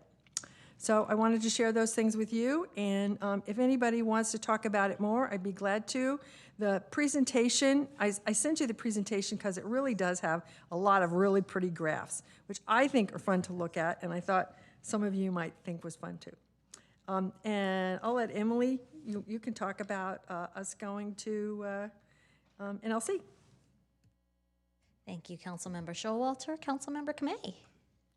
I just wanted to report that I attended the Cities Association meeting on March 12th, where we held a study session on automated license plate readers. Thanks. How exciting. All right, Councilmember McAllister. I just want to say I have something for a Section 8. So that's Section 8. Yeah, that's me. Agenda item 8. So Okay. Does anyone else have? Just to clarify, Section 7 as in future new Oh, yeah, business? it's 7 right today. Oh, it's 7 in this one? Okay. Yeah. So wait until you're done with yours. Okay. All right. So does anyone else have anything? Because I'll just report out my things. Thank you to Vice Mayor Clark for handling the last meeting, because I was at the Yale School of Management Mayor's Caucus, which was really exciting, and you're going to really love it next year. I'm so excited to see how you're going to. I really hope they invite you, because they invited me because of how well Councilmember Kamei did. And so I'm just like, please, I promise, Vice Mayor Clark is really good. So I went there, and we had really interesting conversations on the national level. It was very mind-blowing. Next, after that, I went to the VTA PAC meeting where they went over, the big item was talking about what the lessons learned from Super Bowl and how they're going to take that lessons to FIFA. Then I also, FIFA, World Cup. Soccer or football, depending on what country you're in. Then I also attended the State of the County. I threw the first pitch for the Mountain View girls softball opening day. It made it over the plate, but a little bit to the left. I also opened the town hall for Congressman Liccardo shortly after that. And then as Councilmember Showalter mentioned, we had our adventure in Washington, D.C. for the National League of Cities Congressional Summit, where we also spent some time with our federal lobbyists lobbying for federal funding so that we can do really good stuff in Mountain View and continuing to evangelize our wonderful city and explaining to DC that we are the best city and that's why they should give us the most money. And so it was hopefully a productive trip. We met with the Department of Transportation to ask to see if we can get some money for our grade separations. That's a big one. We're opening that. They'll be opening up that grant soon. We have 3 appropriation requests, $2 million each, that we are hoping to get money for. I feel very good about how we were received. And hopefully that will translate to money to our city. So yay us. Now, Councilmember McAllister, what item 7 would you like to bring us forth? Well, I'll just I did attend the VTA meeting, so the main meeting, the board meeting. So I did attend that, and we discussed, it was interesting that they were doing an auditor's report and how, again, they're going over items that we did 4 years ago. And that's one of the concerns about VTA is the board changes all the time, so no one ever remembers what they've done before, and they're repeating the same problems again. So it was interesting. They had 28 issues to resolve. So they had 28 action items, and this is really could relate to our city. They had 28 action items. 16 of the action items would only change things by 2%. So I mentioned to them, you're spending all this time on 2 items to make minimal amount. And so we have issues with VTA, but they're still going along. So to number 7, and this goes for advocacy. I think the city, which we've been leading in the past, needs to take some of our stance and lead the charge on legislation about the condos, the Liability Act. I think we should not wait for somebody to come to us. I think we should be proactive. And I would like to see our representative on the City Association to say, Mountain View wants to lead on this, be proactive and say, let's get this legislation going. Let's get our legislators doing it. And I know there's some work on it. We could have frivolous lawsuits that are still affecting our small businesses. We should lead this instead of waiting for other people to come to us. There's some concerns about the Brown Act, that it's got to be more current or more applicable than what they have done. And so we need to say, you know, especially Zoom meetings where they're saying, well, you can't do it. Well, technology's changing, people are changing, we got to be more flexible. So, and I think the city manager had an item that we were talking about, maybe I missed it, but I would like to see us be that leading force and drive legislation and not waiting for people to do it for us. So that's what I was talking about.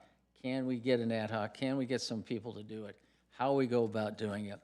And if council is behind doing that, we will be, you know, getting other people together, because we have lobbyists, but I think we have a great person at the City Association right now that could advocate for these types of things. And so that's what my section 7, item 7 is about. I think Councilmember Ramirez has a response to that, because I know that he was talking about a bill recently. I don't want to put words in Councilmember McAllister's mouth, but if you mentioned the condo liability law, there actually is a bill that was introduced, AB 1903, that addresses that very issue. I'll trust the staff who helped assemble our legislative platform, but I think we actually have a policy position. So if it makes sense, and I think I agree with what you're suggesting, and if we wanted to say, take a formal position in support of AB 1903, I would be very comfortable supporting that. Yeah, no, that's what I mean. Instead of it's coming to us, yes, the city should write a letter, should go to the city association and say support this. Anything to move the project to say this is important to us. Let's get it done. Instead, that's why you're being proactive about getting stuff to legislators and letting them know how we feel versus waiting for something. I'm going to let the city manager reply to that. Thank you, Mayor, council members. So this is on our radar, and our intergovernmental affairs manager, Christina Gilmore, will be working with Dane Hutchins, our California Public Policy group, our state lobbyist essentially on this item. And we are happy to work with Councilmember Kamei to bring this forward in a way that would generate regional support. And so I think staff is aware of this, and so we are working on it. And I think there will be opportunities for us to advocate in a more strategic way than just sending a letter in, which I think is what you're getting at, Councilmember McAllister. And I will say we have initiated and led legislation over the past several years, and we've been pretty successful in those efforts too. And we work really well with not only our own legislative delegation, but we've also had some past wins with delegates or legislative delegates that are in our region, not necessarily our own assembly members. So we do have a good track record. So I will certainly take note of that, and we are on top of it. Thank you, City Manager McCarthy. Councilmember Kamei. Yeah, I'm happy to answer this question. So a couple different things. So I sit on the board for the League of California Cities statewide, and today they held a briefing for 90 minutes going over every single bill and every single position. So I can, my understanding is that everyone gets those invitations on council that comes from Cal Cities. So, but I'm happy to kind of push that through our city clerk to kind of highlight, but where they go through and they do a breakdown. Cal Cities takes their own position, so they email that out. I think when it comes to Cities Association, so Cities Association of Santa Clara County with the 15 cities. I sit on the Legislative Advocacy Committee. I have for multiple years. We go over bills, and as soon as there are bills that are proposed, I forward them to the city manager and our intergovernmental relations manager to ask them, have we taken a position? Is this on our radar? We go back and forth, because my understanding is when I'm there, I'm representing the entire city. So if we have taken a position, we share that. If there are bills that we want to bring to the Legislative Advocacy Committee for the greater board to vote on, we can also do that. So we have that discussion. And so whether it's AB 1903 or others, we do that. So perhaps there's a way, I know that our current state lobbyist also does a recap that Ms. Gilmore forwards to us on the bills. And so perhaps there's a mechanism with which we can work via our city manager on if there's, anything else we want to call out. But I would say there's different processes in place with which we're trying to advocate the strongest for the city. And hopefully that helps answer a little bit. No, that's what I want. I want us to be proactive versus wait and see. And I've seen a couple of times where we wait and see versus, hey, this is important to us. Let's get it done. Thank you, Councilmember Showalter. Yeah, I just wanted to bring up that Silicon Valley Clean Energy is also very active on the advocacy front. We don't necessarily advocate independently, although sometimes we do. Primarily, we do it through the trade association. I think it's called LEAN. I can't remember what the acronym stands for. But anyway, we I'm on the Legislative Action Committee, and in fact, I just got to be the chair of it, so that's good. But we, of course, concentrate at Silicon Valley Clean Energy primarily on sustainability issues, and but I think Councilmember McAllister, everybody agrees with you, and we, you know, when we had, for instance, when we had Josh Becker come, we asked him, can you have work on condo liability? And he was like, oh, yes, I can. So they you know, I think our legislators are very amenable to hearing from us. And Sam Liccardo, who we met in Washington, was thanking us for because he had worked with our housing department for providing suggestions for the disclose, is it the disclose? What? Unlock.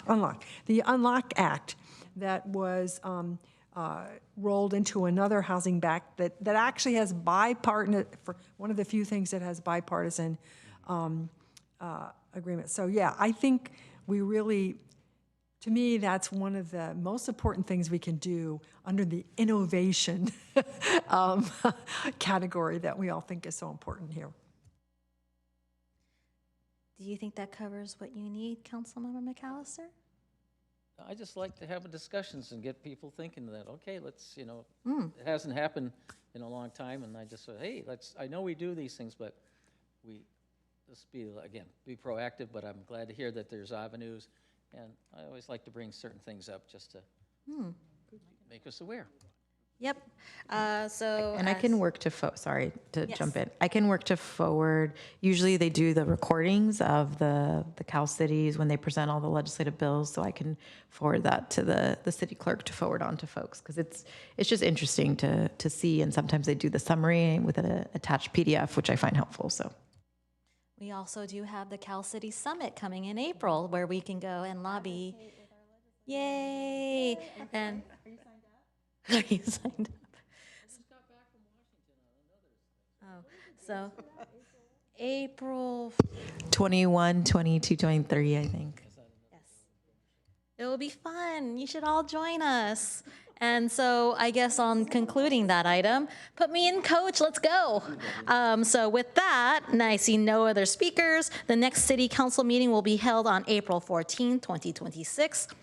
This meeting is adjourned at 23:09.